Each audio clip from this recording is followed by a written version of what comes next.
I'm Tom McLoughlin. I'm writer-director of Friday the 13th, Part 6, Jason Lives. And you're watching Slash and Cast. Have a good time.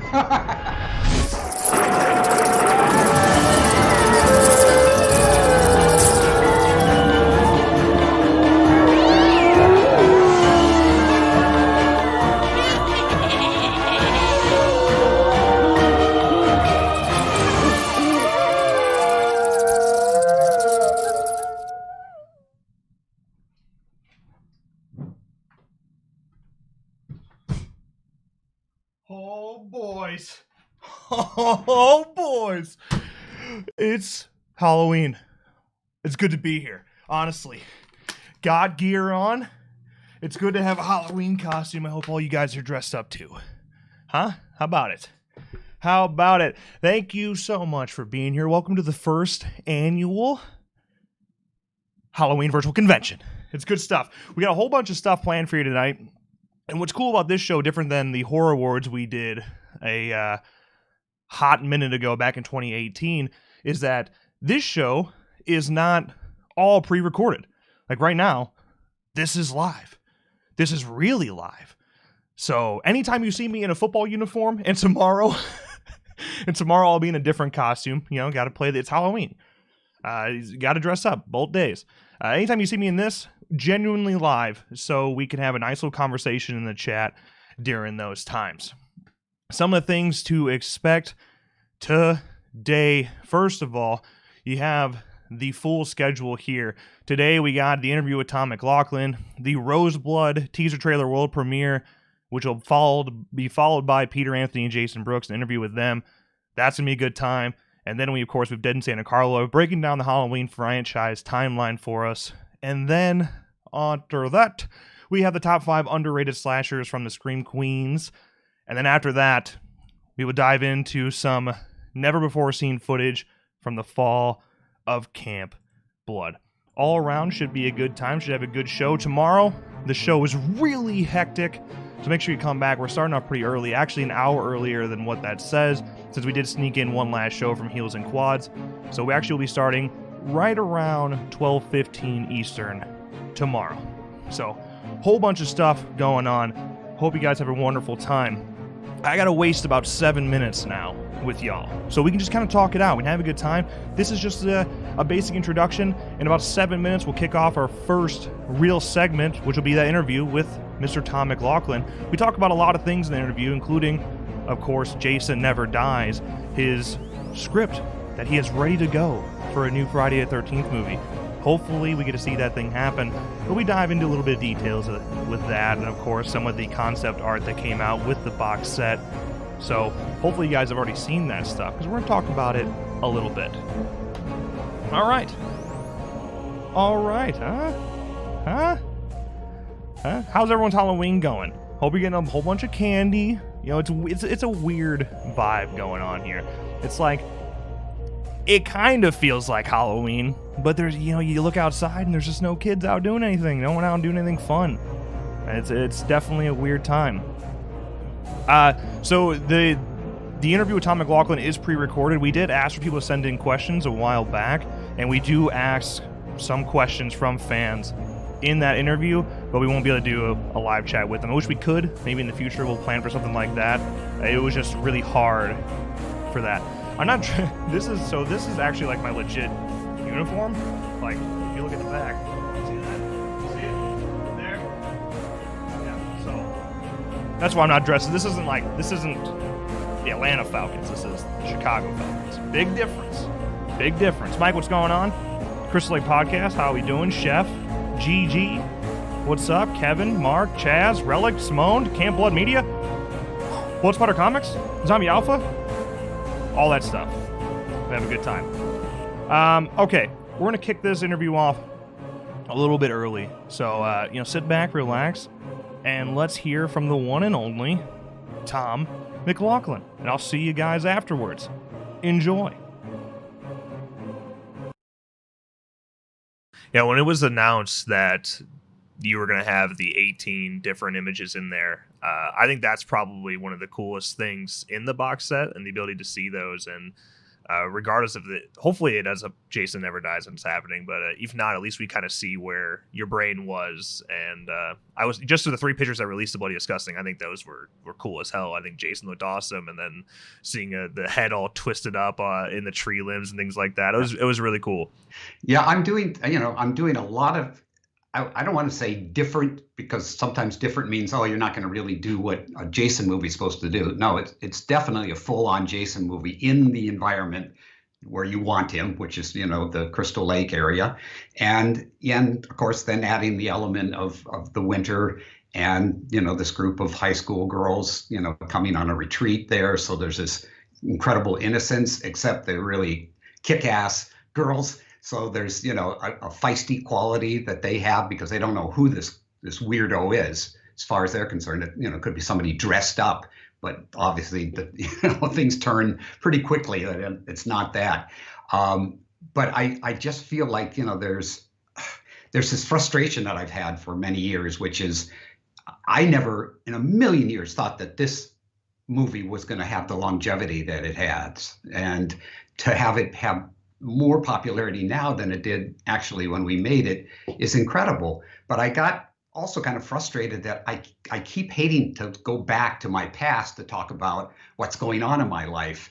And I thought I got to come up with something that I'm looking forward to, and hopefully people who are fans of Friday, they want to see what it is that I've got in my head. So we could keep talking about, oh, it's secret, it's secret, it's secret. I don't want to reveal it for fear somebody's going to rip it off or whatever. And then I thought, screw it. I want people to kind of see what I'm planning, hopefully get excited. Hopefully there's some sort of groundswell that happens as a result of this. It's like, no, we want to see that movie. And the only really unfortunate thing is it will be expensive to do.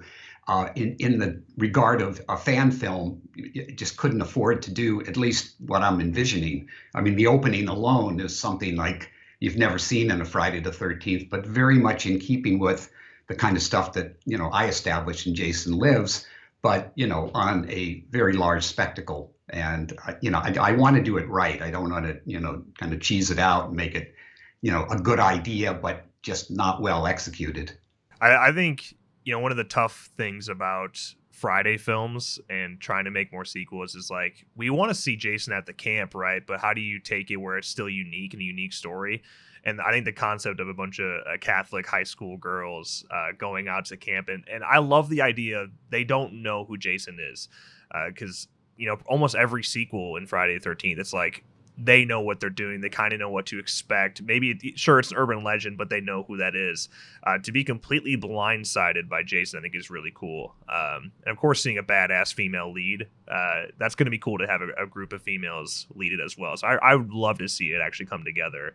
Yeah, and they're all different types. They're all, I can't remember all the different, types of all the movies that they had in there, but I think there's some that, you have not seen this type of girl yet, in one of them. And the nun who's in charge is also she is basically the antagonist in the beginning of the movie. It's her against the girls. And, having been raised Catholic, I've had some really heavy duty nuns, that, I still got some scars on my arm from, getting hit with, the sharp end of rulers and pencils and stuff. So I know from what it's like to be scared to death of a strict nun. But these girls are very rebellious, and they have obviously, their sins that are, this nun's going to try to get, quenched, or whatever the word is, cleaned, over this retreat. And obviously they've got something that is far more frightening and far more demonic than they ever would have imagined that they have to face. And, the fact that they don't know in the beginning at all if this is just somebody that's like a stalker and trying to scare them. And of course, it all really doesn't make sense to them until at a certain point, obviously they fight back. So, and we're using, I always look at these things that they work best when you're isolated, when when there's a sense of there's nobody there to help you, and you're in a kind of a claustrophobic environment. And, what do? And if you're going to go for help, it's a long, far way off in the snow, to try to go and get any kind of help. And I just felt like, the female should be the main protagonist, through the movie. And hopefully you'll find it a kind of a guessing game who's going to be the final girl, because I know each one of them has elements that you go, okay, it's going to be her. And then, of course, when that one gets killed, you go, all right, now who? I mean, so I've tried to do it that way, that they all have those kind of strengths that you think maybe they're going to be the one that's going to, survive.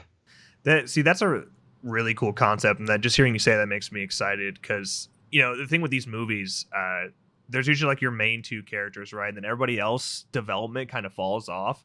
I think that's one of the reasons that part 6 still holds up today, and part 4 is because like characters are actually developed and you actually like those characters. So the fact that you can establish so many lead females like that, where any of them could be the final girl and be tough to guess, that sounds really cool. That's exactly what I'd want to see from a Friday film, is great characters like that again. So I'm all in, man. I want to see it happen. Yeah, well, I've always loved in movies, the ensemble cast, where whether you're talking about The Big Chill or Scream, where you've got this group of people and they all have these kind of interrelationships with each other. And these girls obviously can provoke one another into fights, into things that it's again a different kind of world that they're in. But at a certain point, all those competition things with one another have to go away, and they have to unify, to survive.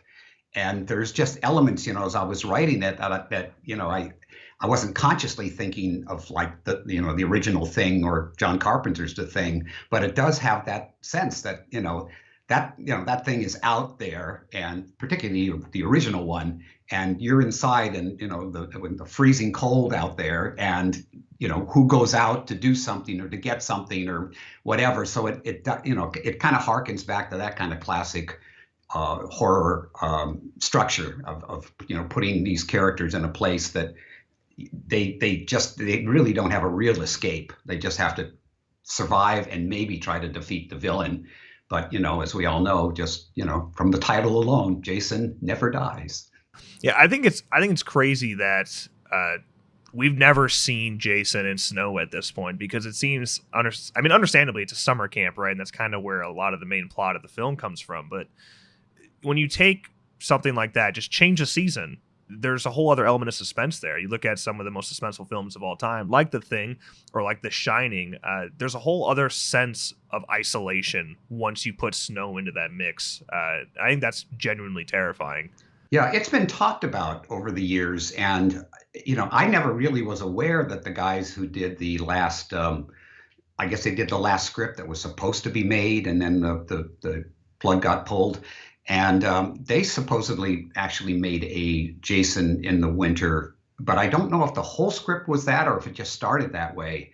And then just recently, and this is very ironic because we're friends, Vincent DiSanti, did a short thing like from that's sort of a continuance or prequel, I can't remember, for Never Hike Alone, which is Never Hike in the Snow. And we were pretty much working on each other's separately when we had lunch after I made the announcement, and he goes, "You realize I have one of these too?" And I go, "You do?" And then he talked about it, and it's so different from what I'm doing. The only thing is that he's going to have the snow element in that, and he's got Vinny, the sheriff. I mean, who's now the sheriff, who was the deputy, and he's got Tom Matthews too, which are two elements that obviously I'm not doing with mine. And that was purely, I thought about it. I wanted to have like Jennifer Cook, who I don't think we could get back, and Tom Matthews now as parents of kids, who go back to see if their parents were, full of shit, about this thing. They're going to check it out, and so now it's like mom and dad got to come and save the kids. But then I went, I don't know. That just seems like I'm really trying to make a sequel and trying to stay within the same time period and all that. And what I've noticed over the years is everybody loves, the 80s, and of course most of the 80s kind of spilled into the 90s in terms of the dress and the hair and all the rest of that. And I thought, why not go back and make it the way we kind of love Fridays, that it exists in that realm, in that world. and that these characters don't necessarily have to be part of how things sort of the storyline went, like with the Tommy Jarvis story. It's kind of a separate standalone thing. And I ended it in a way that, this could all just be somebody's crazy mythology about something that happened, or it's something that, you just accept as, this is a story you hadn't heard yet, that happened, in the late 90s. So I look at these things like, as long as the movie delivers, we figure it out as filmmakers, what we, have to do. Just like when they did Friday, the first Friday, it was such a big hit. What do they do now? Do they make, the mom's dead? Do they come up with something else? And the decision was, we jump ahead and now this kid is a full grown man. But as you probably know, there's so many different rumors and speculation about, well, what really happened and who is that, and did he really see his mother, and that was just a dream that she had, and and it really just comes down to, no, the filmmakers went, okay, all right, let's just do this, and as fans, you got to kind of figure out what the logic is and all that. So with the new Halloween, I felt that gave me license to go, all right, it's not that we're saying these other ones, aren't good or worked. I just want to go back and pick up in a certain period that, you want to tell that story. So I needed to be kind of true to myself with what I did create and, make an extension from that. Yeah, I think it's cool to kind of go in and you've done it in I would say a more respectful way. Not that I'm talking bad about Halloween 2018, but I think that's like, you're not cutting anything out. It's all still there, and perhaps it mixes in the middle, and it kind of is. It's a standalone while still being a spiritual sequel.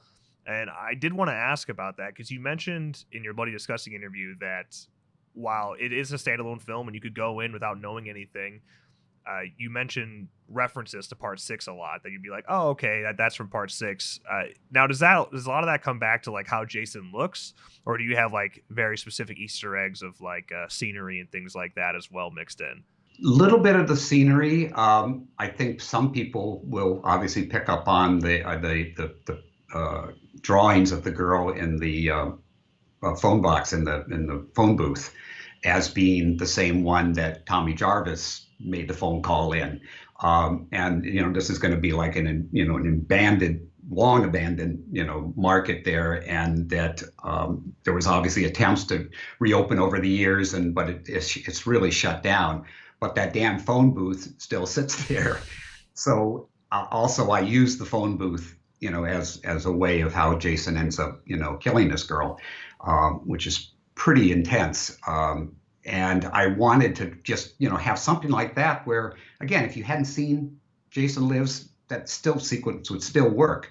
But if you're in the know, it works better. But there's a huge story aspect that is in this thing that kind of is kept under wraps till towards the end of the movie, which is a complete connection to something that happened in Jason Lives.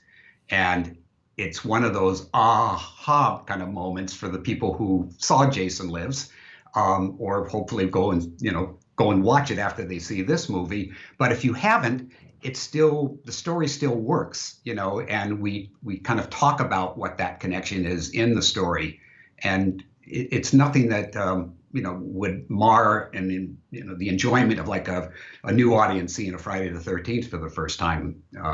But as I said, if you're a fan, you go, wow, I can't believe that was set up back there, and at that one, and now being paid off, 13 years later. See, I love moments like that when things align perfectly. So I get excited just thinking about what that aha moment could possibly be. Yeah, I really hope we see it come to life. If let's say you don't end up making it, or whatever the lawsuit comes about and where they go with it, do you have like any intention of like releasing the script publicly to fans, or will this be a mystery forever? I wish I could answer that with any kind of logic. It's like my whole career, my whole life has sort of been about, and this is why I was so depressed at the beginning of the pandemic, because it seemed like, God, where, is anything going to happen now? But it's all about, creating something, and then however long it takes, you stay on that thing. And it's a dream that you don't want to let go of until, the coffin lid closes. And then I start another phase, if kind of know my whole plan for the afterlife.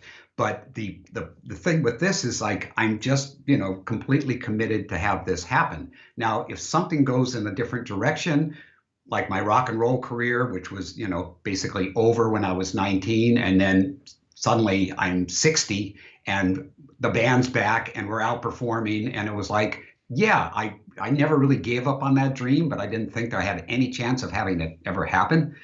And it did. So it's this mantra I share with everybody in any situation that I'm in. Don't give up your dreams. You just don't know when it's going to happen, or in what form, or how many times you're going to kind of turn down the road and have something else happen, and then it comes in kind of out of left field. So, I'm right now very committed to seeing this happen, whether it's like the first one they do once the rights are back, or the second one, or whatever can happen. But obviously my hope is that enough fans get excited about this, and there's some sort of groundswell that can happen that can help this thing occur.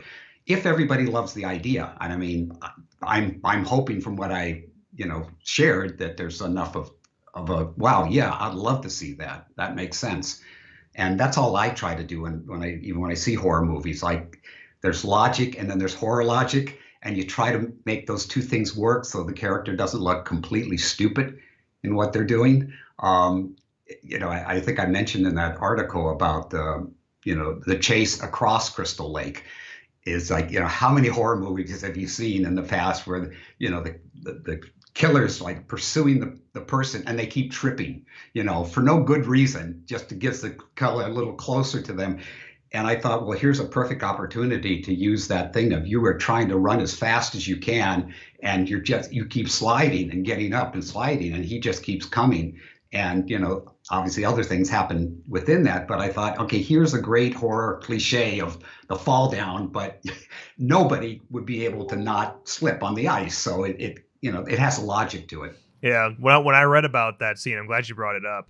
I grew up on a moving body of water. I grew up on a river, and it always freaked me out when people walked over it, because at any point it could break. So I see it in movies and I instantly like clench up. So I could just imagine, walking on ice alone freaks me out. Put a killer behind you as well. That'd be a great scene. Yeah. And the end, the actual what Jason does to her is pretty much exclusive to what you could only do if it's winter, in what he uses, what the weapon is and things. So, I tried to make use of not just the environment, but just the kind of things that he gets his hands on there at that particular location, and with that time of year, what he can use. So, it was for me a constant, okay, what could make this fresh, but not, take him to Venus, or take him, to another country, or, all the things that sort of have happened over the years, where it's like, well, let's put him with this, or let's put him with Freddy, or let's, it's like I wanted to go back to the basic legend mythology of this, this evil entity that's there for whatever reason, and maybe give a little possibility of other things that could have caused a Jason to, be born or resurrected, and and try to kind of embrace what the mythology has been, and see if I can just give you a little more insight. Like the whole thing with Jason's father, that was another thing that I really wanted to do in Jason Lives, and had to take it out because, as Frank Mancuso said, we don't want the audience to go, oh shit, this next one's going to be about Jason's dad. But when guys from Vengeance, contacted me and said, would you be okay if we took that idea? I said, yeah, I didn't get the chance to do it. Go for it. And then I released when the Friday the 13th, the game came out. There's those tapes, and I wrote those Pamela Voorhees tapes, and I give you a little bit different explanation of, yes, Elias is her husband, but it's not Jason's father. And I tried to, again, give people a sense of, okay, there's more to this story. It's like opening up God, what's the thing? Like flour, where you keep pulling back the petals and there's more and more things down there. And, I just wanted the mythology to have these, surprises and things that, again, make sense, both in a horror movie sense and also kind of in a logical sense. Yeah, you mentioned fans getting behind it, fans being excited. And I think that's already like very much the case. And now, as these 18 pictures are being released with the box set, I think that hype will go up even more. To have this many people talking about it before you're even in like a pre-production phase says a lot. So I know I'd want to see it, and I have a feeling that pretty much every Friday fan ever would want to see it as well. Yeah, they did an interesting thing that I haven't seen all the the comments from the article, but I did see a couple yesterday when it first came out, and I noticed because they emphasized the word comedy. They said Tom McLoughlin, responsible for the horror comedy Jason Lives. I would never call it that. I would say it's a complete Jason movie, but it has elements of humor so that it was sort of self-aware, and that I was breaking the fourth wall and saying you have a strange idea of entertainment. And this one is devoid of that sort of awareness humor. It's much more pedal to the metal approach. And I saw one, person that commented on, oh no, I don't want, Jason to be, another comedy kind of a thing. And then, but I assure you it isn't. But it, you will have some laughs and some, oh my God, kind of, reactions. As well as I said, these girls will have a sense of humor between them. Girls like that do. I mean, if you have friends who are really great at being witty and sarcastic, and you go, are they kidding or not kidding? But you laugh because it's just so, smart and wise ass. So that's more where if there's any sense of humor in it, it's in there. Yeah, I like that you pointed that out in the article as well, that it's not, and I wouldn't call Jason Lives a horror comedy either. I think those like having humorous moments that allows your audience to settle down for a second, and that way when the movie truly is scary, it seems even more effective. But yeah, I like that you pointed that out. Some people just don't read that far. We live in a lazy time where reading is very hard these days. So people just don't get that far sometimes and don't realize that you said that. Because somebody else, you're right. Somebody else made a comment about 4 more down. It's like, did you read the whole article? He said, no. But that's what happens. And I totally kind of embrace the whole fanboy thing on the internet because it gives you a power to now have a voice and have an opinion. And lots of times, it just kicks up a lot of dust. And other times it's like, yeah, that I'm glad somebody pointed out that does make sense what they're saying. But lots of times it's like, you kind of just go in, with, I'm just going to give my opinion and not necessarily really think about what I'm saying. So, but that's like life. You never know how somebody's going to react to something. But when you see it in print, when you see it on the internet, it seems so much more important. And like, yeah, everybody's saying, it's like, what do you mean everybody? One person said that. But we had that when we would do previews too. It's like you would go and show a movie to an audience and they would go crazy. I'm not talking about Friday because that was a whole different thing in terms of that reaction. But just in general, when you do previews, and then you get cards and there can be like maybe 1 or 2 people that go, well, I didn't like this character. And as a director, you're going, you're not supposed to like that character. But the producers are going, you know what, we better cut them down or cut them out because, we got cards. I go, but the audience was loving through the movie. And it's like, no, these 2 people said that they. So that kind of stuff happens. And it drives you crazy because lots of times people just react to things because you're not supposed to like the character or you're supposed to find the character ditzy or whatever. It's like, oh, no, they were stupid. So the opinions really matter and they really do have weight. So, and I think a lot of people realize that now, and they can kind of change the course of certain movies by just, slamming it, online, or like what happened with Blair Witch. I mean, that was like a phenomenon that happened first on the internet, and then everybody, went running for it. Yeah, I think a really good example of that just happened like recently was with the live action Sonic the Hedgehog movie. When the first trailer dropped, everyone hated the look of Sonic, so they bashed it all over the place on the internet, and next thing you know, they're going back to the drawing board in terms of CGI, and they completely reworked him. And that movie was ended up being a hit, man. People ended up liking that movie, and that, I guess that was all it really took, that change and voices being heard on the internet. Yeah. Well, that's the you bring that up, Riley. That's really something that I'm very interested in terms of the Friday franchise, because there is and I put myself in this same category as a fan. There's all of us fans who love, the series, the franchise, and there's certain things that we really like, and there's certain things that we don't. So if they're going to make another one once this, ends, are they going to listen to the fans and what they want, or are they going to basically go, no, we feel we need to do a remake, or we feel we need to do something off of the Michael Bay produced one that they made that it follows however that ended. It's hard to say where they're going to go. Whether the fans like it or not seems like they don't care. But I can't believe, because it's such a huge fan base, that they wouldn't want to keep the fans pleased and have some sense of, yeah, that's what we want to see. So as I said, I tried to approach it from that mentality. I tried to write it like I'm sitting in the theater, and what am I seeing, and am I digging this, and are people reacting around me? Because I really would love to see people react in the theater again, because things have gotten so passive, from just watching stuff, at home on television, that you forget that when there's an energy in the room, and somebody says something, suddenly the whole crowd becomes part of the movie. And that I would love to, try to do once again with, Jason Never Dies.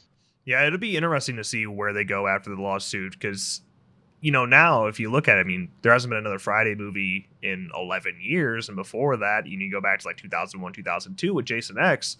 And they've never actually had the ability to listen to fans the way they do now. Everybody's voice can be heard because of the internet.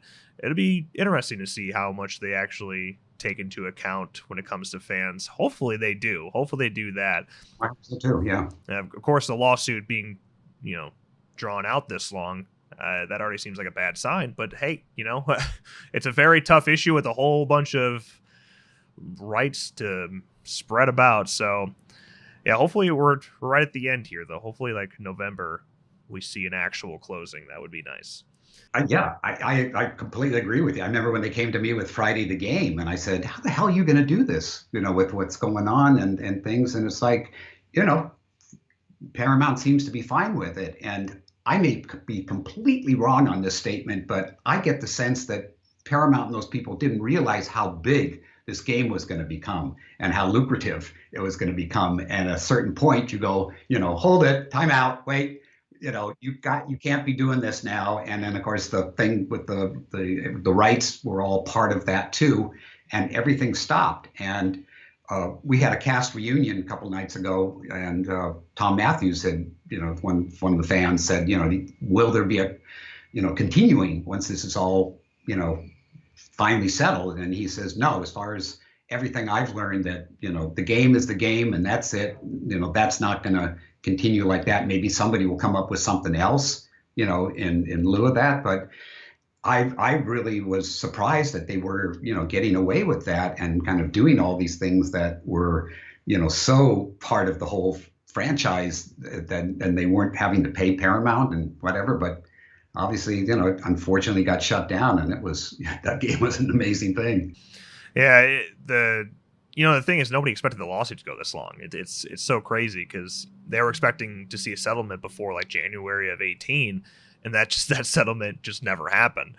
I know. So, it's a shame, because I can't say enough great things about the fans of horror, and of course the Friday fans, the Halloween fans, anybody that has kind of embraced a series of films, because there's been some great horror movies that certainly have a fan base. And if you go to the conventions, somebody can sit there with some obscure movie that they were in and still have a line of people wanting to get that VHS signed, that because that's what they have. But in terms of the actual bigger franchise horror movies, this group, the people are so sweet. They're so, my take on it is like, I think we all felt like geeks growing up, and we've embraced our geek and just said that's okay. We're all in this together. We all feel like these guys. They all seem to express the frustrations and things in us, and we just love it. And it's like this whole, I can't even say it's a cult. It's just a belief that we love this because we feel part of this. And you want those people to feel like, yeah, they're recognized as really important, parts of how these things work. Like, used to be the thing with Star Trek, the Trekkies, and there were kind of jokes made out of that and stuff because they all dressed up like that. It's not quite the same thing with the Friday and Halloween people. It's like they kind of come as themselves or come with the T-shirts and stuff, and they just really embrace the movies and not necessarily come, dressed as Jason or dressed as one of the victims. It's just a love for what those movies meant to them as they were growing up. Yeah, and I think that's one of the things I've missed perhaps the most during this is there's like 4 or 5 cons already that I have not been able to go to that have gotten canceled because of the pandemic, and it's a shame. It's such a tight knit community. Even just conventions alone, like seeing those people at different states and different areas, and it's a very special community. And I think that's something really special about the horror genre in general.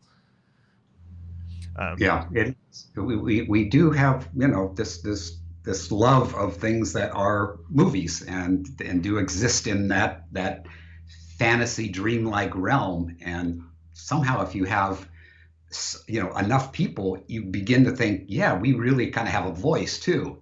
It's like a political party, but nobody is like savage about it. They're just like, we love this and we support it and we love to get the autographs and we love to meet the people. And for me, the thing I love is just all the one-on-one. Be able to take selfies with people and have your arm around them and appreciate them. And in this fucking pandemic, it's like all the things that you like to do in terms of shake hands and touch people and stuff. It's like, no, you got to keep the distance. Everybody's supposed to put the masks on and things. And it's like, it's not the same experience, at all. And certainly over Zoom and these things are not the same experience.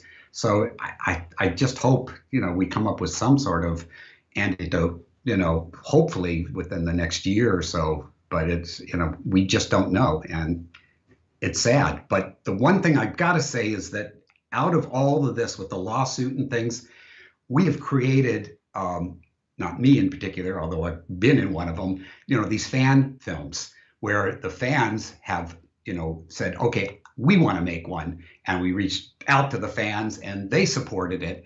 And, it was their money. And some of them, like with Vengeance, it's like, if you put in this amount of money, you can actually be in the movie. You can actually get killed by Jason. And there's so many of them now, and some of them, are really good, but they're a great way to introduce yourself as a filmmaker to the world. And it's also for the fans. It's like, okay, it's not like the big studio ones, but that's okay. It's still giving us our Jason hit. And, I've seen obviously stuff done on Nightmare on Elm Street and, a couple of the other things, but not as much with any of the other ones except with Friday.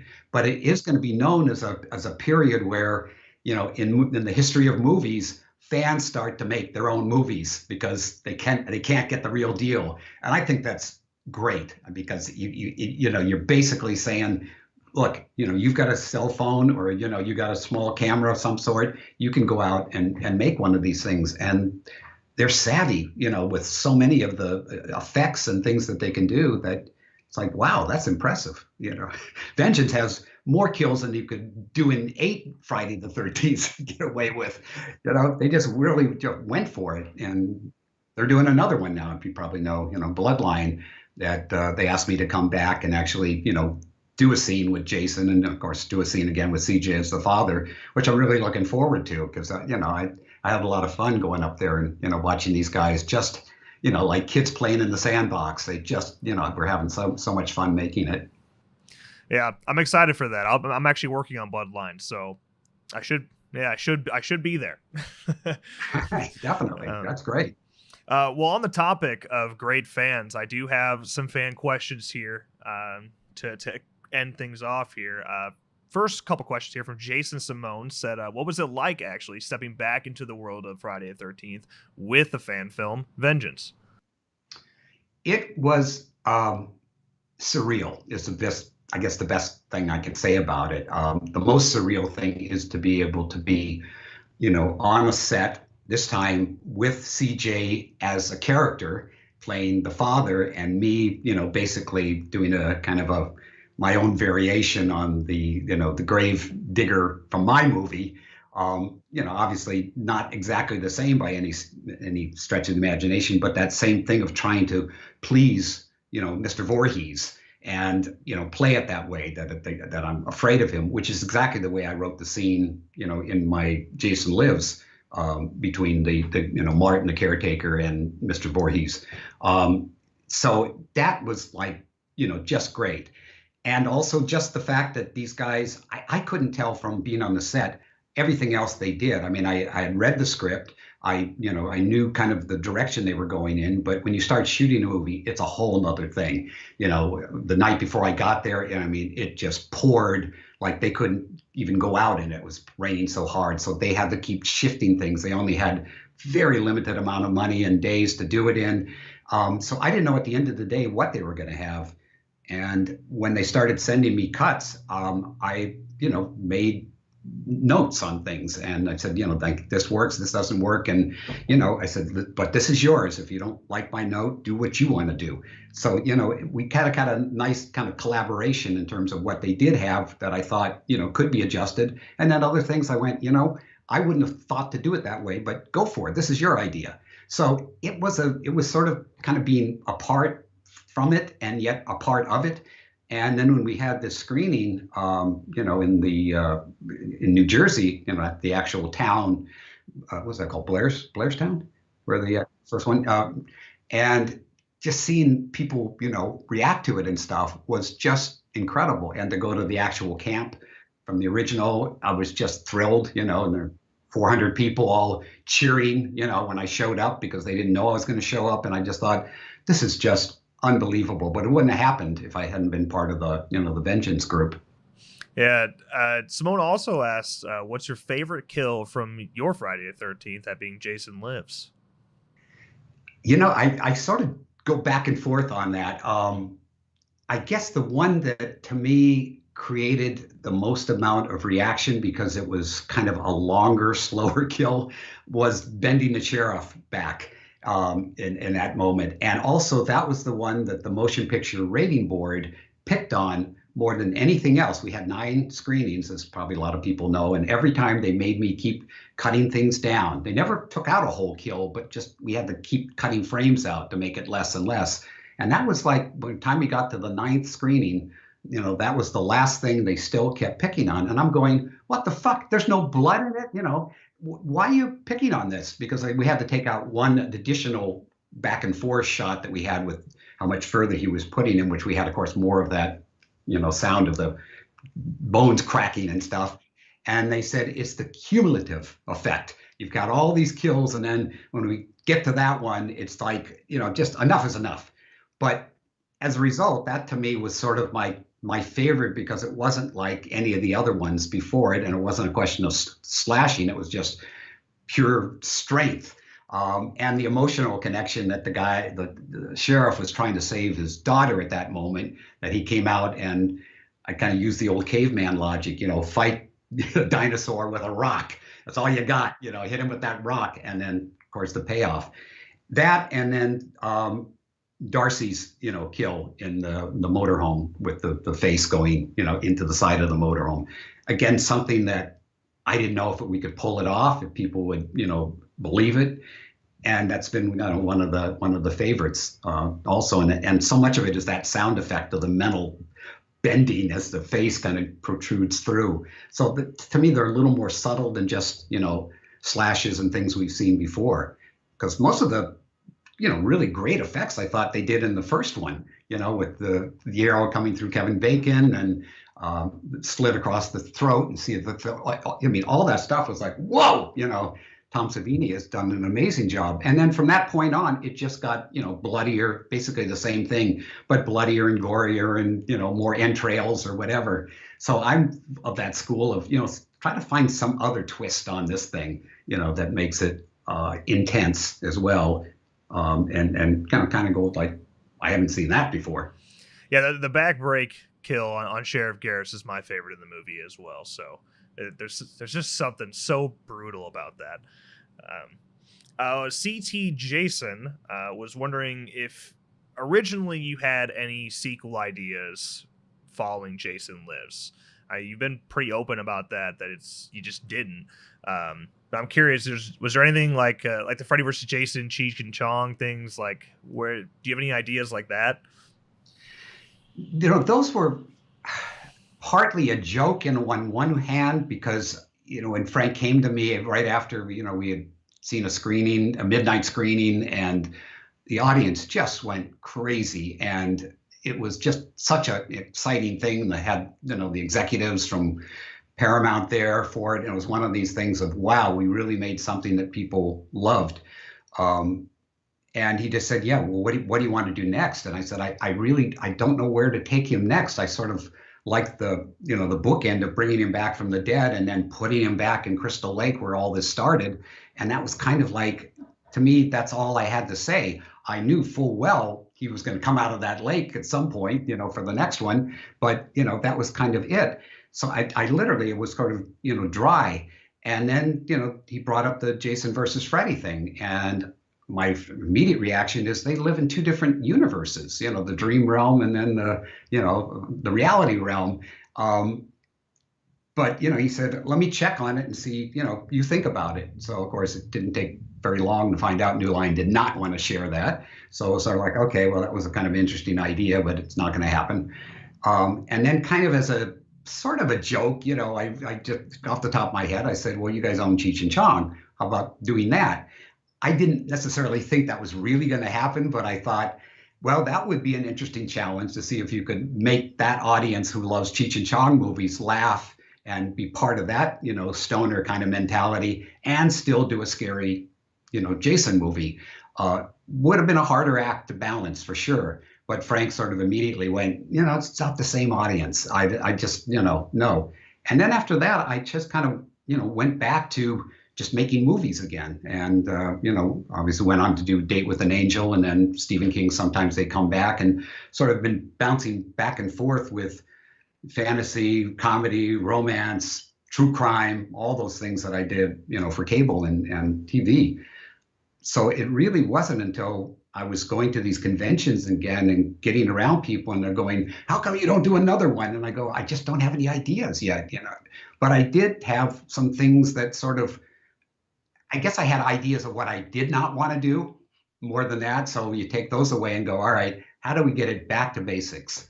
And that, as I said, it took me 33 years to finally, come to that reality. Hey, better late than never, right? Preston Scribner asked, was there any ideas other than what you did with the lightning on how to bring Jason back from the dead? And are we talking about for the Jason Never Dies? Well, no, because I don't want you to spoil that at all. Yeah, but for like Jason Lives, did you have like any other concepts before you got to the whole Lightning Frankenstein revival? My mind went to that so fast that it felt like, this is the only way to do this. I also, for better or worse, I never looked at Jason as, like a real, like a serial killer or a real guy that just happens to be, additionally strong. He was just, to me, as the movies went on, he was just doing more and more sort of supernatural things, but not full out. So I thought, if we're going to bring him back, for one, you can't move his body and take him to a laboratory and, do something or inject him with something that makes him suddenly sit up. I just didn't, buy that concept. I just immediately went to, well, how do you take something that's dead and have it come to life?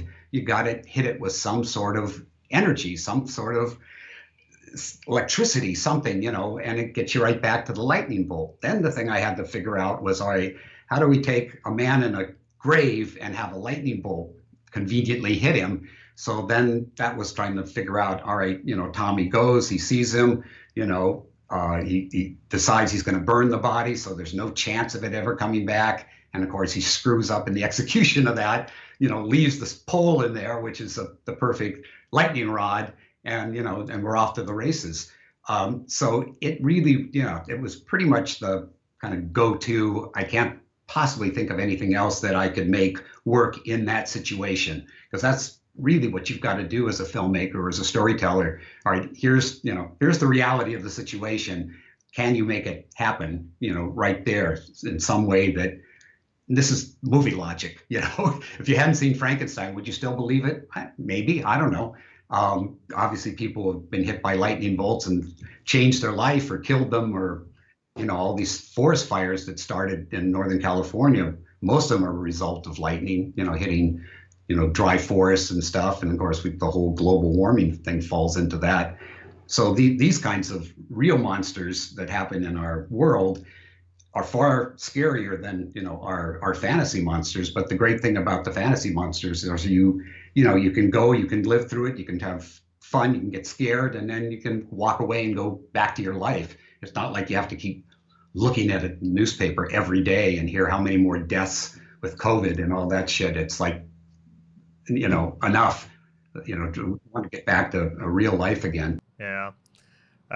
Well, Derek B asked, where did the inspiration for Jason's outfit come from? And I kind of want to expand on that a little bit further, because I think what a lot of fans miss on part 6 is that, like, the final outfit kind of slowly comes together. You see Jason, like, get the gloves, and then he gets the belt.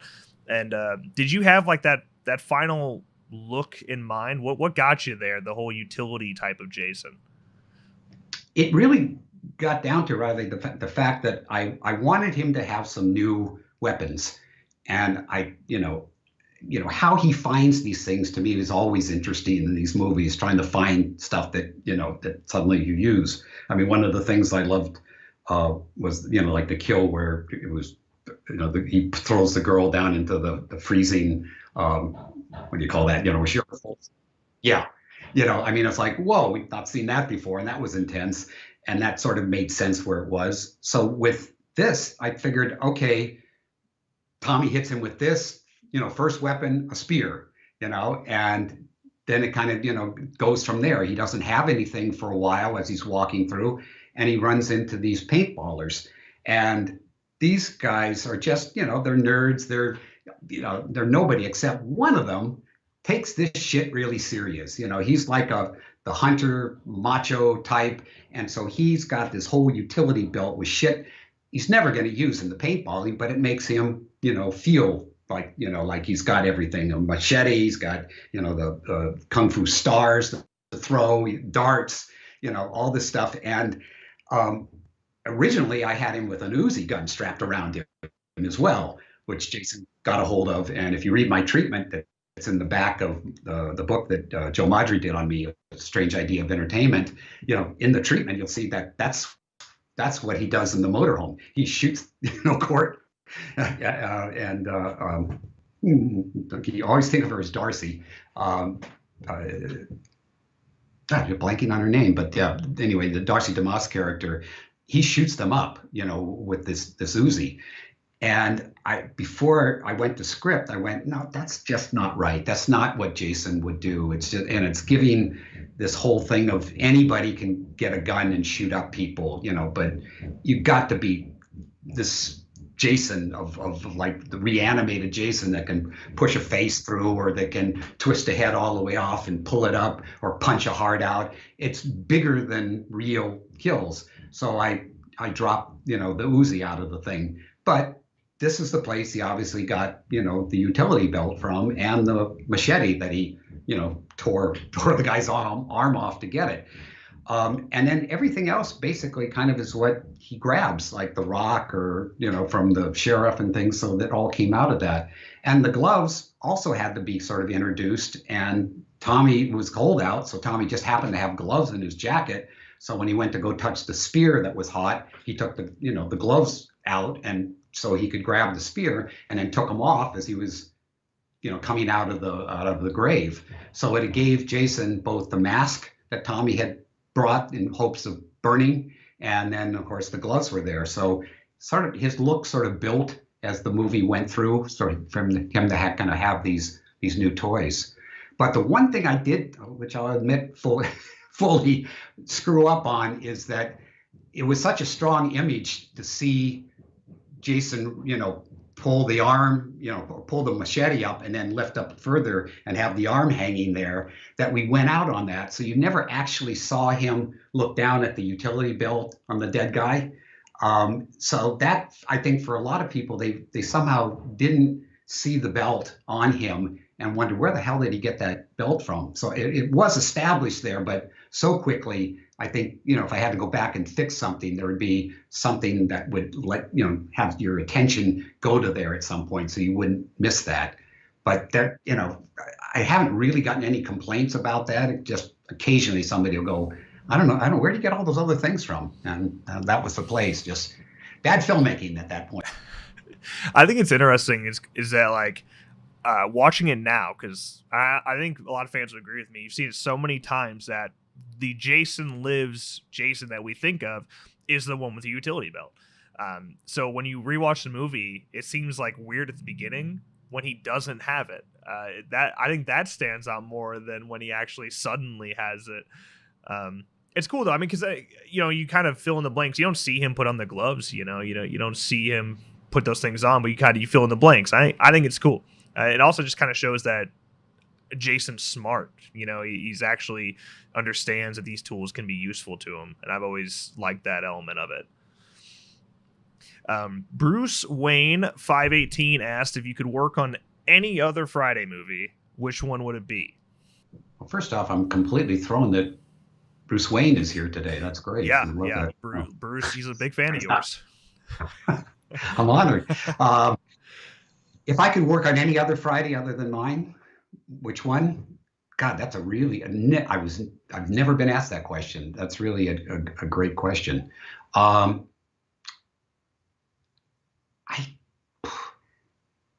would say either the first one, because that was kind of new territory. I mean, other than inspired by the success of Halloween, that Sean came up with this thing, but still, the twist of it being a woman and Jason's mother, I thought, made for a really kind of interesting mystery thriller as well as, intense horror movie.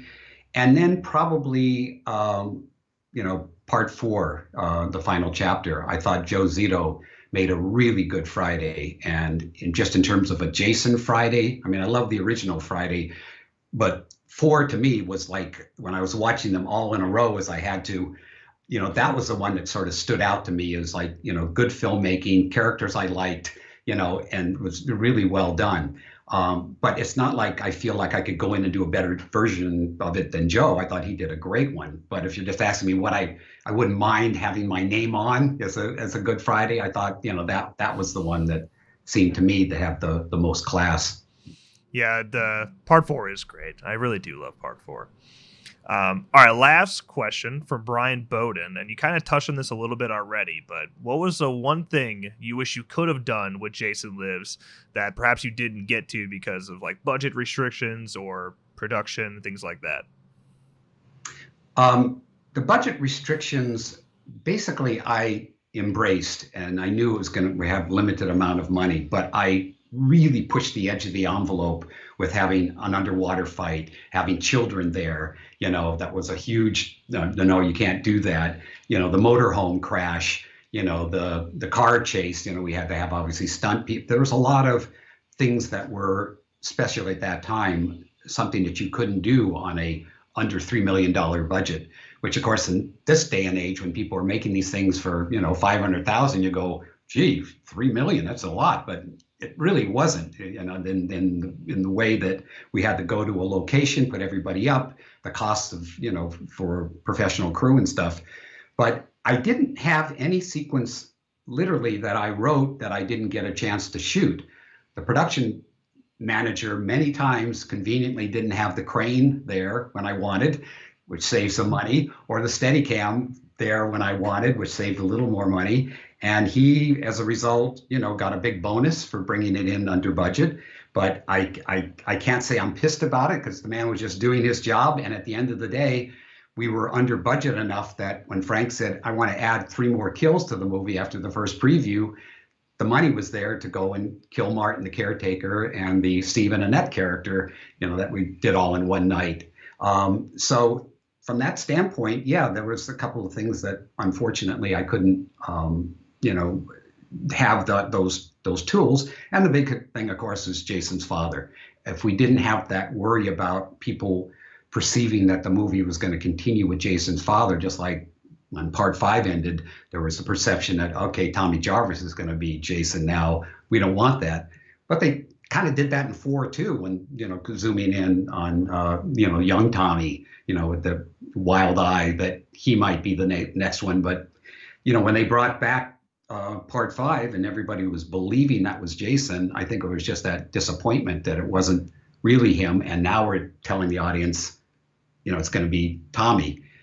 You know, that just didn't quite fly. So, yeah, I really don't have any regrets of having missed anything in mind that I really wanted, or if I had a higher budget, I would have done.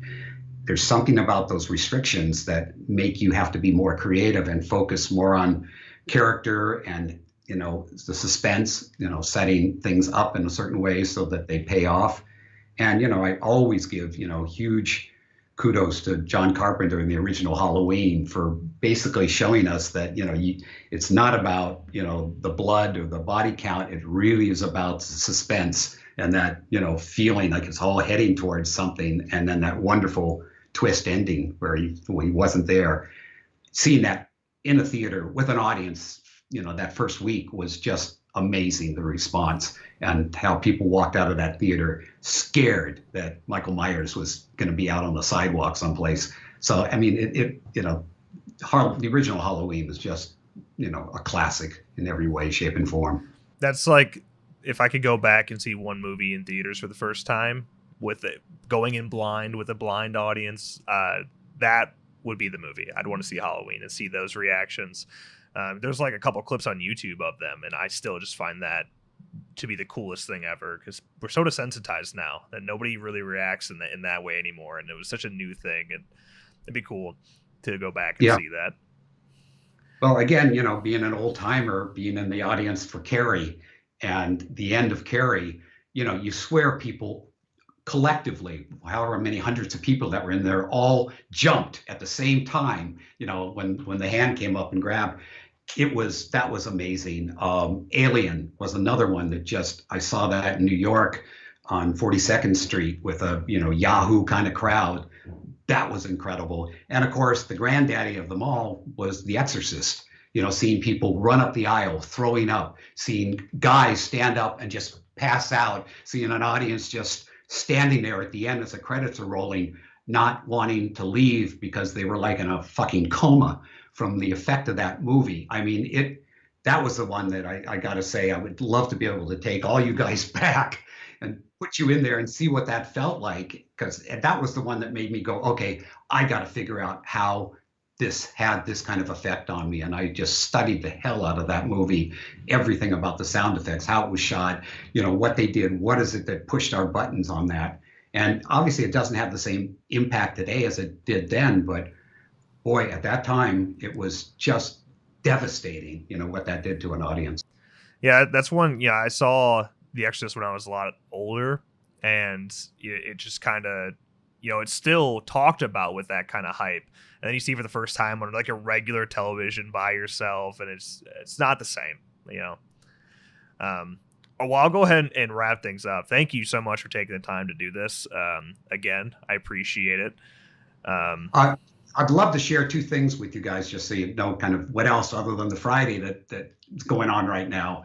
I was contacted by Dan Merrick and Jeffrey Reddick. Obviously, Dan from Blair Witch and Jeffrey from Final Destination. And we've kind of formed a little group of filmmakers to do this thing called Black Veil that Dan had come up with, which is a series of Gothic horror stories to be shot in Florida, you know, in the South, embracing Gothic horror in the South. And, you know, Dan has shot his, and then just as we were starting to get into Jeffrey's and mine and Danny McBride's and some of the other guys that are all part of this, the pandemic hit.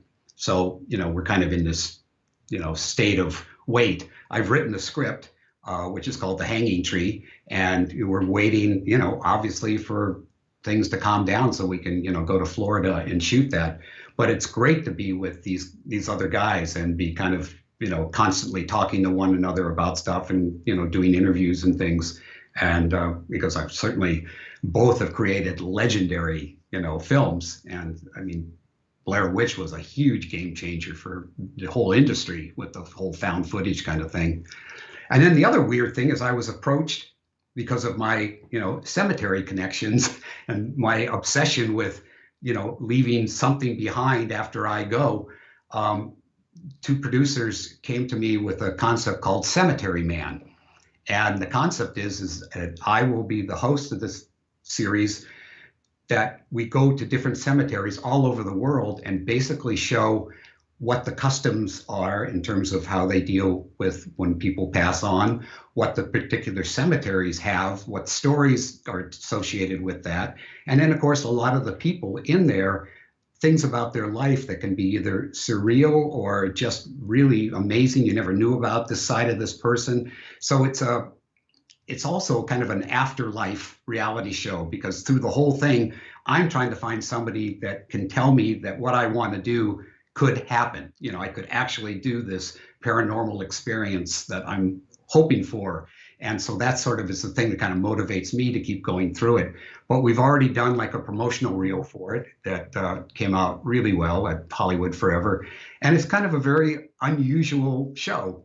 But I think, in these times where they're always looking for something a little different, taking you someplace different, some of these cemeteries, man, it's just amazing. In the Philippines, these hanging coffins on the side of a cliff, and the different ghost stories, the different ways people kind of deal with death as the living, and then also when they literally, some go back and literally dig up the dead on the day that they died and have a party and then put them back in the earth again. Absolutely true. And it's like stuff you're going, whoa, But that it sort of explores all of that, because there's obviously two things we can't avoid: death and taxes.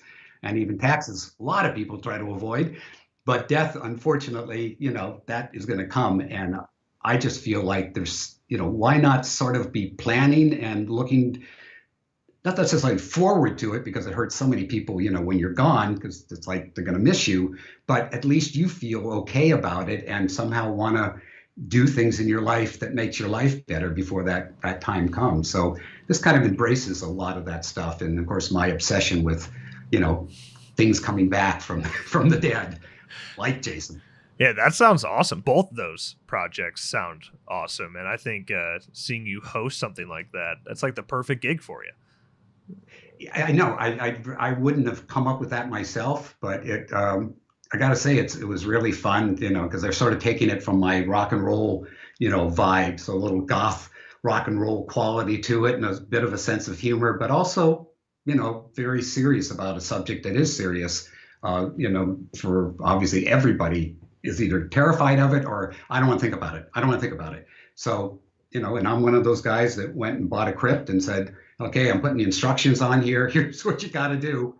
And there's not a lot of, crazy guys like me out there, but I do want to sort of get that idea across, because it is something we all have to deal with in some way, shape, or form. Yeah, no, absolutely. That sounds great. If there's anything else you could plug as well, like social media or anything like that, feel free to do that as well. Okay. Yeah. Well, the band continues, the Sloss.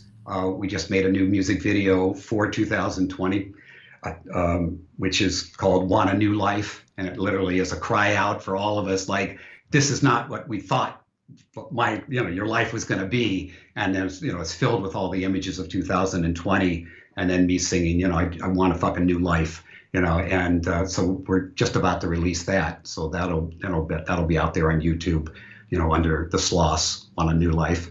And other than that, I'm, still working on an original concept for a horror movie. And hopefully I'll get that done in the next couple of months. So I'll have something new to put out there once out there starts to happen again. And it's slowly, coming back to life, the movie world and television world.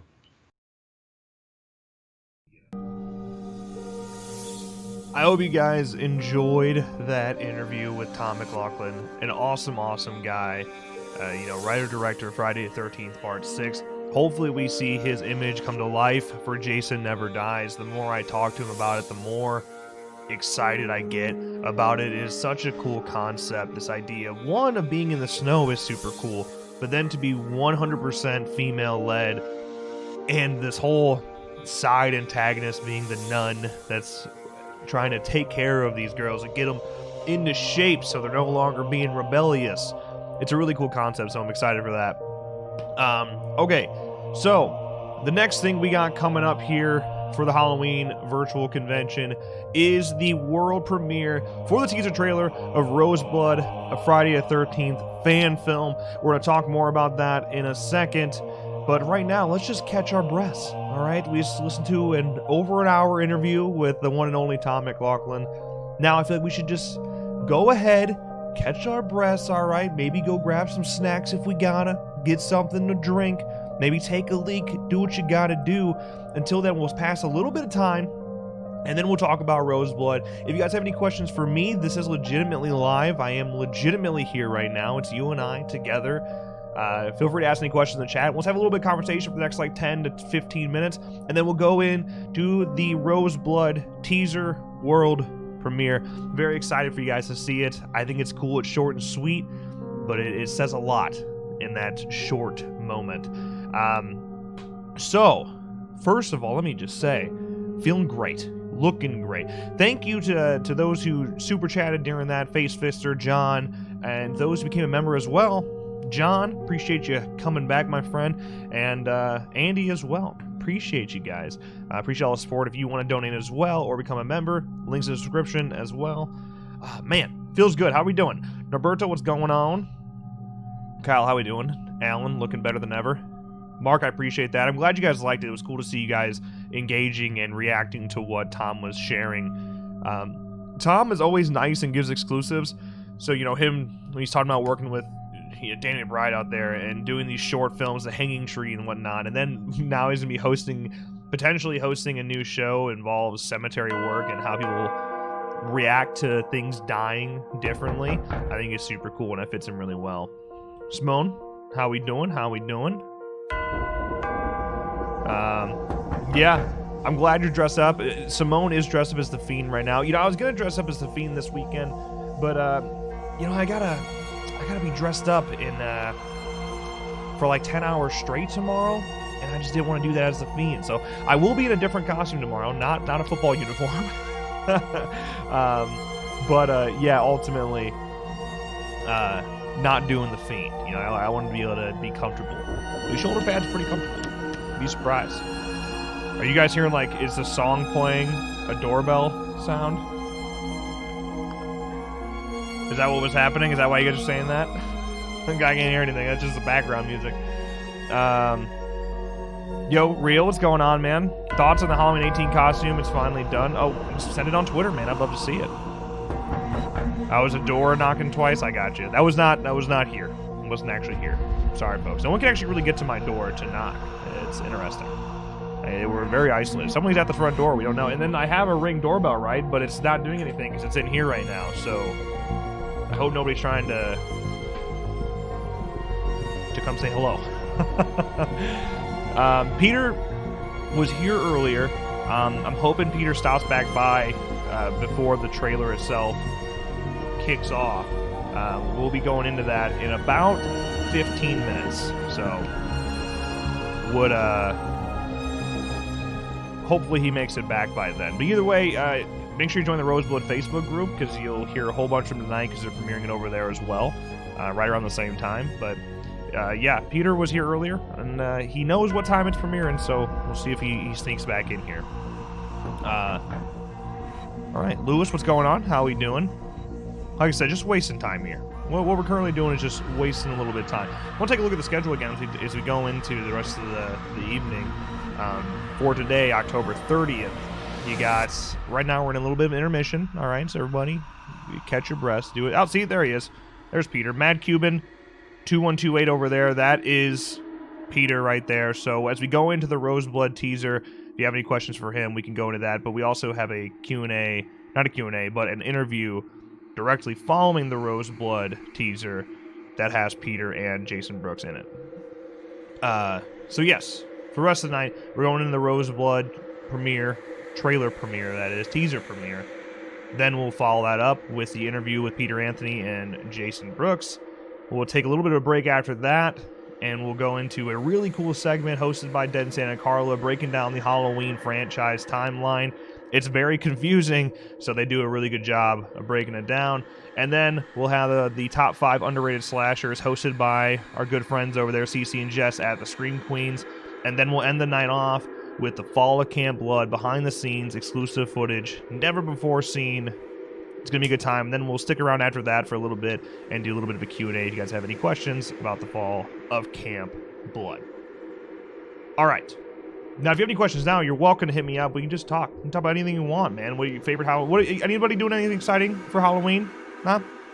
Anyone doing anything exciting for Halloween? Because, this is as exciting as it gets. I hope you guys are all here for the rest of the night. Hope you're here tomorrow. Because there's like 10 hours of content tomorrow, and it's I'm overwhelmed just thinking about it.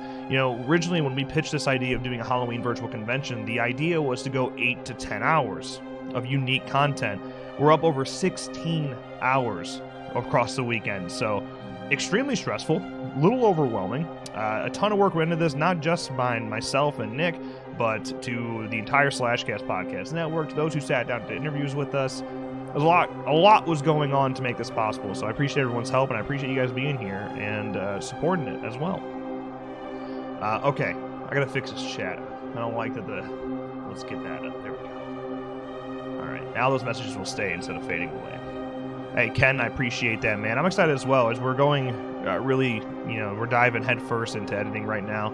So, the Fall of Camp Blood, we're chipping away, man. We're closer than we've ever been. We're right at the finish line. I can see the finish line. It's there, and I can't wait to get it out to you guys and move on to different projects. Really, when you're working on the same thing for 3 years, there's so many things that have come up that we haven't been able to do because of it, and that's a bummer in and of itself. So hopefully we can get right back into it. Elijah, what's up, man? How we doing? Hey, Peter. Thanks so much for the $20 super chat. The super sticker. That's how you know it's fancy. Get the You Are Amazing super sticker. I appreciate that. I don't know if that came up here yet or not. But yeah, man, I appreciate it. Thanks so much. Okay. All right, I see you over here. There it is. Hey, there it is. Thanks again, man. Fiend looking better than ever watching the virtual convention. I appreciate that. That's awesome. Your cosplay for the Fiend turned out super good, Simone. I'm a little jealous, and so I really want the tail coat, man. I want the tails on my coat. That's something I'm missing as the Fiend. That's why you don't see me waist down ever, and that's why we gotta hide the fact that I don't have tails on my coat. All right. Hey, thank you, Elijah. I'm glad you liked it. I'm glad you liked it, my man. Tom's just a super good dude, man. He's as humble as can possibly be. And you look at him, and he looks like your caretaker from down the street who you kind of dodge at all costs, right?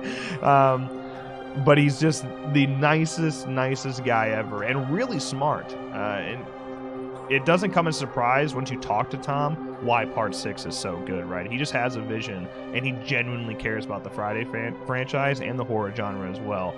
And that shows in his work, which is why I think all of us will happily go and see Jason Never Dies if he happens to get the opportunity to make it. And we'll support him 100% because the dude's gonna kill it. The dude's gonna kill it. Look at Facebook message. Got it. Y'all killing me over on the Facebook, huh? Oh, now you got Michael watching, huh?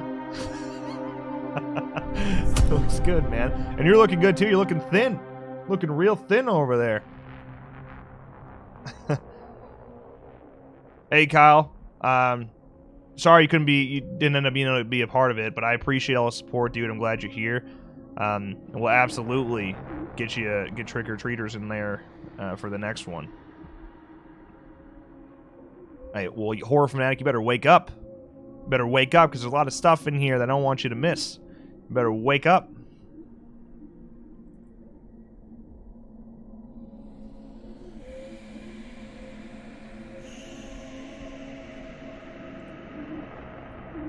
I was trying to fix the chat box and it didn't work. That's the plan, John?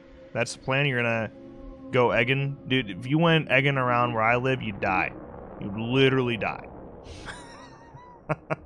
You would literally die. Hey, Nick, what's up, man? Hope you're having a wonderful day. Wish you were here, dog. I still think you should drive out here tomorrow. We're making food for Halloween. Taja and Rachel putting some stuff together, having our own little Halloween party here near all of this. So, how's the ambulance doing, man? I ain't actually seen the ambulance because I listen. He offered to let me hang on to it until it was fully paid off. I was like, you know what? I don't want to be that guy. You hang on to it, and once I pay it fully off, which I'm hoping to do this month, like November, then I'm gonna scoop and score on that thing. It's gonna scoop and score on that thing, and then we'll just drive it to random places for no reason, just because we can. Just hitting that horn all day. No, Sid. Now that's a felony. Oh man. So it begins, boys.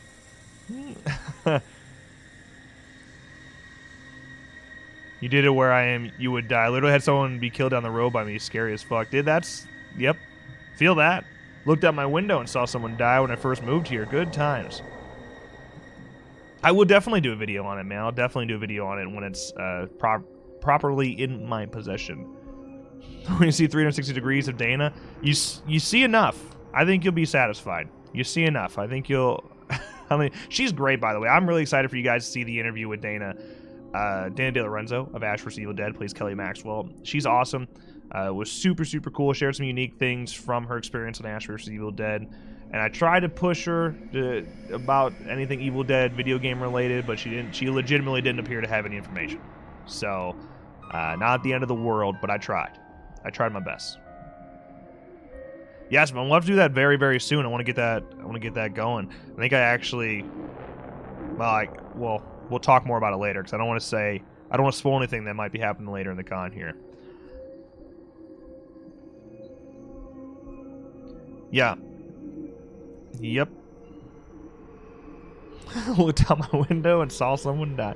Dude, you think I'm joking, man? Literally, I told this story before, but the second day I was in Chicago, when I moved to Chicago, someone was shot and killed at the gas station across the street where I live.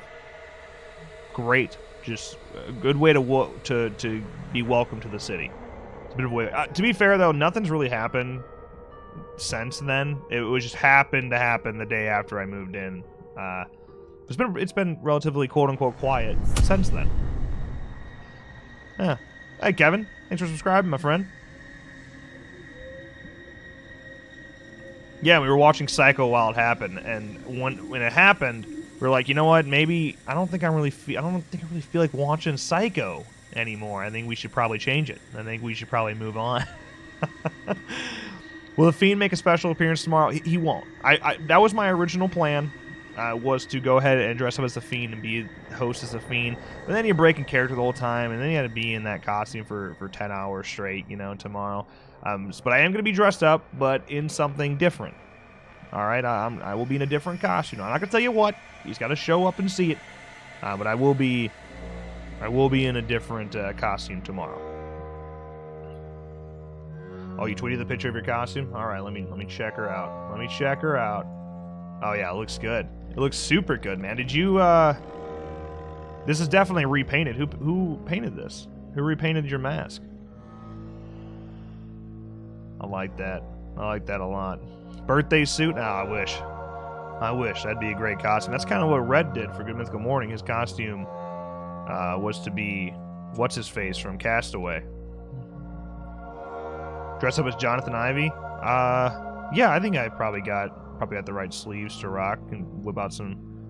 We should just get John here. I'll tell John to drive up. He can guest host tomorrow. It'd be a good time. That'd be awesome. That'd be awesome. Jason in the Hood of the next Friday installment, right? Yeah, Jason in the Hood. Jason back to the Hood. I think a lot of potential. A lot of potential with those. Hopefully we see it happen. A Patrick Star. Dude, I wish I had a Patrick Star costume. I'd wear that shit all the time. Might have to get some tests for that. For John? Is that what you're saying? I think I'll be all right. Dude, I want him on. It's funny because he always blames me that he hasn't been on for that Halloween 3 debate, but the fact is he just doesn't understand technology, and he has to figure out how to get a mic set up so we can do it across Zencaster or Skype or whatever, and the guy, he can't do it. So Chase has to help him, and it makes it tough to schedule out then. But we'll get to it. TCN Studios over on Instagram whether the coveralls myself. Well, the coveralls look good too, man. It's a good look. I think you nailed it. Now he's got to get like an eye insert for you, and you'll be good to go. All right, it is now 6:25. A couple more minutes here, and we'll dive into that Roseblood teaser. But first, I want to talk about Roseblood and what Roseblood is. Roseblood, a Friday the 13th fan film, a brand new fan film written directed by Peter Anthony. I myself am working on it as well. You got Jason Brooks from Vengeance coming in to play Jason in as well. It is a direct sequel to Friday the 13th Part 7. So all you New Blood fans out there, I think will really dig it. It's a really ambitious story. And, you know, the concept of Roseblood kind of came as a bit of a fluke, because I actually distinctly recall talking to Peter about it, and you know, it just, we were kind of just going back and forth, and he's like, man, wouldn't it be cool if somebody did a Part 7 fan film? And then we just started spitting ideas, and when Peter talks about something that he genuinely cares about, it's like watching a kid in a candy shop. He was getting so excited, more excited every time we'd message, and he ran with it, man. And that's why I told him, I was like, dude, you should direct this thing. You should do it. And being the guy he is, he did it. So let's go to the synopsis right quick. Friday the 13th Roseblood is a crowdfunded, independent fan film. Don't forget it, folks. That's big. That's key there. Because we're no profit, of course, is coming as a result of these fan films. Let me skip down here. All right, it takes place 13 months after the events of Friday the 13th Part 7. We find Tina Shepard, Carrie herself, being held captive at the notorious Camp Crystal Lake research facility. You may recognize it from Jason X. Dr. Sykes, under the rule of General Brackbauer, has failed in his attempts to harness Tina's telepathic power. The General has grown tired of the lack of progress and has found a new Tina, a new blood, Rose. It seems Rose is even more powerful than Tina could ever be. The General has a plan for both of them. His backup? The FAST Group, Forward Assault, Anomaly Strike Team, highly trained mercenaries with one mission at hand, the capture of Jason Voorhees. Will Tina and Rose escape the evil General Brackbauer's plan, or will Jason's carnage be too much to stop? The thing is, with this Indiegogo, it didn't come with any video content. So, we had to get a teaser out there somehow, and that's what we're going to do right now. It's short, it's sweet, but it's definitely really cool. And since Matt Cuban over there is Peter Anthony in the chat, feel free to ask me any questions after you see this, and we'll dive into this thing. But, yeah, I'll just quit talking. I'll show it to you. Here is the world premiere for the Roseblood teaser trailer.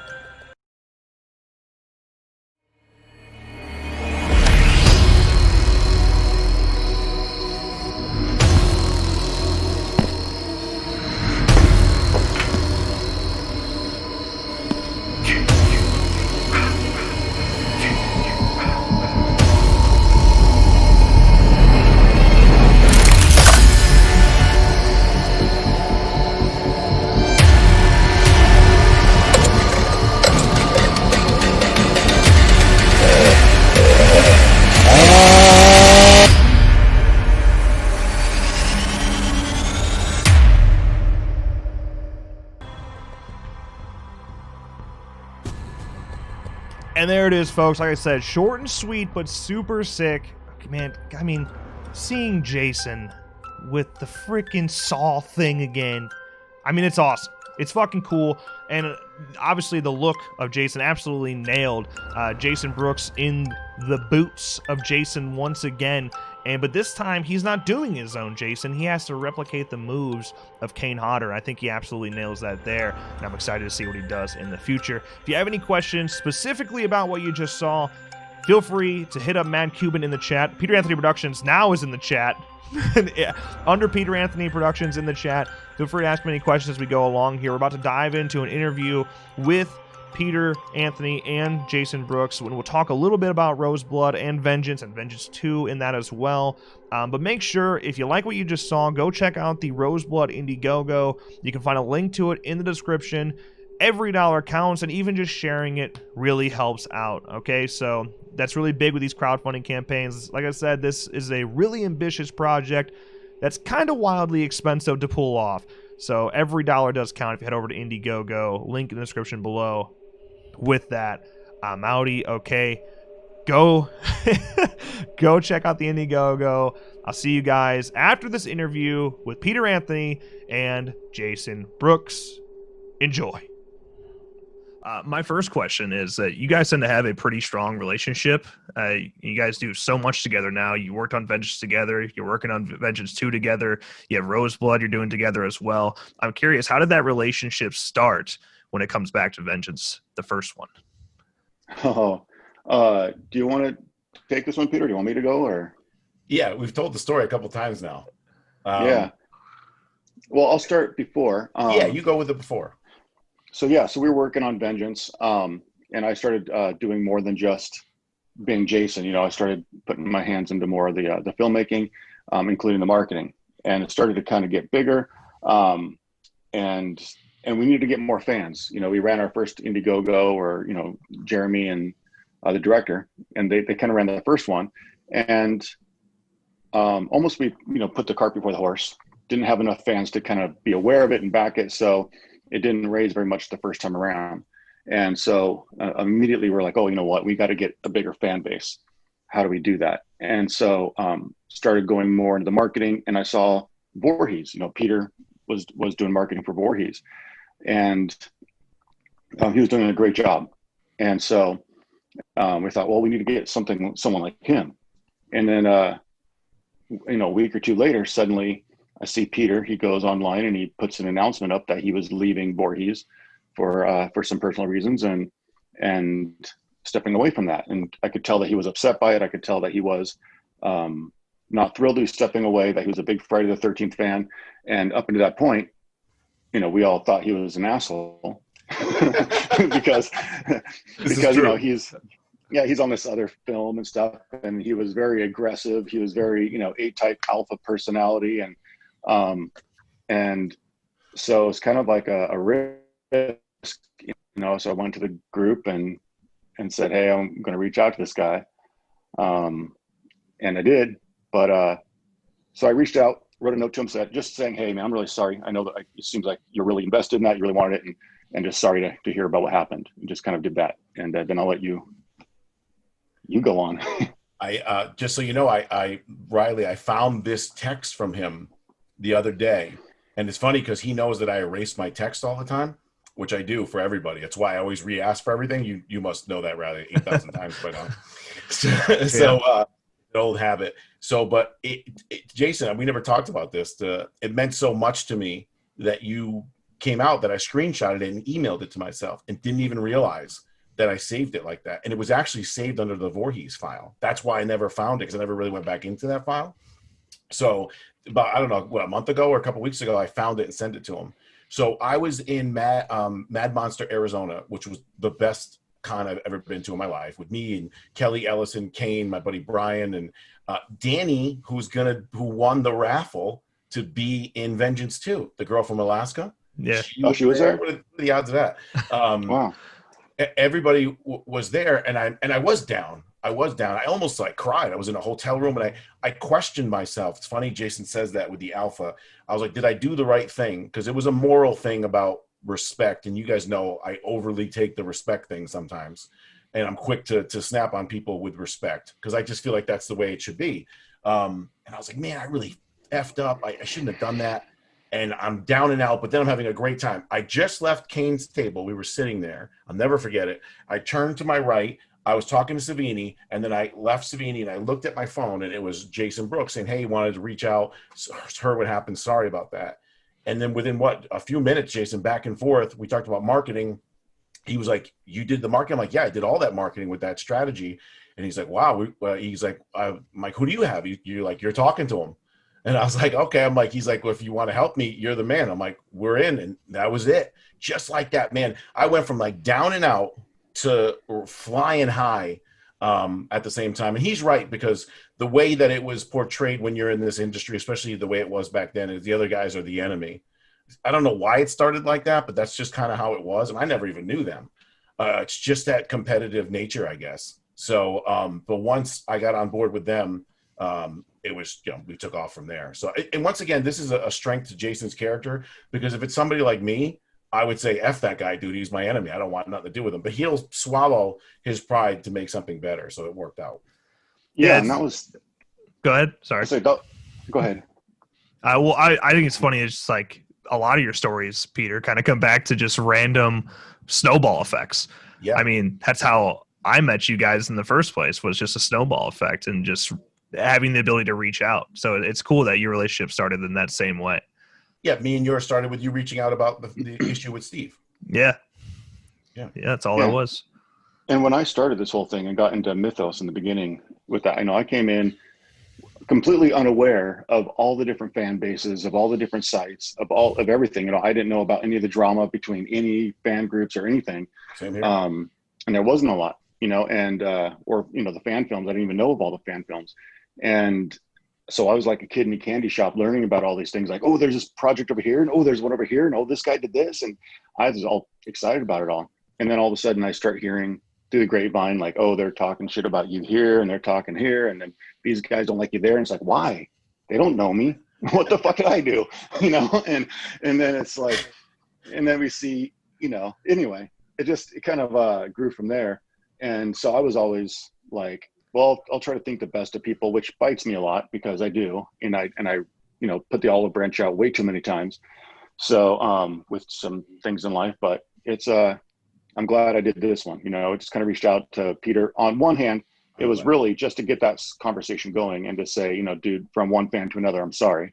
And then it did kind of snowball into that conversation, which, I had thought about. And then after he agreed, I went back to the guys and had a meeting. And I was like, okay, guys. So I talked to Peter. I said, I talked to Peter.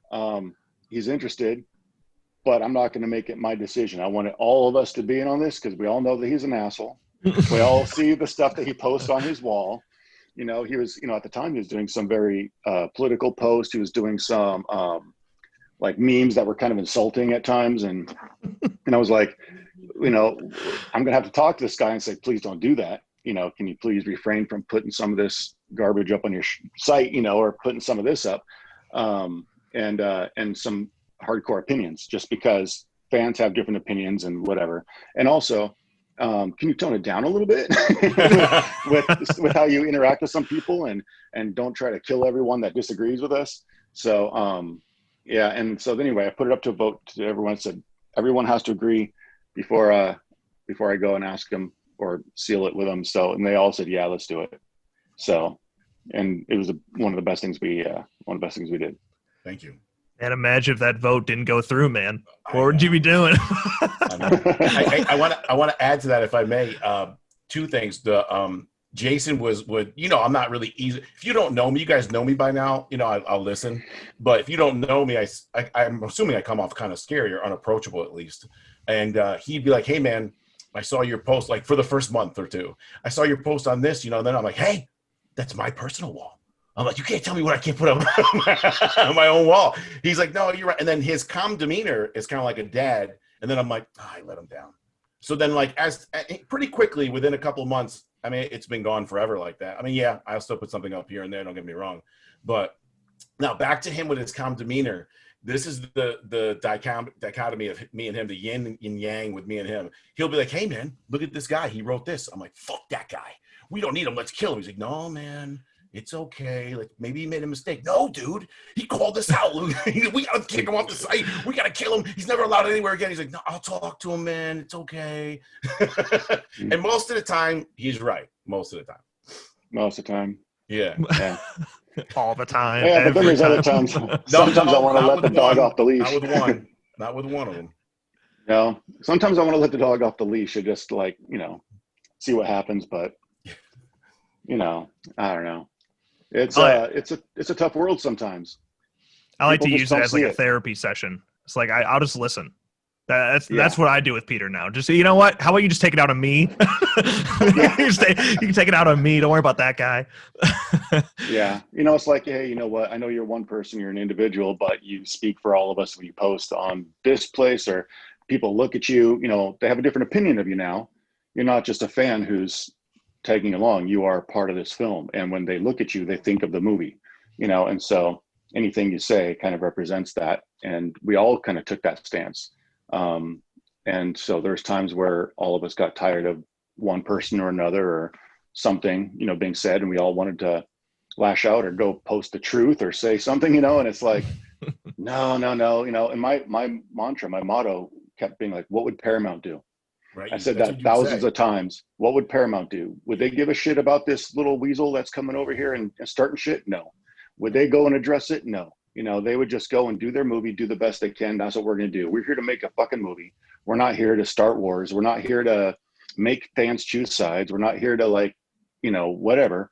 And if they got a bad review, then they'd probably just ignore it. Like they wouldn't care. We care, but we wouldn't go lash out, so. What's funny is with me is if you guys know me by now, it's just a therapy with me. So I'll hit one of you up and be like, this is bullshit. By the time I'm done with that conversation, my anger level was 100, right? 99% of the time. And then at the end, I laugh almost. So I'll do a big smile and then it's almost gone. It's because you listened and it's like out of me. It's like the pit bull barked and now it's okay. Yeah. I know Riley's felt that too before. Oh yeah. Yeah. I mean, listen, the YouTube life as well. You just kind of hear some of the most random things. There's probably shit going on in the chat right now for this con that is just bonkers. Yeah. It's just how it is, man. You just gotta learn to look the other way.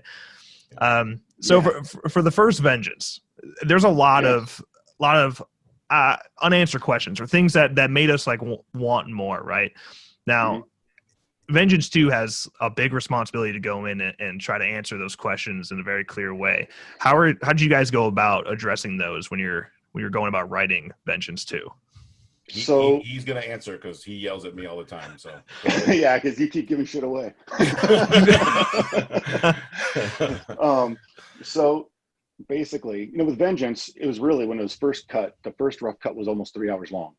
And it had a lot more character development. It went into a lot more of the stories of the people, and we cut out several things and several character development pieces and some of those questions. So one thing that we wanted to do was like, we want to pay respect to the original story. We want to enhance what was there, and on some of the things that we couldn't show more of or didn't have the time to film completely or weren't able to show completely, let's do that. And let's fill in those gaps because we know what those answers are. We know what those gaps are. And let's do it. So that's kind of how we went about it. But also there's the question of where do we go from here? How does this story end, or does it end? And where does that take us next? And so it's kind of plotting that out, putting that kind of timeline there. And then also it's interesting the way that we ended Vengeance.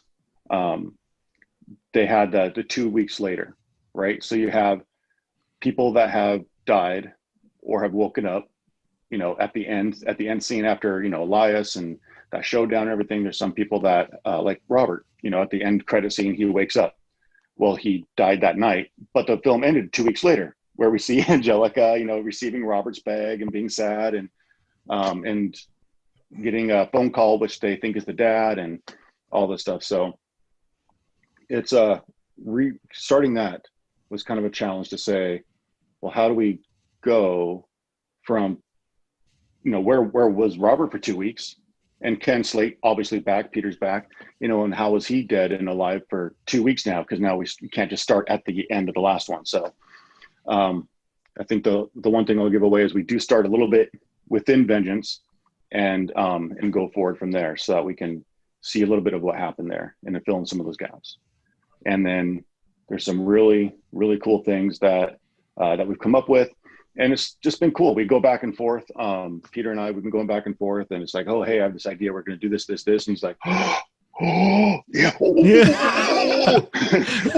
You know, that's just, you know, and he'll get excited and say, what about this? And I'll say, well, let's dial that back a little bit and stuff. And then I'll say, well, what about this? He's like, yeah, I like that. But, and I'm like, oh, that's it. You know, we kind of go back and forth until we land on it. And then we'll come back to it a couple days later and go, yeah, we got a little bit excited there, but this might be better. You know, so we've just been fine tuning it and writing things down and pulling it back as we go and pushing it forward. So just kind of sculpting it and until I was thinking, Jason, I think we should almost release one of our Marcos on the creative process in like a behind the scenes, because I think it's so funny.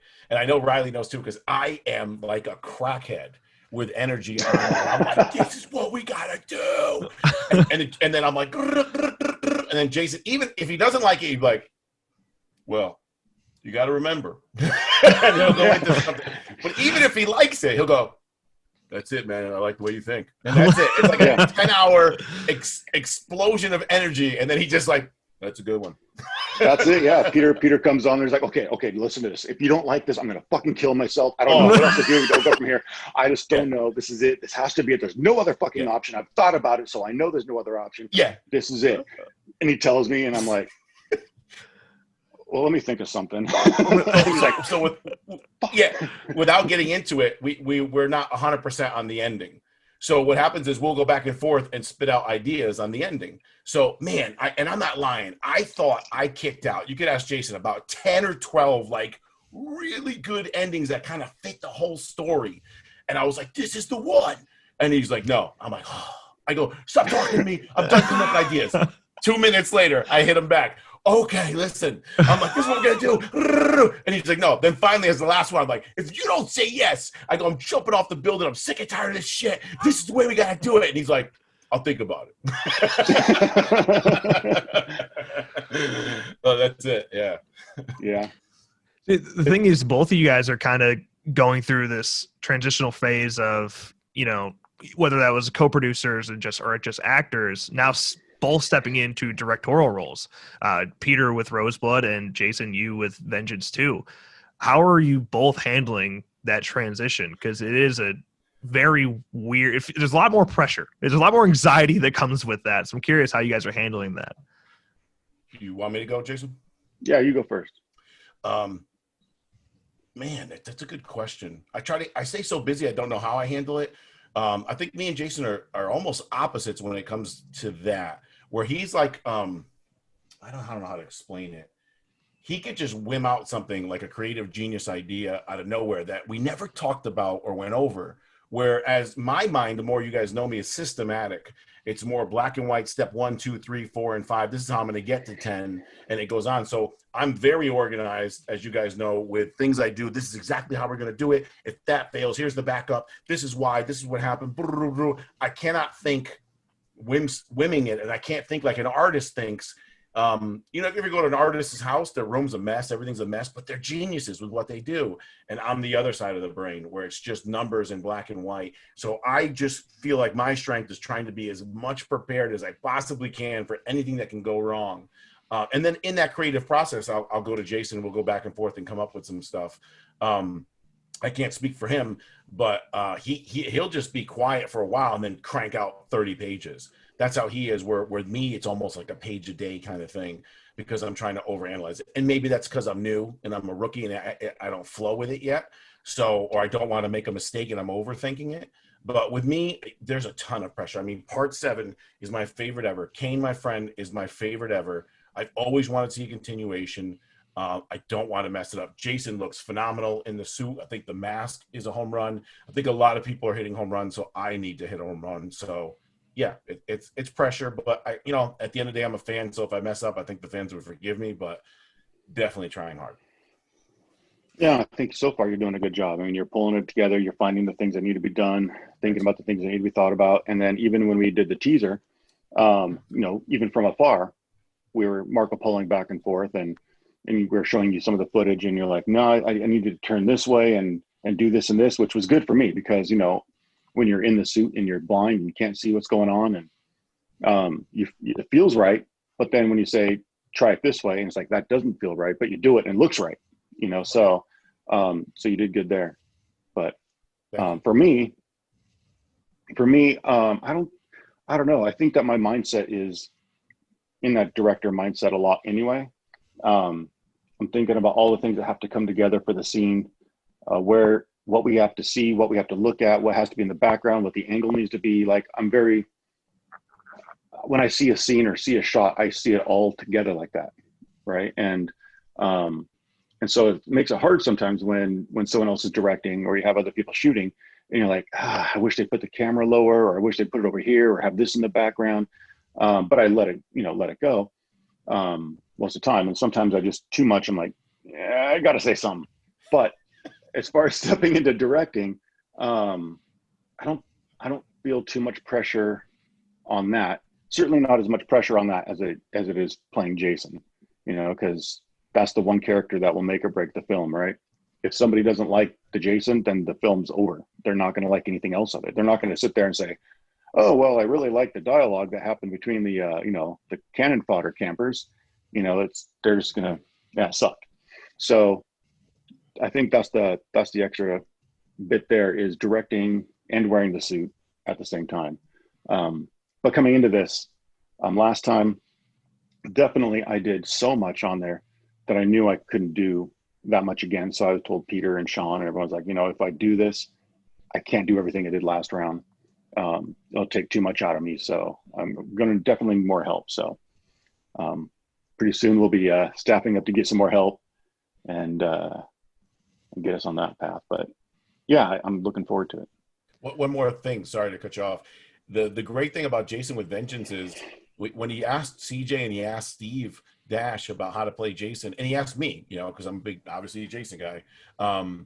We all kind of said, just do your own thing. And he has more of a body type of a Ted White, but he can pull so many things off. And I'm not even trying to kiss ass because we're on this, because I was talking to Cody Huskins about it. But the way you portrayed Jason was different.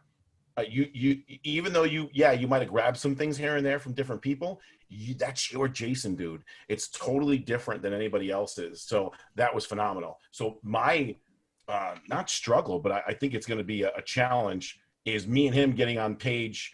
I know he could do it, but getting on page with Kane, because now you're playing one guy. You're actually playing Kane, which is, you want to talk about pressure. He knows this. I mean, that's everybody's favorite. And what he does is different than anybody else. So I want to try to visualize to him. And he's a great listener. This is what Kane would do here. This is, he does the head first, then the body.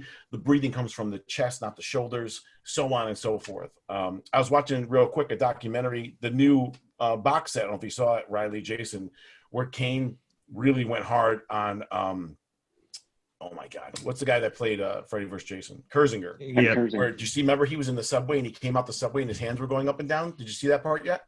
Yeah. Yeah, and Kane killed him. He was like, he should never do that. His hands should not go up and down. He should be stiff. He should be this.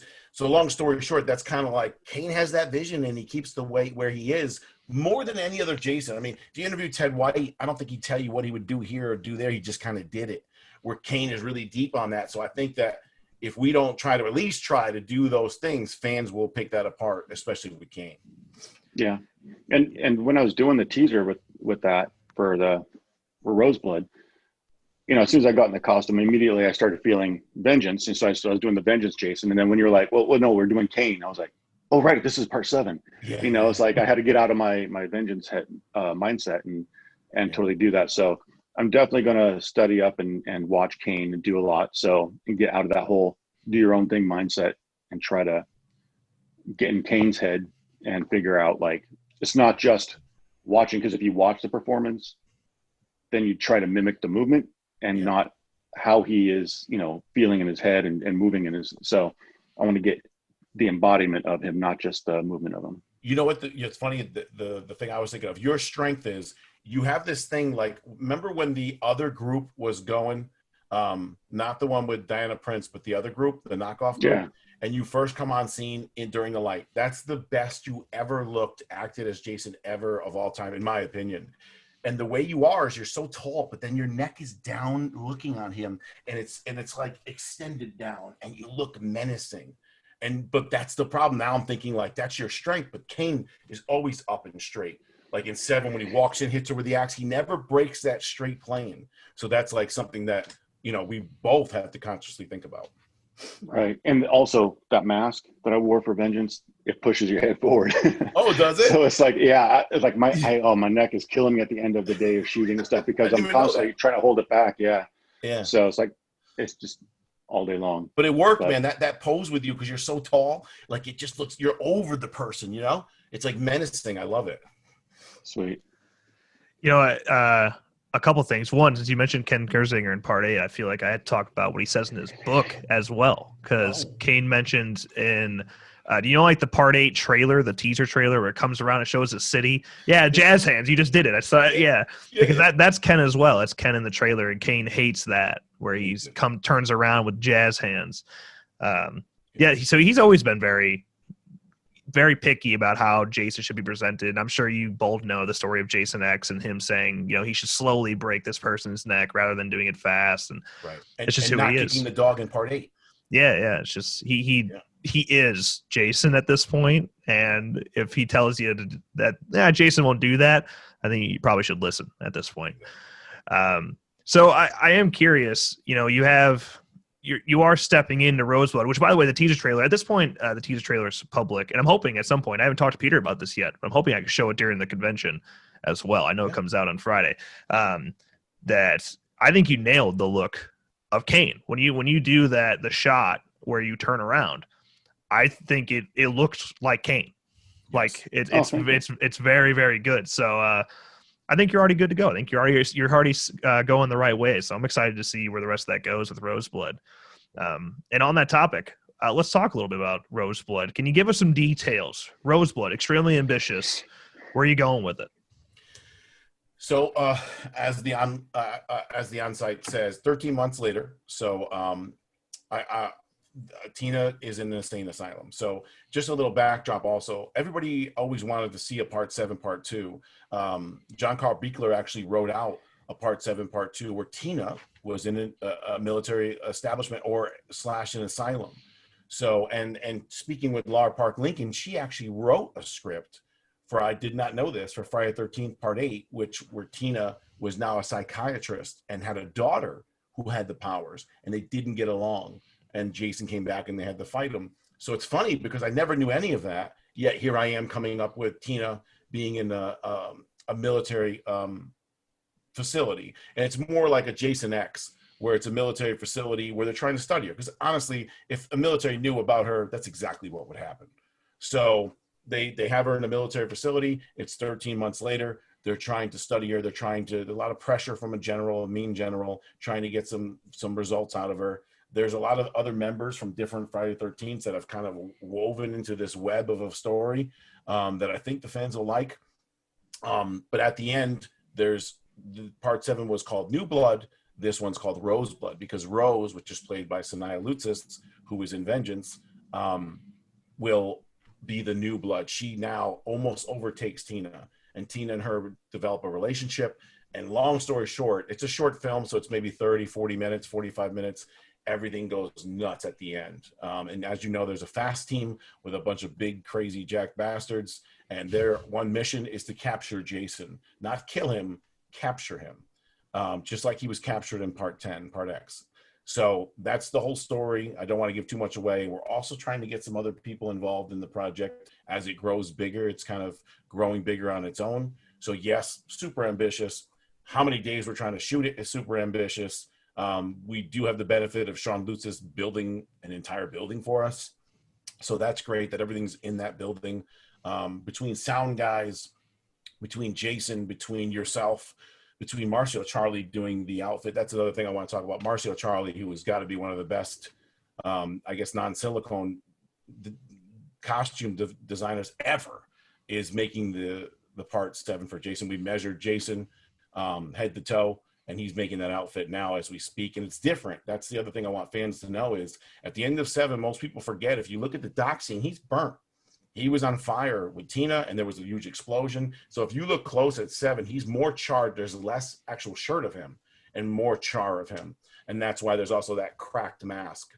And you will find out why the mask is put back together and how it's put back together in part 7. And I might say, by the way, Bob Furden at fiberglassmask.com hit an absolute home run with that mask. I mean, you had it, Jason. You wore it. What did you think? Oh, I love it. It's awesome. Awesome. It's beautiful. Thanks. Yeah. You know, first of all, Marcio Charlie, an absolute freak. Like, the dude is so good. And it's funny because before you brought him up to use for the Fall of Camp Blood, I had no idea who he was, and I thought I was pretty educated on these independent artists in this Friday the 13th community. Never heard of Marcio until then, and of course he ultimately made the Undermask for the Fall of Camp Blood. He has the one for Vengeance. He's done the Vengeance one, and then now he's doing Roseblood.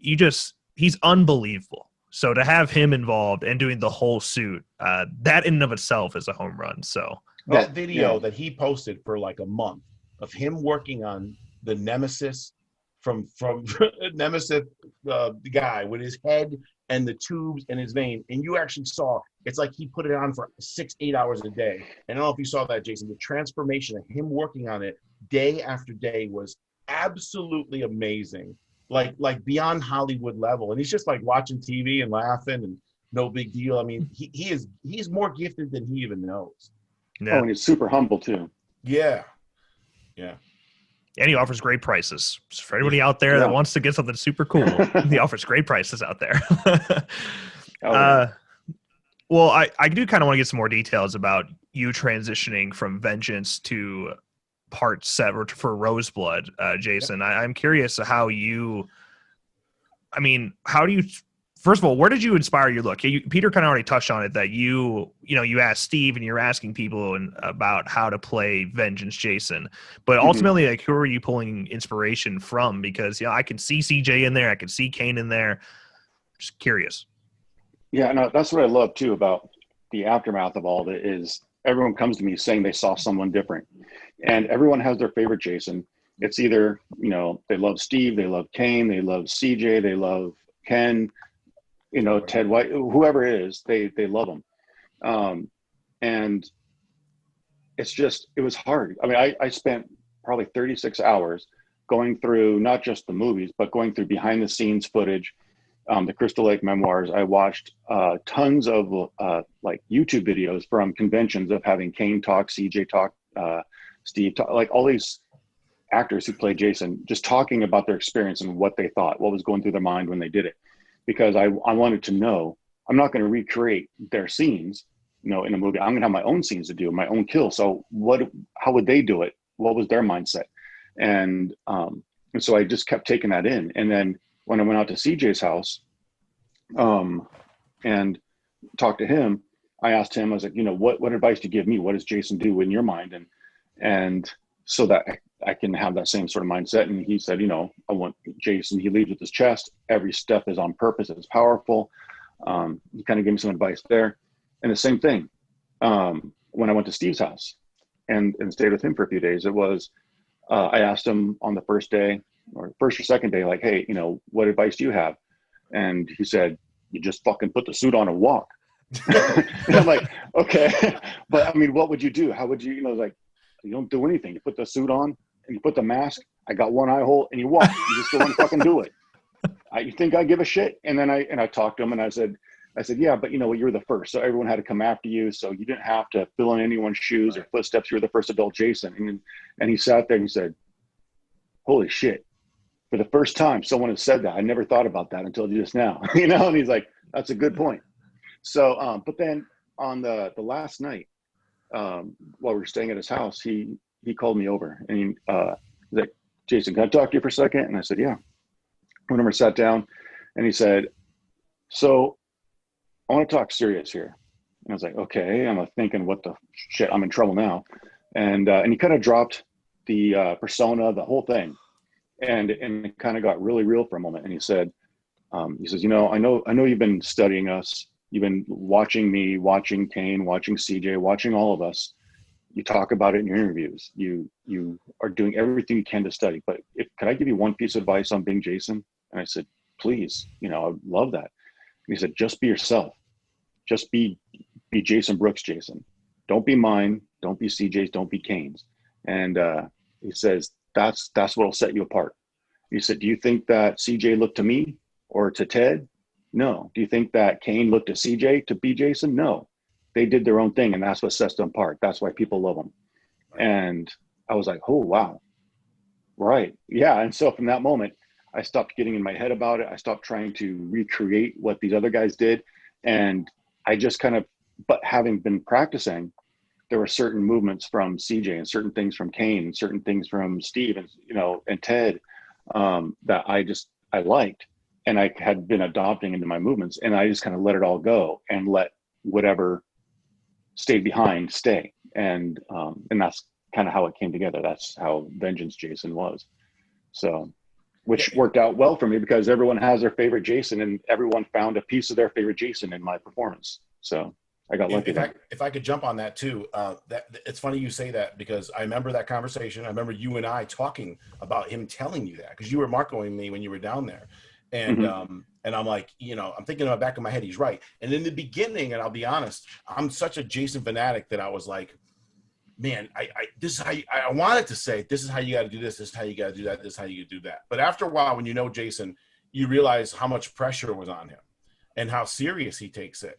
And he's a different body type and a different style. So he couldn't be Peter Anthony in an interview, like out of his mind nuts. You know what I'm saying? So like you realize what his strengths are, and he's calculated and he's determined, and every movement matters and everything's different. And so like there was almost times where I never even saw too much of his portrayal, but I'd want to say something and I'd be like, hey man, you know how much pressure this is? But when we would talk, man, I'm telling you, the weight of the world was on his shoulders. And the more people we signed, when we signed CJ and we signed Steve and we signed Tom, I saw how much pressure was on him, and I didn't want to say anything. And the best thing in the history of the world was what he just said, that Steve said, play him the way you played him. And there's not a person in the world that doesn't love your performance. I'm serious. When I talk to from Cody Huskins to anybody who cosplays anything, we have our haters. We have people that don't like the film. People don't like me. People don't like, but nobody doesn't like your performance. So great job.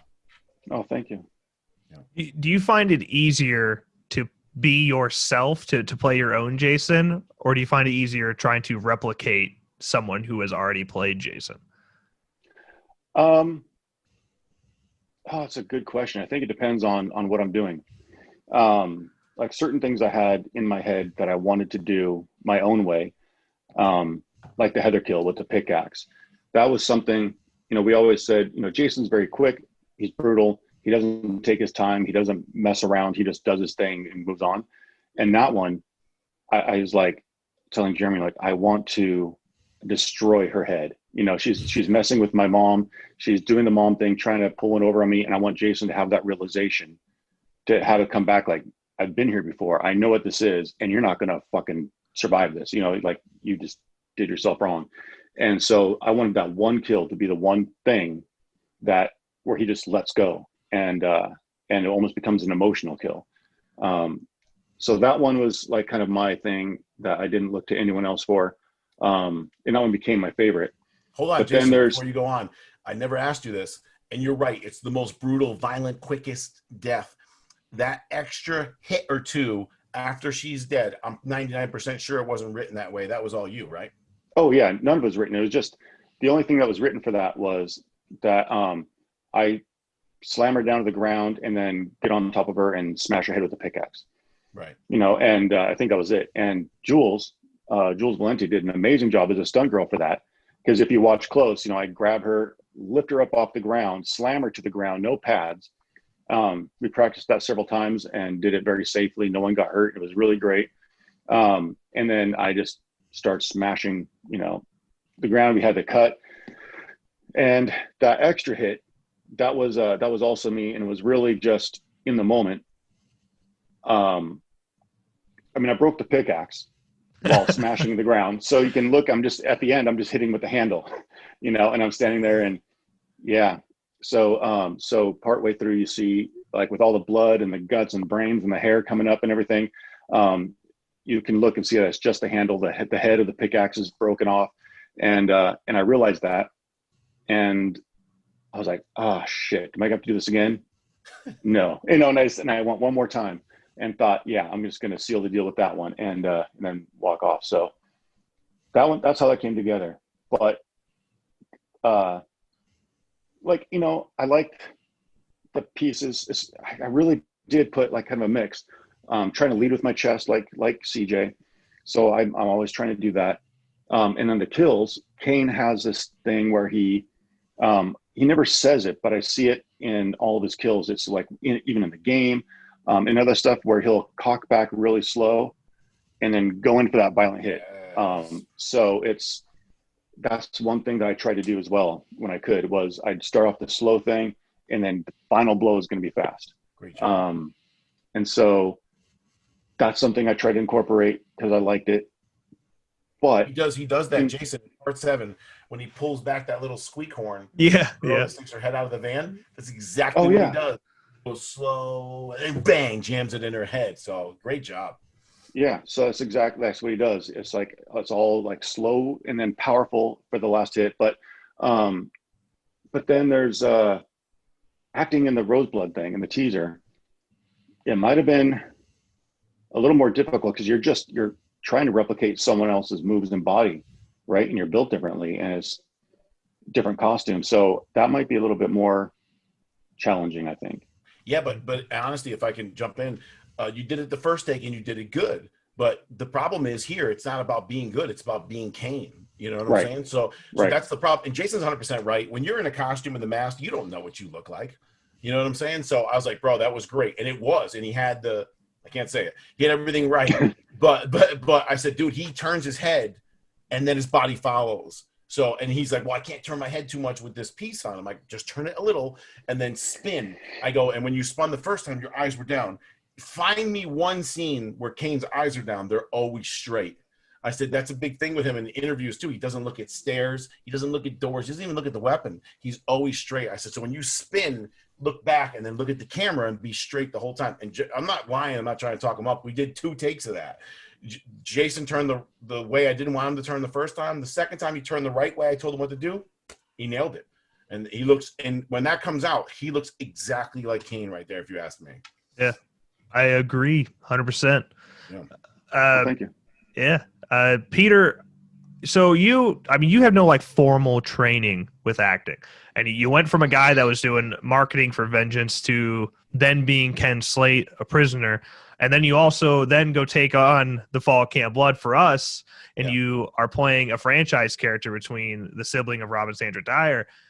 I mean, what is it like jumping into those footsteps like that, and now you are suddenly an actor and you're performing for hundreds of thousands of people?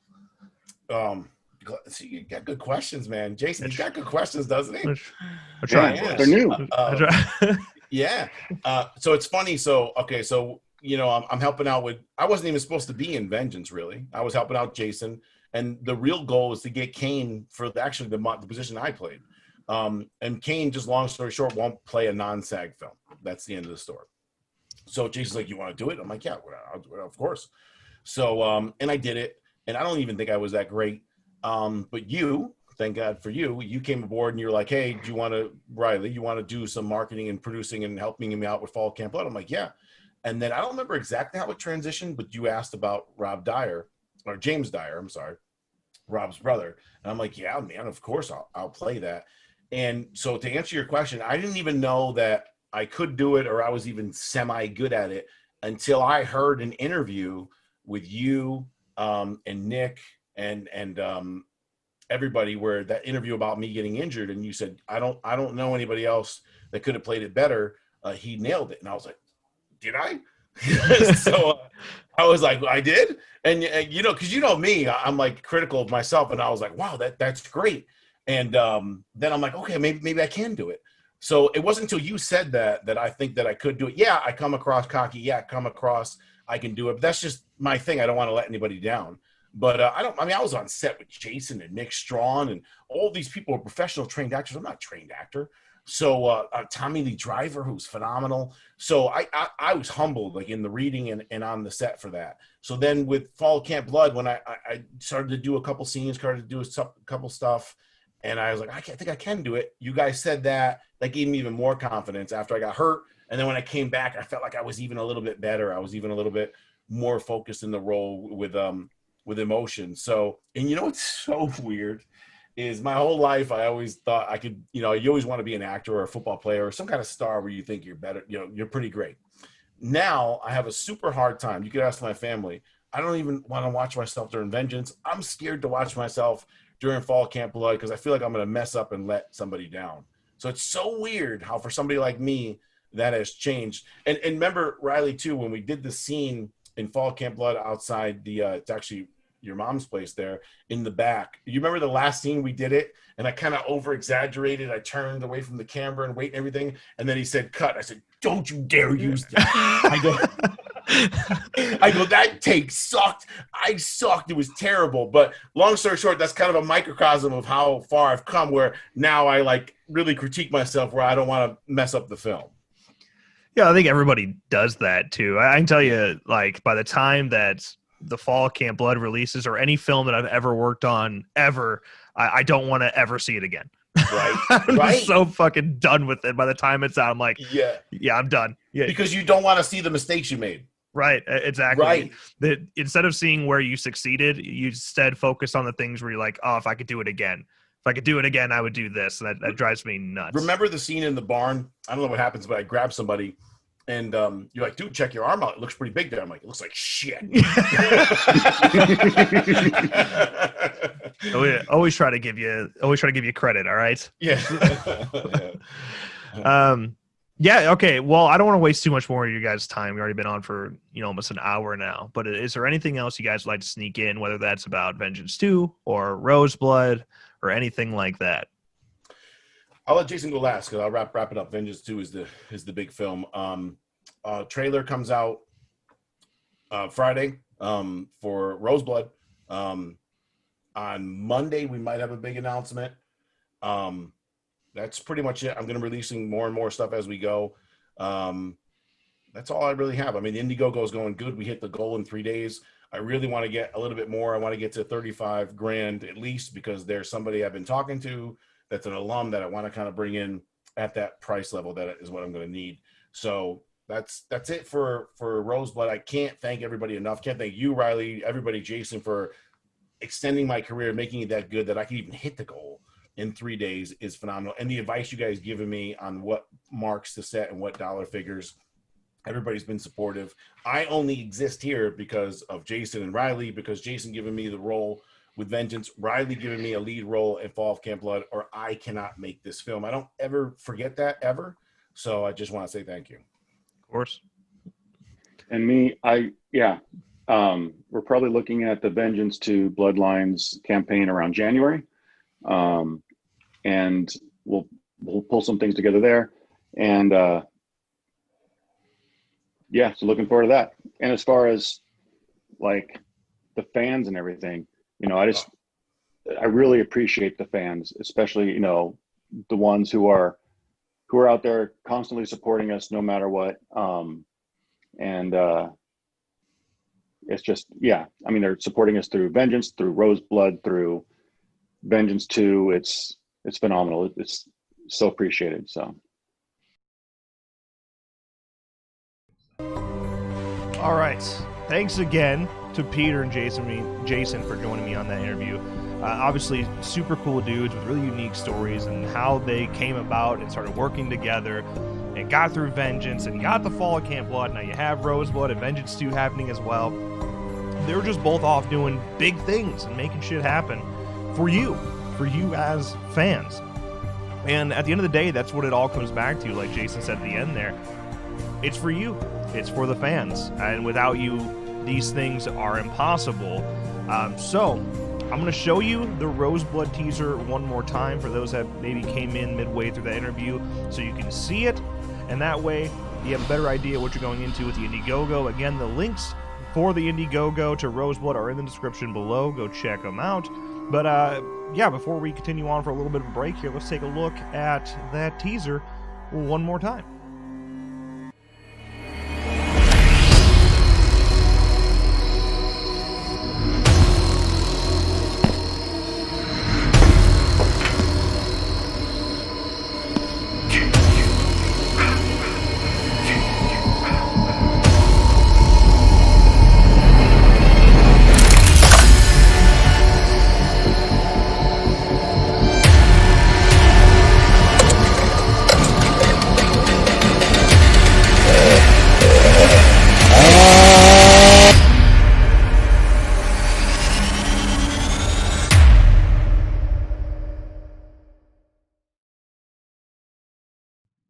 So again, links to that Indiegogo in the description below. Thanks again to Peter and Jason for joining me for the interview. Always a pleasure, boys. Always a pleasure. Now we're going to take like 5 minutes, kind of chill back for a second before we dive into our next segment, which I'm really, really excited for. I think you guys are going to dig it. So definitely stick around for it. You got up next the Halloween franchise timeline. A whole breakdown of how messy that Halloween timeline is, hosted by the wonderful dudes Andy and Ryan over at Dead in Santa Carla. You're definitely gonna dig it, so you should stick around. After that, we'll go to the top 5 underrated slashers, hosted by the Scream Queen, CC and Jess. And then it's the Fall of Camp Blood behind the scenes exclusive, never before seen footage right here. So make sure you stick around for that. We'll do a Q&A afterwards as well. Having a good time. I really appreciate you guys hanging out. Always a good time. Always a pleasure with you folks. A ton of work went into all this stuff, so the fact that you guys are hanging out and hopefully enjoying yourselves is great. It's very satisfying for me. So as we waste away the next 7 to 8 minutes here, feel free to ask any questions in the chat, because this is legitimately live. Right here. Legitimately live. Hope you guys like my pumpkins. This one's not real. See that? It's not real. But these are real. And you got Sam. And of course, you can't see that. Had to make sure you got that in there too. Try to decorate a little bit. Try to do what I can. Huh? You got another costume change, Simone? Is it one I gotta see? It's one I gotta see, right? Chilling as Jason. I like it. I like it a lot. That's awesome, man.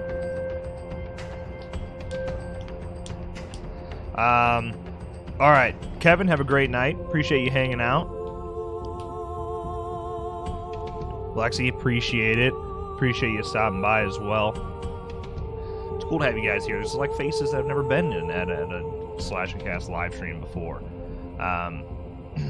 So right around, for those that are specifically looking at Fall Camp Blood stuff, that'll happen right around 10 p.m. Eastern is when that never before seen footage will be right here. And it will remain exclusive to this convention, so you definitely don't want to miss out on that. Set an alarm, folks. Make sure we don't miss out on that Fall Camp Blood footage, because it wants to be seen again. It'll remain right here and not be posted separately.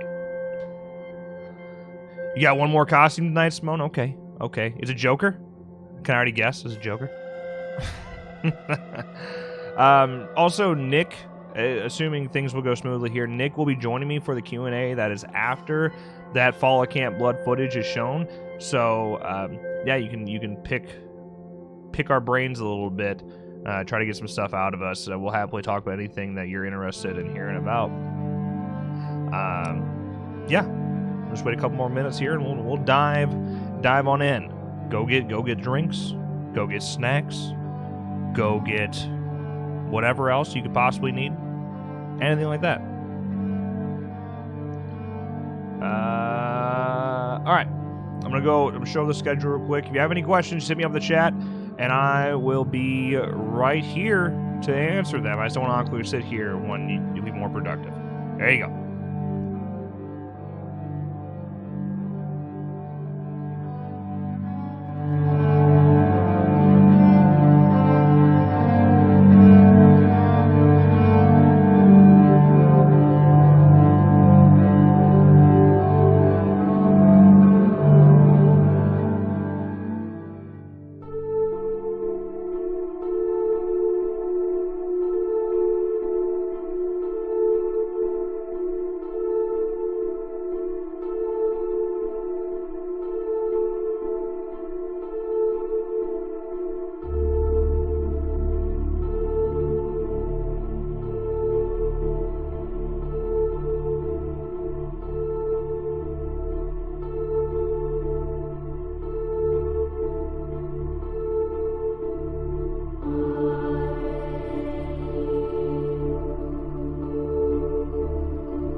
All right, folks, we're going to go ahead and kick off the Dead in Santa Carla panel.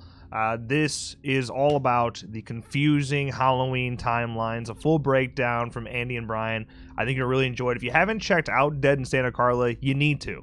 All right, absolutely amazing podcast, part of the Slashcast Podcast Network. I mean, fucking love having them. They're so cool, and they're great at what they do. So link in the description to their show everywhere. You can follow them on social media as well.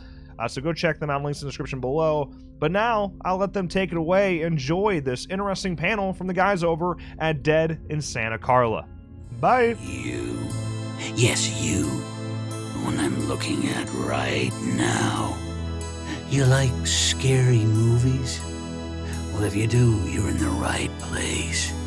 You've joined the Dead in Santa Carla podcast with Brian and Andy. Shouldn't that be Undead in Santa Carla? Well, Brian and Andy are just a couple lost boys, aren't they? Or they will be when I'm through. Enjoy the show while you can. Hey everybody, welcome to the Halloween virtual convention presented to you by Slash and Cast. We are Dead in Santa Carla, part of the Slash and Cast Podcast Network. I'm Brian. And I am Andy. What's going on, buddy? Not much, buddy. I'm excited to be doing this. This is our first video thing. Yeah, because we're podcasters. So podcasters is usually audio only, but you and I both have streaming experience, so I think this is going to go just fine. Yeah. We should have, very few issues, I think. But it's kind of exciting because this is the first time any of our listeners that are watching this see our glorious faces. Yeah. And you're a handsome guy, Andy. You're a handsome guy, fella. Thank you, buddy. So the guys from Slash and Cast, Riley and Nick, wanted to put this on because due to the fantastic experience that has been 2020, and with the coronavirus and the pandemic still ongoing, there's been a no conventions, and this is something that horror fans, we're very fond of going to. I know I am. I go to them all the time. Absolutely, me too. Yeah, you went to Days of the Dead in Vegas just last year. Actually, they had the Days in the Dead here in Vegas, but I'm just outside of Vegas. But I didn't go. They literally just had it, a little over a week ago. But I didn't go. Yeah, it's a weird time. It's a weird time. It is. It's a weird time. It's kind of scary. Who wants to get out and this kind of stuff? Yeah, but I assume just stay home. Yeah, me too. We do. So that's why we're bringing the convention to you guys. And Bam. Andy thought of something really cool that we could talk about. Basically, what we're going to do is we're going to chat and we're going to give our thoughts on the multiple Halloween film timelines. Okay. Yes, because there's plenty. Yes, especially with the release of 2018, that has created roughly 5, right? Yeah. 5 different timelines. I mean, let's go over them. You've got what we call the OG timeline, which is part 1, part 2, part 4, part 5, and part 6, Curse of Michael Myers. So you have 4, 5, and 6, and 1 and 2. So that's 5 movies in that timeline. I think that's the timeline. That's the timeline with the most movies. Yeah. With the most. That's the OG. Then you have, I guess, just its own standalone timeline. You have Halloween 3: Season of the Witch. Right. It's considered a timeline. It's not even in the same universe as the original Halloween because why, Brian? Tell us why. Because you can see that they're watching the fucking movie. The movie's got an advertisement in the movie. Hello, the original movie does. So right, yeah. So that if the movie is playing on TV in Halloween 3, then it doesn't even take place in the same universe. So it's weird. It's on its own little thing. We won't really touch much on it because I don't know. It is one of those. We'll go through it. But okay, so that's the second timeline. The third timeline would be 1, part 2, H2O, and Halloween Resurrection. Right, exactly. Okay, so that one has 4 in its timeline. So that's a timeline that starts pretty strong and then doesn't really finish too strong. Here's where the Halloween 6 stands start throwing shit at us. Yeah. Well, So then we have not the last one, next to the last one, we have the Rob Zombie timeline, which is 2 movies, Halloween 1 and 2 from 07 and 09, both directed by Rob Zombie. Then we have the new timeline, which is part 1 in 2018, and then we have Kills and Ends coming, but we won't count them because we haven't seen them yet. For all we know, they might suck. I hope not. God, I hope not. They're not gonna suck. There's no way.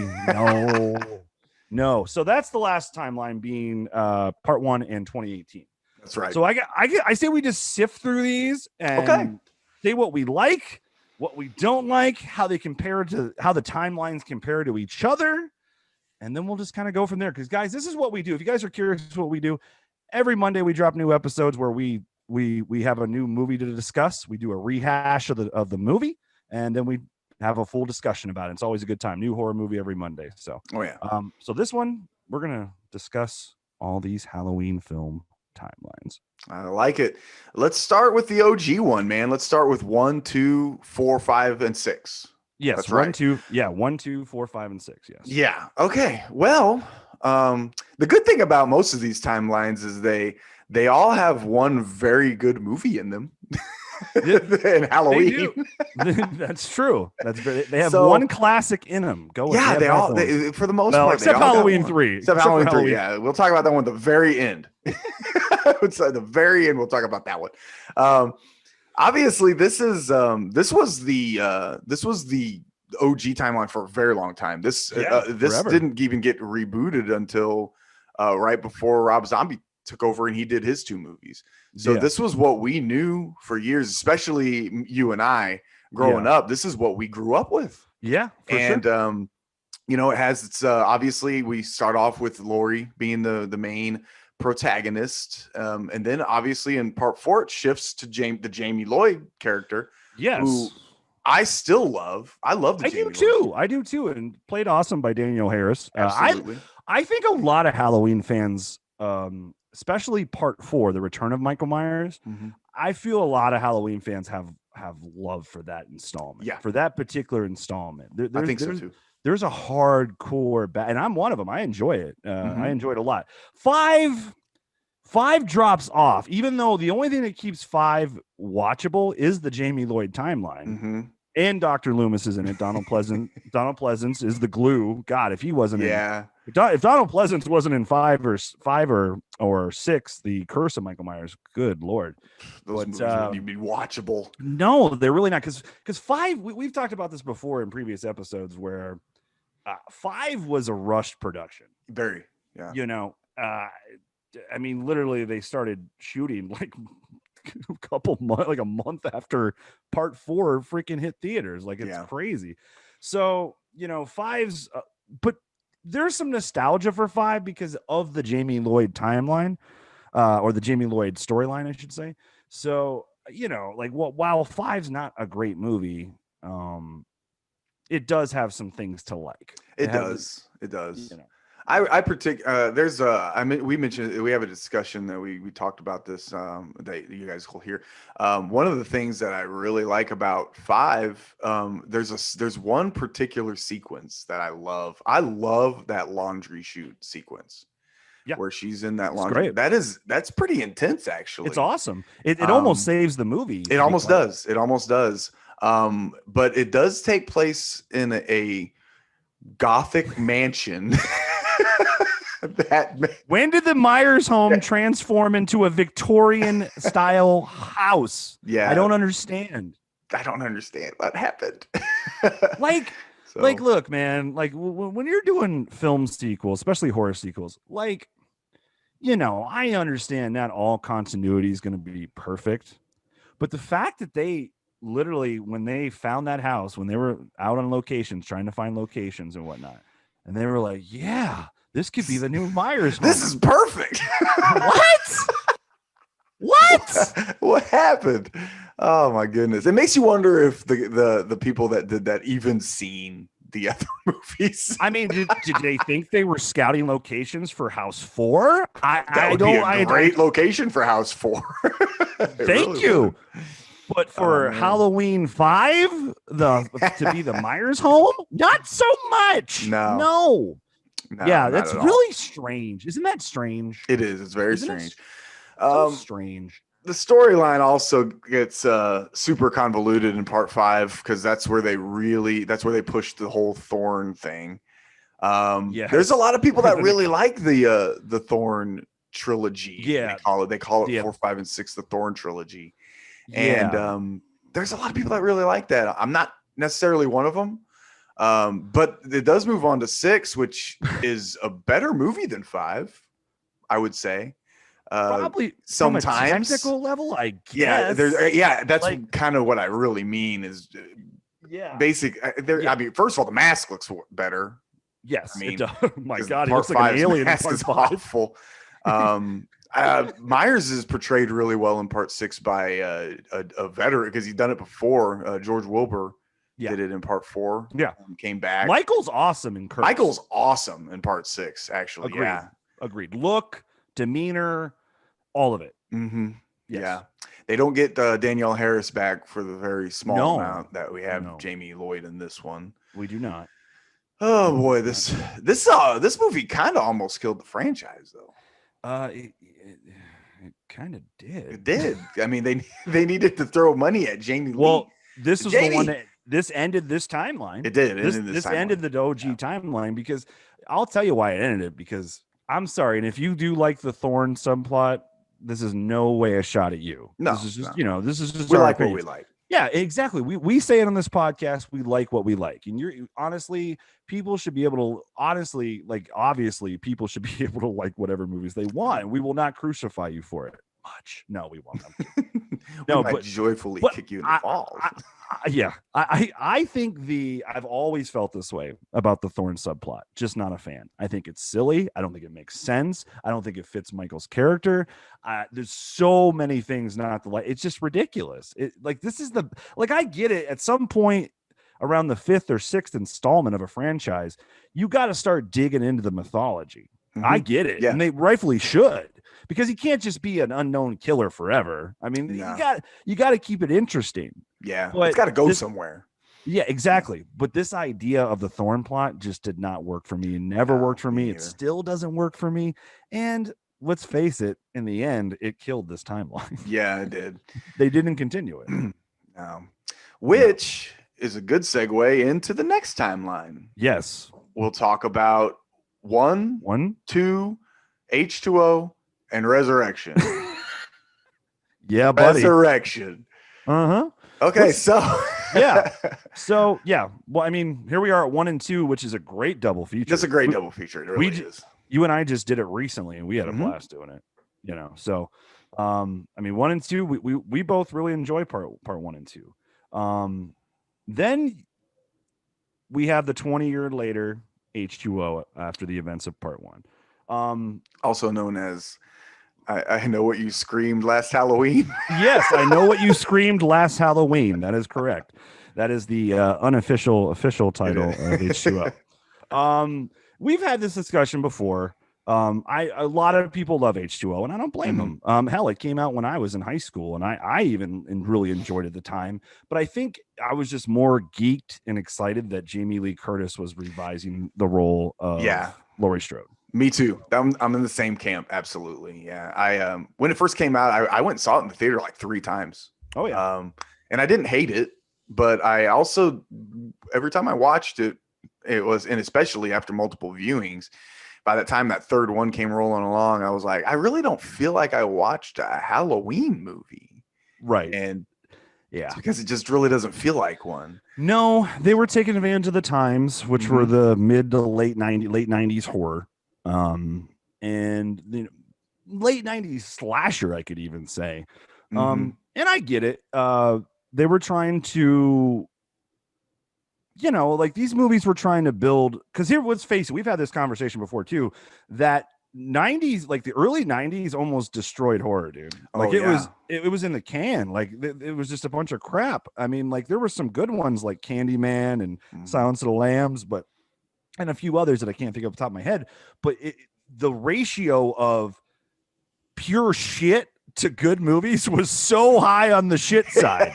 I mean, Yeah. they were just pumping out. This is like in the heart of when video stores were really blowing up in the early, and I know because I was raised in a video store. Mhm. I mean, video stores were really taking off in the early 90s, big time. I mean, they were really exploding, and they were already started to explode, but it was becoming a big media at that point.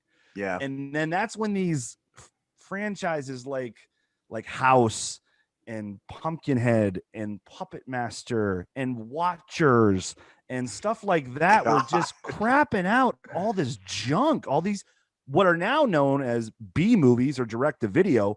That's what the horror genre was slowly turning into. Mhm. So I get what H2O was trying to do. They were trying to capitalize off a new wave of horror in the 90s that was capturing a new young audience that had Right. brought horror back into the spectrum. And not only when I mean back in the spectrum, I mean a horror movie that was released to theaters and making a shit ton of money. And doing well, exactly. And doing well. Right. So I get it. But at the end of the day, I liked it at the time. But as the years have passed, I've kind of changed. I'm very neutral. It's just okay to me now. Like, Mhm. I feel like like you said, I know how you screamed last summer. I mean, I know how you screamed last Halloween. Yeah, that's how it feels when I watch it. And I get that's why some people like it, and I understand. But at the end of the day, when I watch a Halloween movie, I want it to feel like a Halloween movie, not a Scream or I Know What You Did Last Summer. Right, exactly. Some of the positives in the movie, though, I do enjoy most of the cast.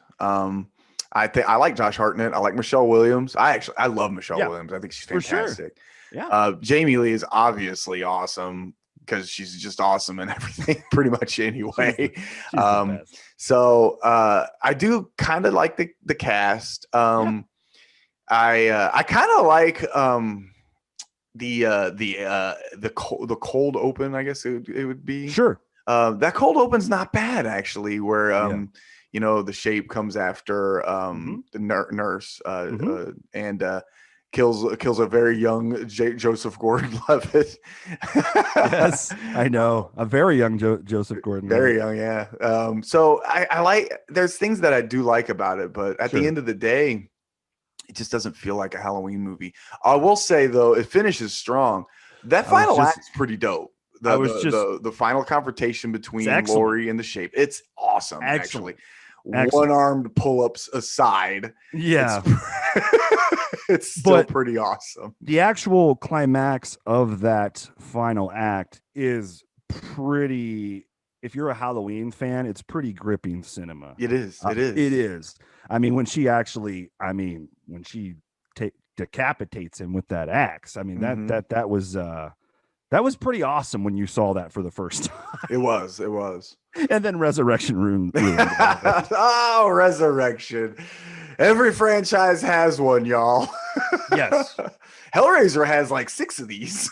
Yes, absolutely. So don't feel so bad. Yeah. God, this movie. Resurrection, man. We talked about this at the end of September. We did. We talked about it then. So we won't beat it too badly.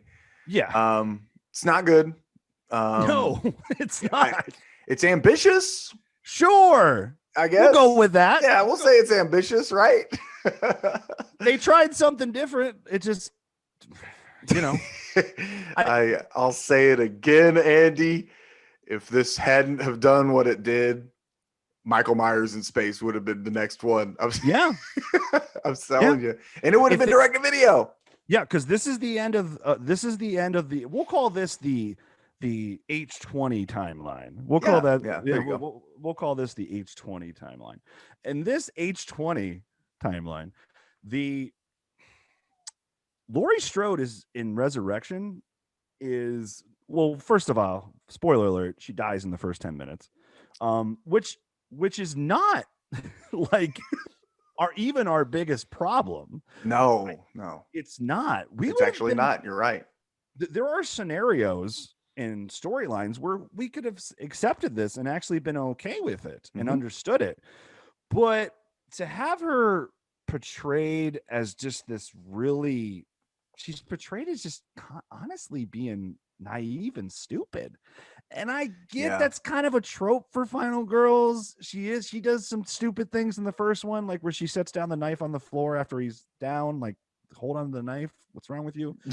But after all she's been through and everything, like, to make her out to be just that dumb and Michael wins is just silly to me. It's just serves no justice to the character. It's a disservice to the character. Yes. I mean, yeah, it's a disservice to her character. Because we literally just watched her whoop some ass. Yes. In the prior movie. And she acts like like almost a legit buffoon. Dude, it undermines everything that character ever accomplished in cinema. It does. And what in congratulations, Resurrection. Not only did you kill this timeline, you killed off the Laurie Strode, one of the greatest final girls in cinematic history, in one of the most ridiculous ways possible. Yeah. Congrats. But they one hand washes the other, Andy. And if we did get Kung Fu Buster Rhymes, we did at the end of the day. Motherfucker. Yes, we did. And we talked about this too. What the irony of this whole thing is this movie gets so much flack, and rightfully so, because of the Kung Fu Buster Rhymes stuff.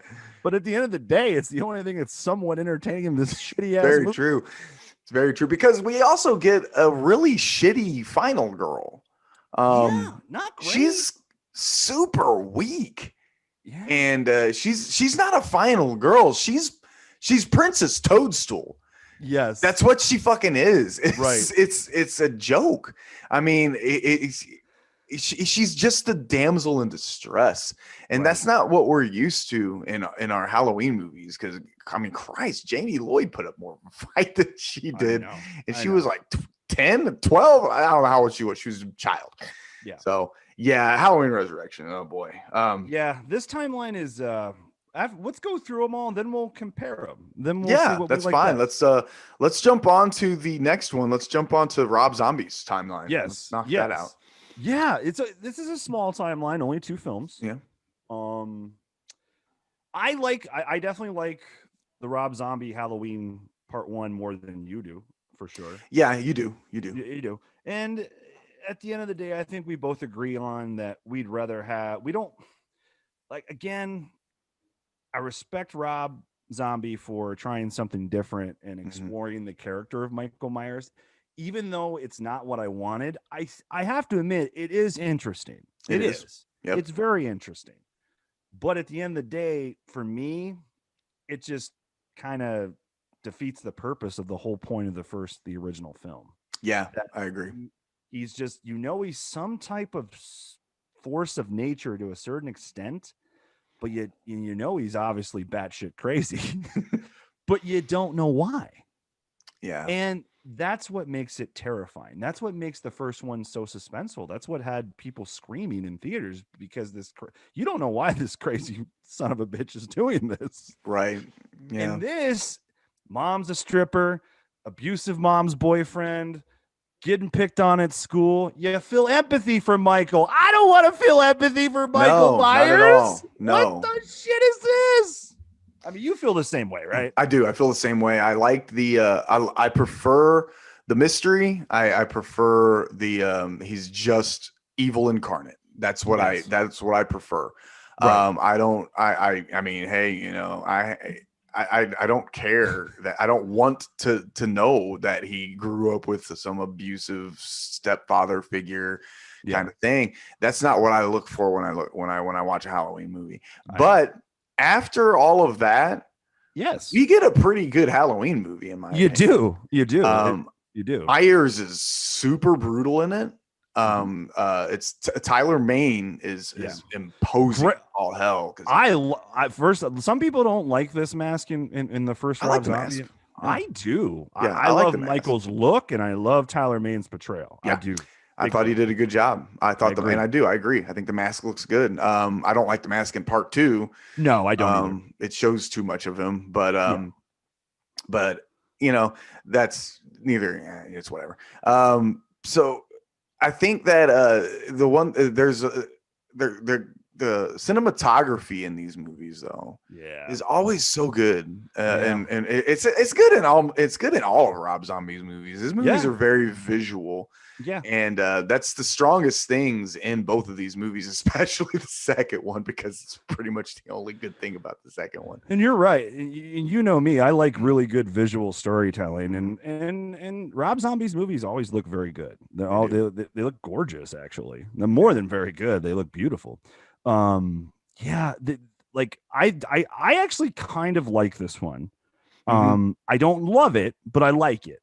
Yeah. I think it blows the doors off 5, 6 Resurrection, and honestly even H2O in my opinion. I would prefer I watch this more than I watch H2O.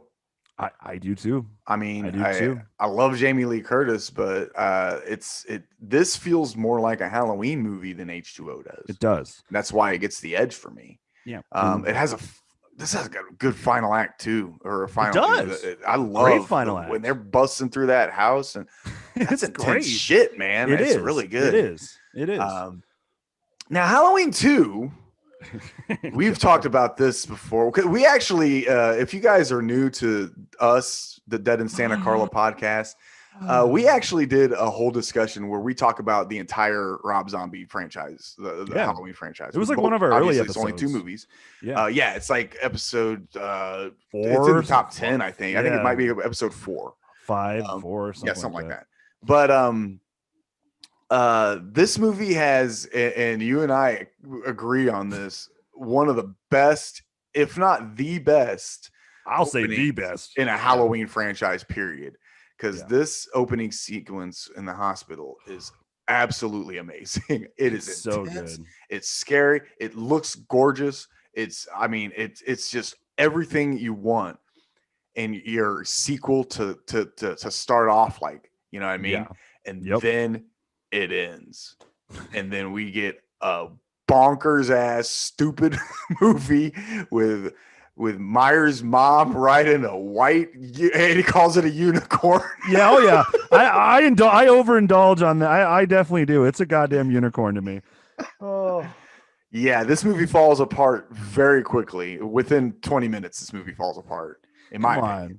Mama, you didn't like Mama Ghost Myers? No, I don't like that. I don't care. I don't care about that. I don't care about this. But the thing, what I will say, and I do give Rob Zombie some credit and some respect, because this movie does carry on what he started in the first portion of Halloween, exploring the psyche of Michael Myers, yes, and the issues they're lying there within, and Absolutely. It carries on in this movie. And I will give him credit that the tonality of these movies between 1 and 2 actually do match, and they do feel like one complete story. I'll give him that much credit. Now, do I like it? No. No, I don't. I don't like it. I don't like this installment at all. I think it's one of the worst in the franchise. It's pretty bad. It's pretty bad. I would probably have, I would have, we talked about it. I would have Halloween Resurrection as the worst, and I would have this as the second. Yeah, it's down there for me. It's down. Yeah. Now I have like the original Rob Zombie Halloween. I have the OG Rob Zombie Halloween. I think I had that ranked 5. That's pretty high. That's higher than most. Finished the same on that. Yeah. So we had the same on that. So yeah, I wasn't a fan of this Halloween 2. I don't know what. At the end of the day, he didn't want to do it, and he was like, and finally he got broke down and did it. And I just don't think he. I just think he's like, fine, if I'm going to do this, I'm going to just make the craziest fucking Halloween movie that I want to make, and I'm going to make it. Yeah. Well, he did. Unlocked. Achievement unlocked, brother. My goodness. All right, we have one more timeline, right? Well, we got 2 more. Let's knock out the Halloween 3 timeline real quick. Okay. Okay. I just watched this today, actually. Oh, did you really? Oh, wow. Yeah. I haven't watched this in a little bit. I don't think this movie's as good as some of the people want to give it credit for. Yeah. But I understand it's definitely what they were trying to do. No, it's not. Understanding what they were trying to do. John Carpenter wanted to turn it into an anthology series. I get it. Yeah. It failed, obviously, because we got a part 4 with Michael Myers. Yeah. The next movie is literally called The Return of Michael Myers, and there's a they had reason. to let people know, guys, he's back. Yeah. Please come buy a ticket. I swear, it's not the little kids Shamrock toy shit anymore. I promise. No more jingles either. No more of those. It's Michael Myers, and we're going. Yes. So, this movie, it's not bad. It's not good. It's very mediocre for me. It's super middle of the road sci-fi horror. I love Tom Atkins, so I'll watch the movie. You know, sure. I think Tom Atkins is great. At the end of the day, it just makes me wish I was watching Michael Myers. Yeah, and that's what it does for me. So I think my biggest issue was that they were very sneaky at promoting this movie at release. And that bothers me. That bugs me. And at the end of the day, like we said in the beginning of this doesn't even take place in the same universe as Halloween 1. So, I mean, I wish they'd have just called it Season of the Witch and called it good. Yeah. I get it. Because let's face it, better. It definitely would have been received better. Yeah. I can tell you that. I mean, let's face it, the reason this movie is called Halloween 3 is to capitalize off what the first two movies did. Exactly. They wanted to cash in. Yes. There's no other reason for it. So at the end of the day, I don't think this movie is, I mean, there are some super stands on this movie. And I think these people are so super stand on this movie because there's a lot of people who think this movie is a piece of junk. And I get it. I feel like both are overcompensating. It's somewhere it's somewhere in the middle. Yeah. It's somewhere more in the middle where this movie lies. It's very, like you said, to me, it's just very mediocre. Yeah. It's kind of fun. It's kind of goofy. It feels like it sounds like a decent Twilight Zone episode. There you go. Yeah. Yeah. You know, it has that kind of science fiction-y feel to it. It does. Yeah. So at the end of the day, I even feel like I'd probably like this movie more if it was just called Season of the Witch. Yeah, if it wasn't part of one of my favorite franchises, I would probably enjoy it more. I agreed. So with that being said, like I've never considered this part of the Halloween franchise. I have to, but I don't view it as it because why would I? It has nothing to do with any of the movies. It has zero, Brian. Zero. They couldn't couldn't. Nancy Kyes is in it. That's true. That's true. And I love Annie. Jamie Lee Curtis is in this movie. She's on the phone though. She's calling. Well, her voice is in the movie. So or the voice, yeah. Is that what it is? It's just her voice. Yeah. But it's like I said, it doesn't even take like if they would have here's my thing. If you're going to call it Halloween 3 Season of the Witch and promote it as the third Halloween film, then tie in a little something. Get clever with it. Something in the script that ties it back to the first and second one. Yeah, at the very least, they could have just made it take place in Haddonfield. There you go. I mean, something that. Yeah, it's something. I mean, look, like anthology, there are some good anthologies out there, and I get that this was an anthology entry, but sometimes you can get clever with anthologies. Look at Trick or Treat. Mm-hmm. Like that takes, even though I get it, it's apples and oranges, but I love that's an anthology installment of a movie, and I think it's so clever how the script and story ties everything together. It's not your typical anthology. If they would have done something clever with this to tie it to the franchise, then cool. I'd have been on board with it. But they don't do that. No. If you're not going to do that, then don't call it Halloween 3. We're passionate about this stuff, guys. All right. We're passionate. Anyway. All right. Let's move on to the last timeline, man. This is now my favorite timeline. I think it's yours too. It is. This is now my favorite. Okay, so this is the Dead in Santa Carla's favorite timeline. Yes. Obviously, I don't think we need to say anything more about Halloween. We did a whole episode on that. If you guys want to know what we think of Halloween, feel free to listen to our discussion. We rambled on for like 2.5 hours. Gushing over it. It's Brian's favorite movie of all time. It is my favorite movie ever. So let's move on. Let's go ahead and just start talking about 2018. And I can't believe how genuinely how genuine it feels in comparison to Halloween 1, it feels like a John Carpenter movie. Yeah, it does. It feels like a Halloween movie made 40 years later. Mhm. And I just love pretty much 95% of what they did in this movie. The only issue I have, the minor issue I have, is I'm not a huge fan of the Sartain, the storyline, the whole Sartain. I'm not a big fan of the Sartain wrinkle either. Yeah. So, but when he puts that mask on, I'm like, oh no. Yeah, I was just like, what the fuck? Dude, when he put that mask on, I'm like, oh God, I hope this movie's gonna suck. This final act's gonna be terrible. I was scared. I was nervous. Too. Because he looks so stupid with that thing on his. That shot, like, there's so many good shots in this movie, but that shot of him, he just looks weird. I don't know. It looks bizarre. It's ridiculous. But everything else, man, I pretty much really love. It looks gorgeous. It looks like fall. It's shot beautifully. It's got one of the greatest tracking shots in the fucking franchise. Mm-hmm. It's got that's the best. That's the best. That one camera shot. That's the best. That's the best shot in the franchise. It's paying homage to the opening shot in part 1, which is one of the most iconic opening shots in the history of cinema. It really is. It really is. And they put their own spin on it though, because they didn't just say like, hey, you know what? Let's just do POV. Nah. Yep. They do a behind over the shoulder kind of thing. It's like a third person. It's a trailing kind of. And I love it. It's so fantastic. But I love the portrayal of Laurie Strode in this. I love the way they wrote her. I love the way Jamie Lee Curtis does it, because she's fucking awesome. I think the character development of Laurie Strode in Halloween 2018 destroys the character of Laurie Strode in H2O. I agree. Yeah, I agree. Destroys. I don't think it's close. This version of Laurie Strode is way more interesting and way more captivating than the Laurie Strode in H2O. 100%. I agree.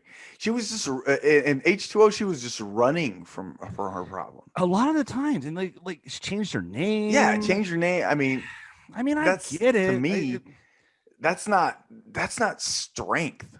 No, I mean, maybe if somebody could convince me otherwise, hey, I'm a rational guy, I'll listen to you. But I just think that her this hunkering down, preparing, loading up on, just it's awesome. I just love that she's waiting. She's ready for him if and when he comes back. And it's a complete 180 to the H2O Strode. The H2O Strode is changing her name and trying to avoid Michael. She literally says in 2018, I've been praying that he escapes. And, and the deputy goes, why is that? And she goes, so I can kill him. Exactly, man. It's a complete 180 of the character development from H2O to this. So that's really good. It's one of the reasons I appreciate this one so much, is that character development of this iconic character that is Laurie Strode. Yeah. And I am totally on board with everything they do with this character. I am too. I was bummed that when they delayed it, but I'll be there opening night. Yeah, for sure. So yeah, they what else is there to really talk about in this movie? I mean, other than the portrayal of the Shape is really good. James Jude Courtney did a really, really good job. Nick Castle played him in one of the shots. Yep. So they love the mask in this. Yeah, the mask. Oh yeah, there you go. I got a copy of it right there. Yeah. That's my autograph. I got autographs on that. I'm a nerd, guys.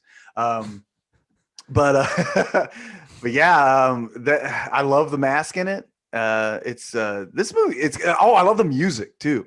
A lot of people didn't like the music. Yeah, I loved it. I fucking loved it. I listen to the soundtrack regularly. Like when I'm at work, just pounding away at my job, I'll just pop this on. I love the music in this. And it's super cool that he collaborated with John Carpenter collaborated with his son Cody on this score, which I think that's very cool. Yeah, I like 2018. Awesome. It's the only, to me, like, it's crazy because part 2 takes place like literally moments after part 1. It's the same night. Yeah. But even this one feels more like and John Carpenter wrote the script of part 2, co-wrote the script and everything and produced, I think. But on this, even this to me even feels more like a Carpenter Halloween film, even more so than part 2. Because before this one came out, guys, I don't know if you can tell, Halloween 2018 is both of Brian and I's favorite Halloween sequel. Mhm. But before this one, part 2 was our favorite for both of us. But once this one released, it surpassed part 2 for us, and it's for those reasons. It feels like a recapture of the feeling and essence that part 1 had, but also they put in modern day spin on it, and I'm all for. I can't wait for this trilogy to complete, and I get to watch them all, because I'm really excited where they're going with this trilogy, and this new trilogy, I should say. And this will continue. So when this timeline's all said and done, there will be 4 movies total in this timeline. Yeah. Man. Okay, so it goes without saying that your favorite timeline is H1 2018. Yeah, I'd say so. And mine too. It's weird to say that because there's only 2 movies. Yeah. But there's 2 more movies on the way, and I'm confident that they're going to be at least almost as good as 2018 at worst. I think that's the worst case scenario. They're just a step down a little bit from 2018. I can live with that, because at the end of the day, like, I like the 1, 2, 4, 5, 6 timeline. It's fun. But I mean, again, the Thorn subplot just ruins it for me, man. Like, I'll tell you, I don't like Curse at all. No, it's not a good movie. I don't like either one of the cuts. I know people that are like, well, you need to watch the producer's cut. No, like, bro, I've seen that too. turd. That's just a slightly more firm turd. Like, they're both shit, in my opinion. It's a little shinier. Yeah, it's a little shinier. There you go. God. I can't stand either one of those movies at all. No, like, I'm not. There's things I like in them. Like, at the end of the day, if it's a Halloween movie, I'm gonna watch it. Yeah. And honestly, I can find enjoyment in literally all of these movies. Yeah. Hey, I'll watch Busta Rhymes kick fucking Michael. Absolutely. I mean, I'll watch Tyra Banks spend 30 fucking minutes making a fucking cappuccino. You know, I mean, that was the biggest waste of money they ever did, was throwing money, because they threw her in the movie. She didn't even do anything in the movie. She didn't contribute anything to it. But so yeah, I mean, I'll watch all of this stuff, but I mean, same, bud.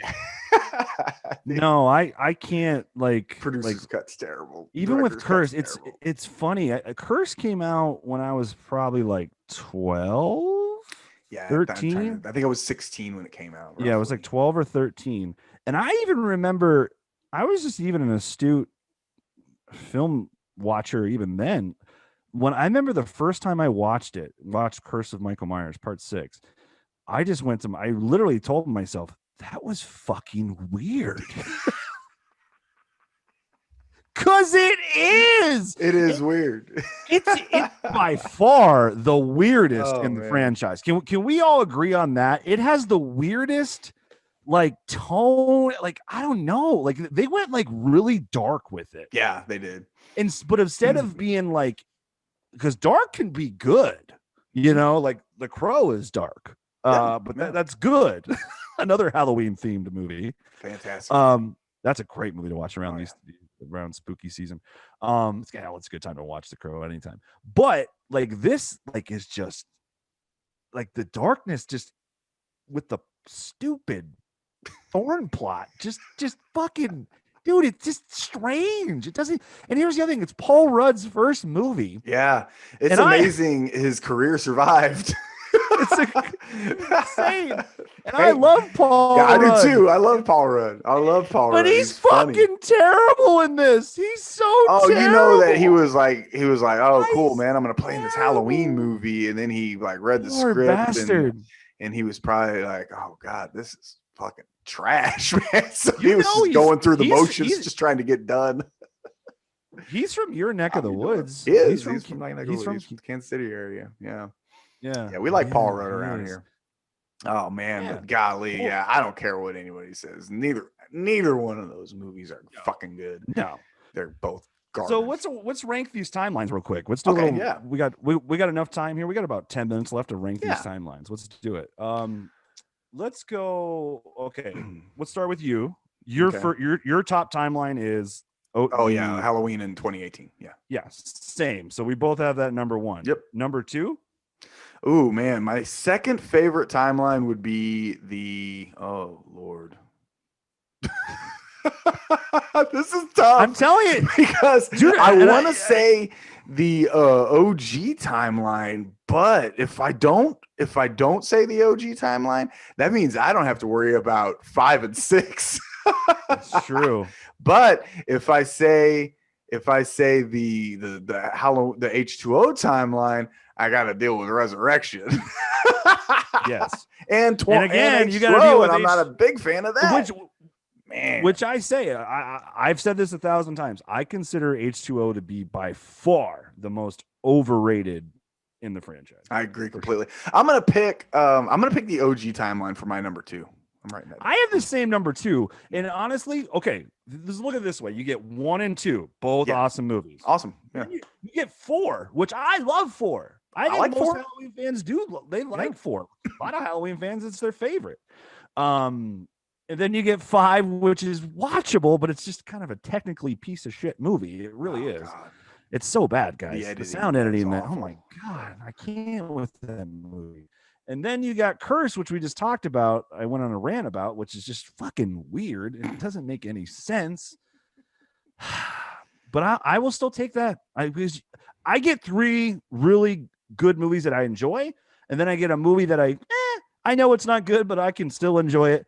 And then I even get Curse, which I still think is weird, but it's kind of cool to watch Michael going around, because this Michael's ferocious. Michael's pretty savage.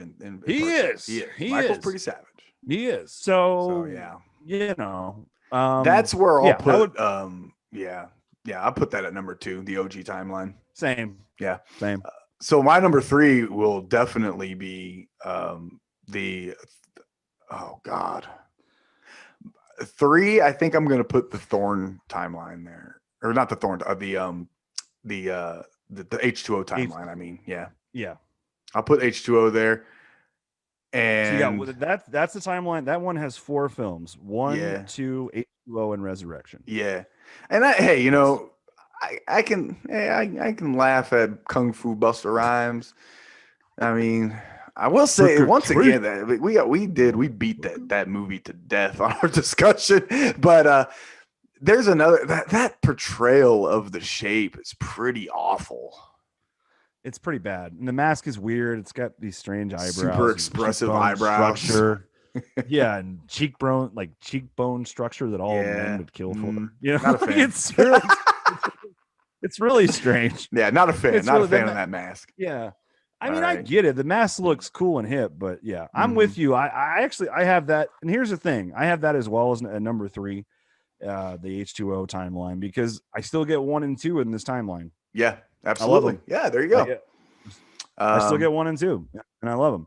So in H2O is not, even though I'm not like the biggest fan, I'm it's not as watchable. big a fan as some. Yeah, it's more than watchable. And then Resurrection is actually so bad where I can actually laugh at it. And have so yeah, there you go. This one, it's Jaws the Revenge bad. Correct. Exactly. Yeah. Halloween Resurrection is definitely Jaws the Revenge's distant cousin for sure. 100%. Sure. They're related. Yeah. And along with Nightmare 5 Dream Child. They're all there you related. go. Jesus Christ. All right. So at number 4, I'm going to put the Rob Zombie franchise. And that's just because I like the Rob Zombie Halloween slightly more than I like Halloween 3. Agreed. And then I have the exact same. I finish up the exact same way because at the end of the day, like I said about Halloween 3, it just drives me nuts that movie's called Halloween 3. Yeah. Again, I can't believe there was nothing in that script that was clever that really story-wise connected it to the first 2 movies. Dude, he could have been a doctor at Haddonfield Memorial. Where's my check? Universal?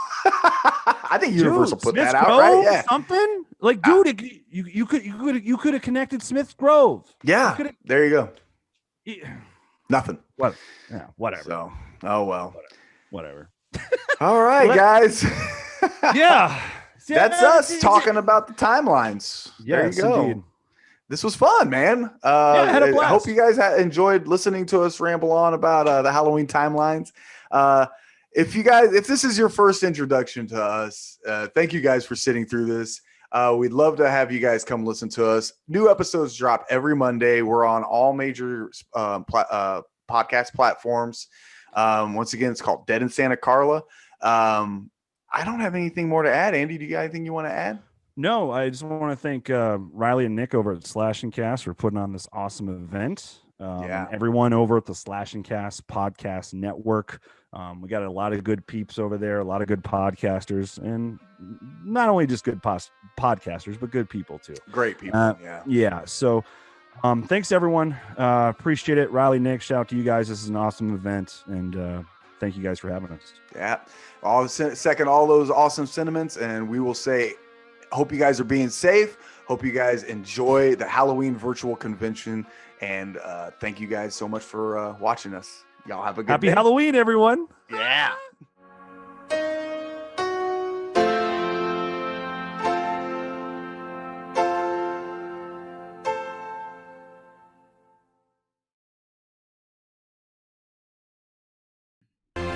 So before that segment began, I told you guys you should go check out Dead in Santa Carla, but after that, I absolutely hate them and everything they stand for. Look at this guy thinking he owns the place, putting his tail right in the lens. Unbelievable. So make sure you go check out, all seriousness, make sure you go check out Dead in Santa Carla. Links in the description below. They're absolutely great. They have awesome discussions like that literally every episode. But first of all, Halloween H2O is... Hey, can you get out of the way, man? You're taking my spotlight, bro. You're taking my spotlight, bro. Halloween H2O is not underrated, okay? Or not overrated. So I'm offended by that. H3 and everything you said about that just hurt. What else did you say that was just infuriating? Everything. Just the whole thing. Just ridiculous. Just unbelievable. I just can't believe it. All right, we're going to take a quick intermission here. I'll stick around for a couple minutes. If you guys have any questions you want to throw on to me, Andy and Brian, if you guys want to argue, lay it on me, because I'm just disgusting what you boys just said about some of my favorite movies. But then we'll kick things back up again in right around 10 minutes, where the Scream Queen, CC and Jess, will be taking over for the top 5 underrated slasher films. That should be a good time. Good time. Yeah, and we'll continue having a great night here. If you have any questions, let me know. I'll be here for the next 10 minutes. Until then, I'll turn up some fucking music, and we'll have a good time. Listen up.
Hey, real quick, Simone, just want to let you know that I saw your photos and they look great. I knew you were going to whip out that Joker costume.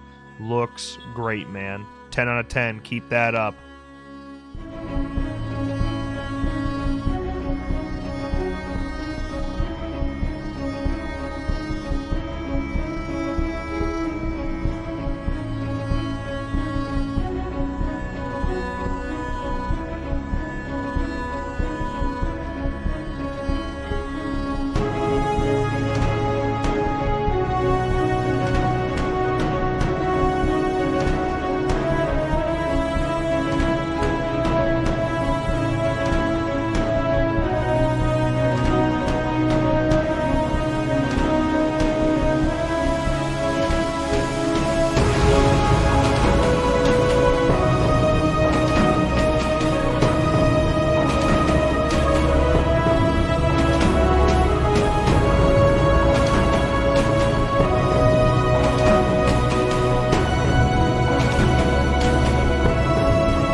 All right, folks, we're going to go ahead and kick off Scream Queens a little bit earlier since the segment after that is us in the Fall Camp Blood. It doesn't really matter if we're early or late for us because we don't care.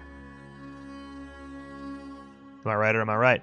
All right, so again, this is the Scream Queen, Cece and Jess going over the top 5 underrated slashers, something I think you folks would definitely be intrigued by, and perhaps some of you in here, I know Simone probably can come up here and argue with them, be on their side, because I think Simone probably has seen all these. Maybe. I don't know.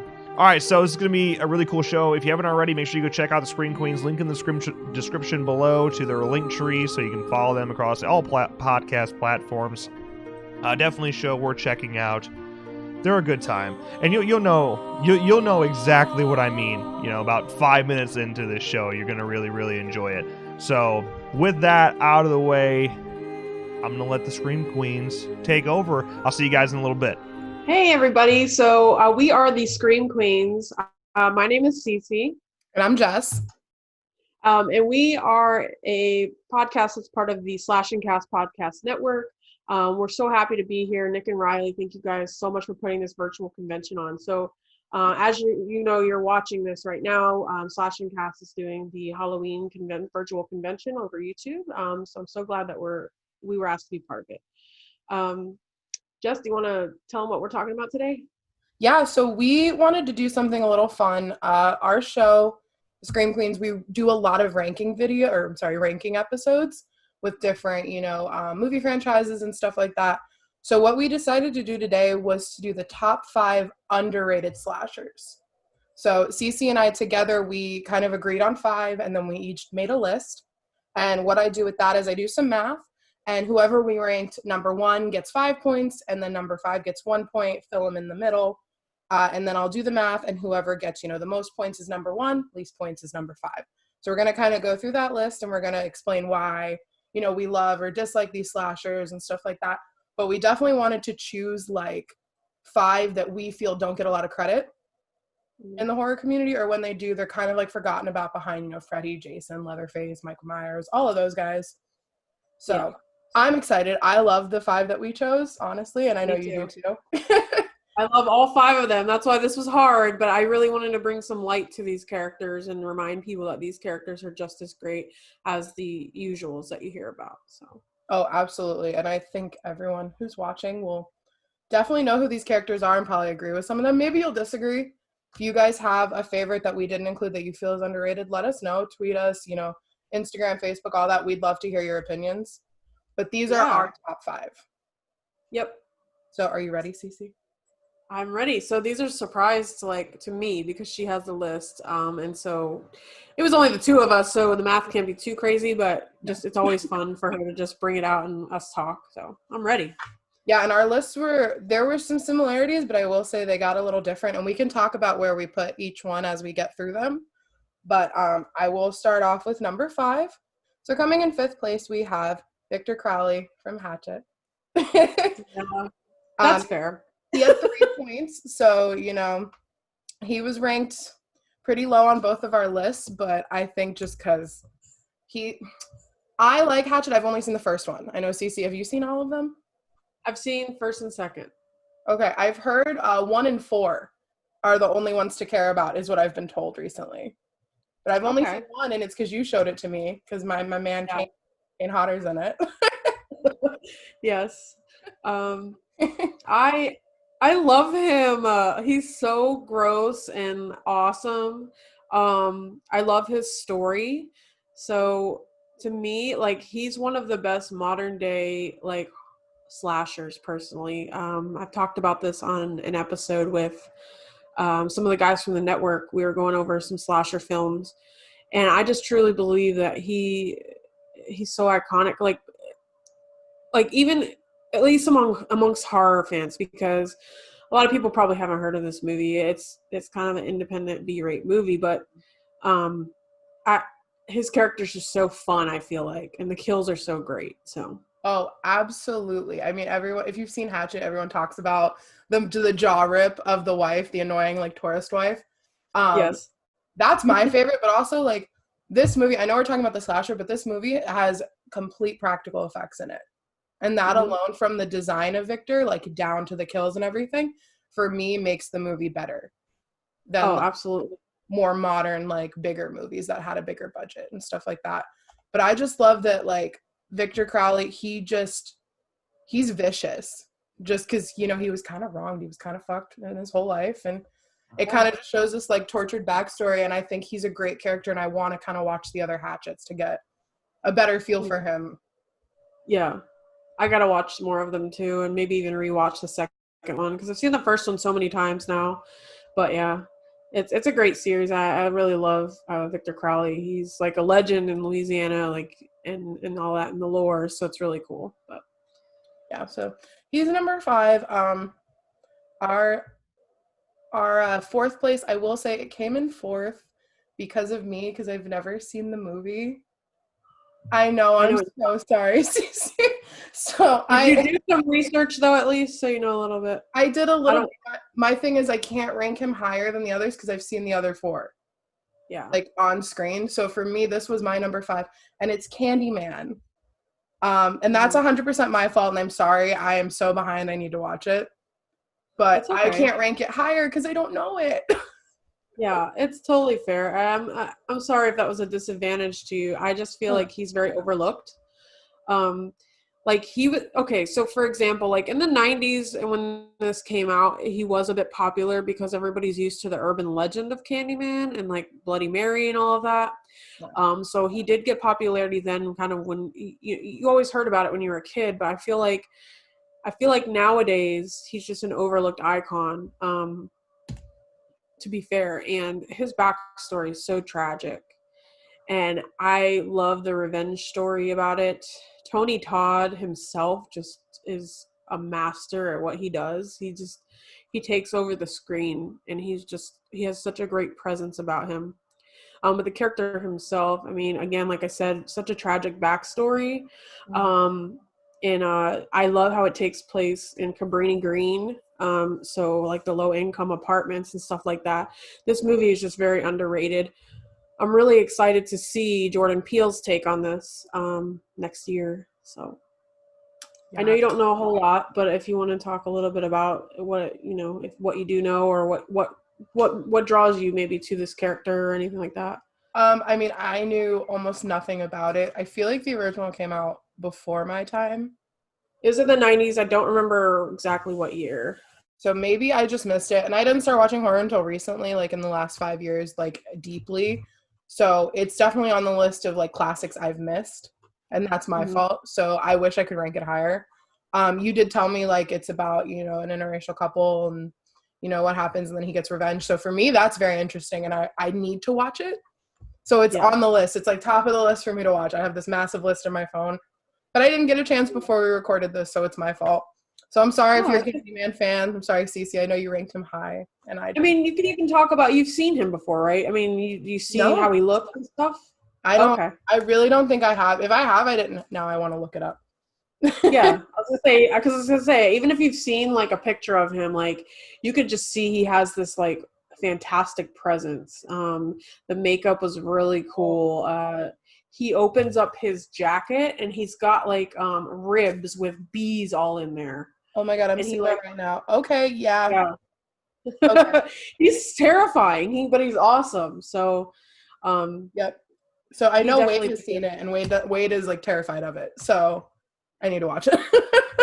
It's definitely great. Anything my boyfriend's terrified of, I need to watch. But yeah, I'm sorry, guys. I will watch it, and maybe we'll revisit this list once I've seen it. Yeah, maybe we'll do it as an episode or something. Okay. So that was number 4. Again, I'm sorry. That one had 5 points, and again, my fault. But coming in at number 3, and I know we're gonna have a lot to say about this person. Number 3 had 6 points, and it is Art the Clown. Okay. So we both actually ranked him number 3. I know. He's got the red shirt on. I'm going to let you take this one away because that is your man's. I love we just had your man. Actually, go back a couple episodes. We did a whole episode about the movie Terrifier. Art the Clown is just an interesting presence. He has no remorse for anything. He just takes what he wants and just fucks shit up. So we don't know a lot about him yet, and surprisingly, he was not number one on my list, and this is why. He is an enigma, so I'm very interested and intrigued, but we need to know a little bit more about him, I think, before I rank him a little higher. We do have Terrifier 2 coming out next year, so I'm very stoked for that. But I just love how brutal he is. He doesn't give a shit. He just slashes and gashes everybody, and I think he's very underrated. Well, he used to be, at least. I want to say he's starting to really get some play now. Like, a lot of people are catching on to the movie Terrifier, and he's becoming another modern day horror icon for sure. Yeah, definitely. I ranked him number 3 as well, just because you'll see 1 and 2, and you'll know why, Cece, and I'll explain why. But I just watched this movie like right after you and I met and started the show. You showed it to me, and I had never heard of Art the Clown before. I've never seen All Hallows Eve, but the first time I watched it, I was like, oh, it's good. I like the gore. I like the character. And then I watched it again by myself, and I kind of like fell in love with Art the Clown, and I kind of get it.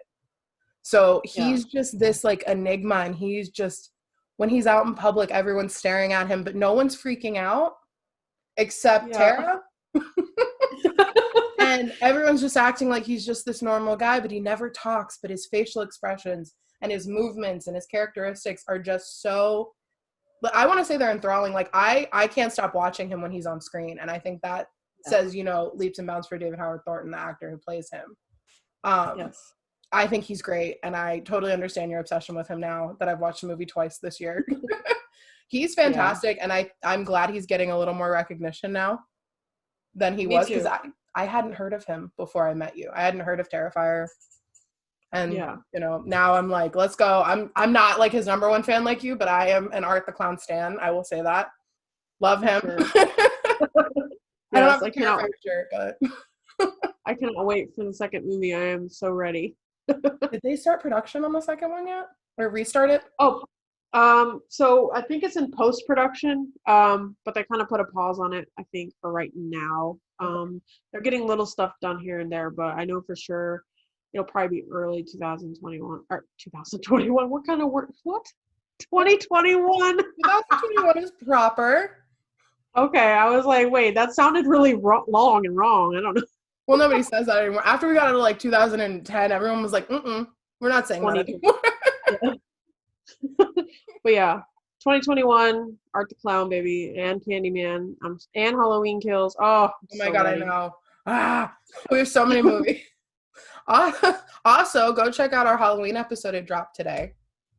Yes. This is coming out on Halloween or Halloween weekend. We have a special Halloween ranking episode if you're into that. Yep. So on Halloween, our episode will be live.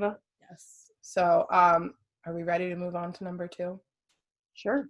So number 2 was my number 1. I know exactly who it is. And I have not stopped talking about this man since I watched his movie. So coming in at number 2, we have Leslie Vernon with 7 points. And that was 100% because I put him number 1. I'm sorry.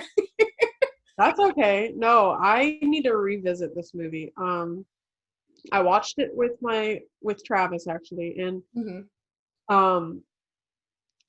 it was so fun, especially knowing me, and you know how I like all those meta references. Right. So if you guys aren't familiar, this is well, I don't think it's a Shudder original, but it's on Shudder, and it's Behind the Mask: The Rise of Leslie Vernon is the full name of the movie, from what I understand, I think. Yep. And it's essentially this character who, it's almost like a documentary style of this just ordinary dude who wants to become the next Jason, Freddy, whatever. He wants to become the next slasher. And he's got like these college students going around like filming his, like what he does from day to day as a slasher and stuff like that. Yeah. If you want to expand on that a little bit more, you can for sure. But that's just what I gathered from it. And I love it. Robert Englund is in this too, which is so fun. Anything with Robert Englund in, I love it. I just really loved how meta it is, and how like these slashers are canon in this film, and it's so fun.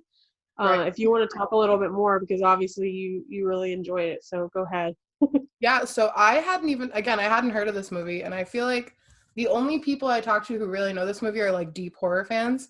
And the only reason I was told about it was my roommate Hunter, who also does like horror and HHM podcasting.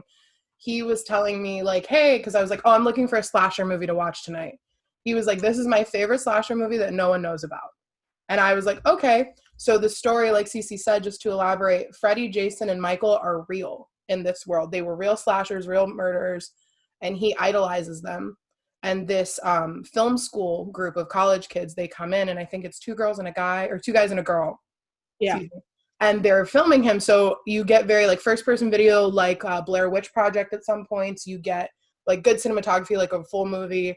And it's just following him for like a month leading up to him terrorizing this group of kids and like killing all of them. And then there's this big twist at the end where, you know, he was actually setting somebody else up to be the final girl. Spoiler alert, it's the girl from the class. One of the kids from the film school, he's actually grooming her to be the final girl, but she doesn't realize it until he's killed off who he said was the final girl. So there's plot twists. It's so meta. It's funny. It's gory. Yeah. The mask he wears is kind of dumb, but I kind of love it at the same time. Oh yeah, it's like so simple, but so like creepy at the same time. Yeah, it's like I call it like a scary baby face, but not even like Happy Death Day. Like it's gray with like these like chubbier cheeks. I don't even know how to describe it. Go look it up. Go watch the movie. Like it's so underrated. I don't know many people who have seen it. I was surprised you had seen it too, because it's like, wow, like I didn't know anyone else who saw it, and I was like, that's so cool.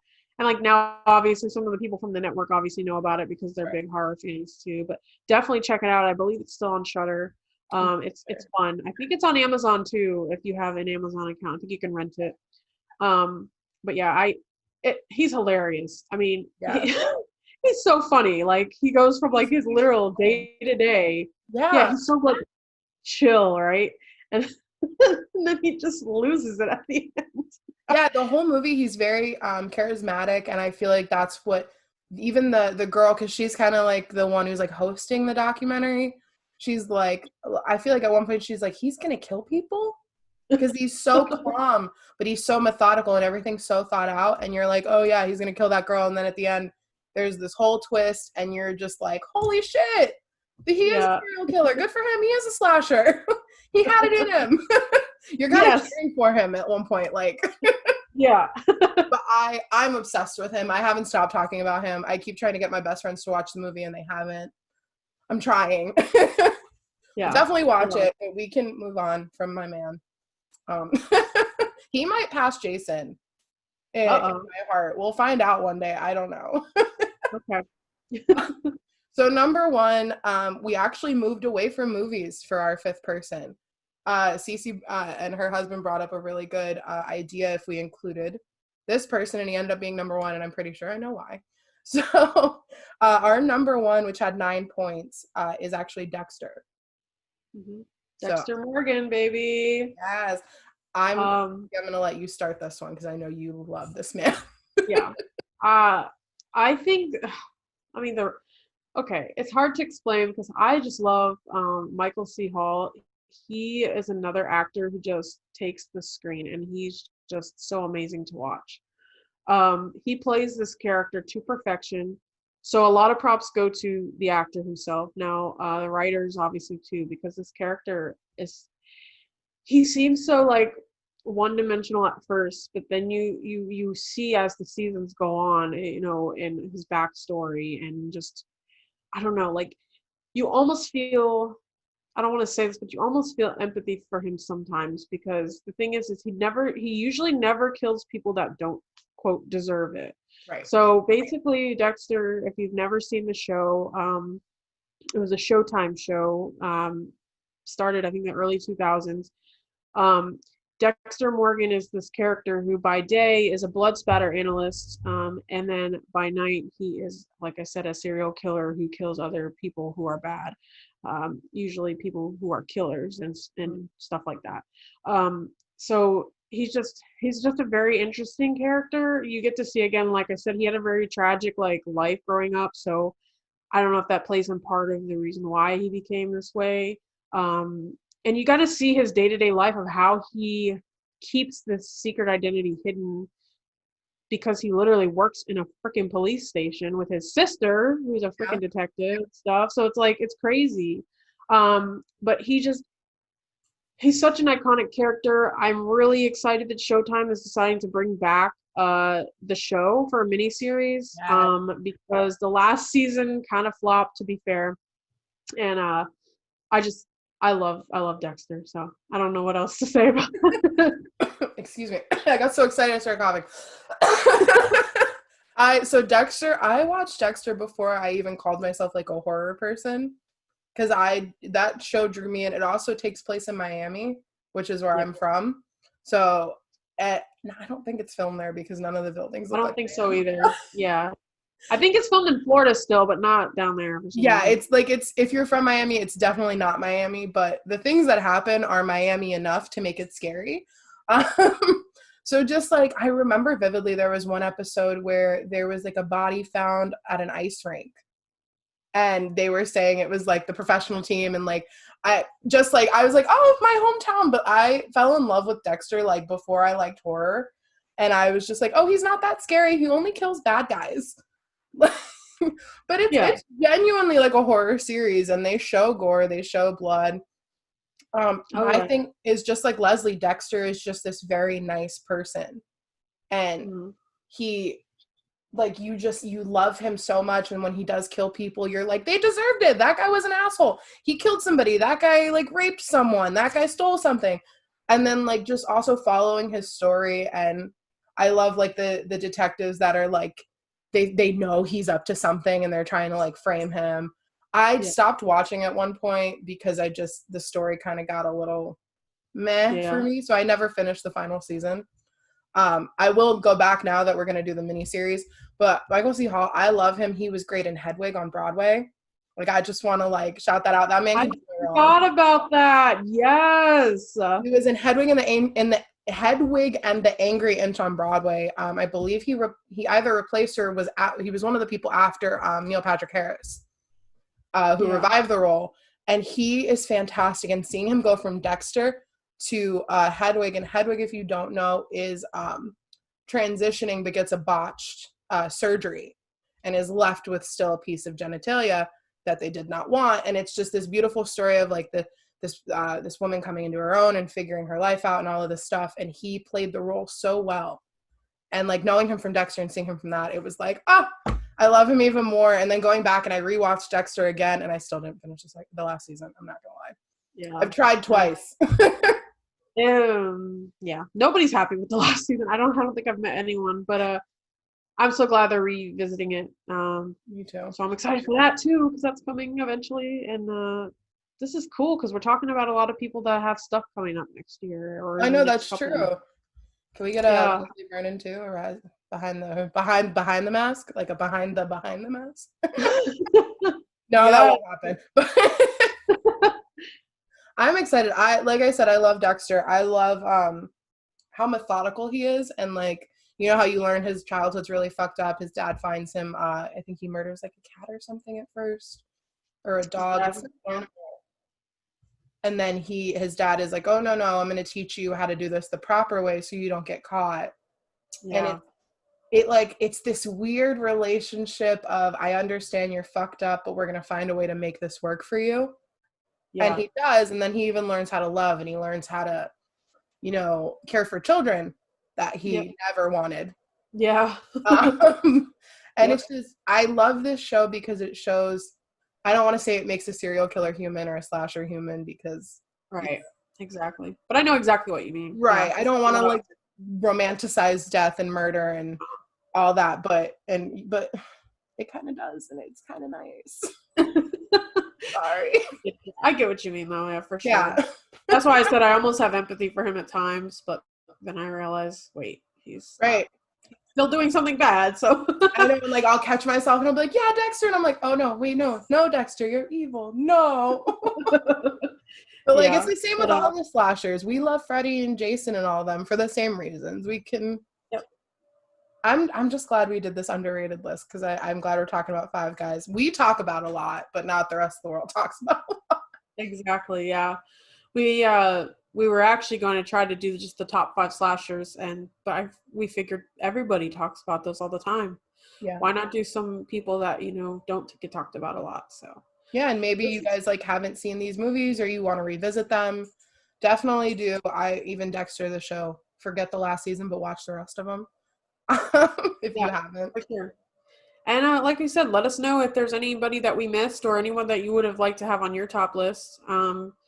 We're down to learn about new people too, even if we haven't seen movies and stuff like that. So yeah, this has been really awesome, really fun. I'm so glad that we're part of this virtual convention, and this is great. Our little logo here. I just wanted to show it to you. Yeah. So that's our logo. I'll point to see. I'll be the Vanna White. Yep. So yeah, thank you so much to Slash and Cast for like having this virtual convention. I know a lot of us horror fans were sad that we were going to lose our Halloween season, but I feel like we've all made the most of it, especially us on the network. We've all been cranking out episodes and like crossovers and guest appearances and all that. And I think we've all, I tweeted this last night. I think we've made the most of this season for us. For sure. I'm very, very happy with that. And just if you guys want to follow us, don't want to forget that. So we are the Scream Queens. You can find us on all podcast platforms. I mean, I know our biggest ones are Apple Podcasts and Spotify, but we're on all of them. If you want to follow us on Twitter, our Twitter is @ScreamQueens85. That's our most active.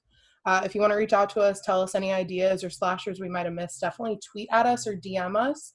We're more likely to respond on there. We do have an Instagram.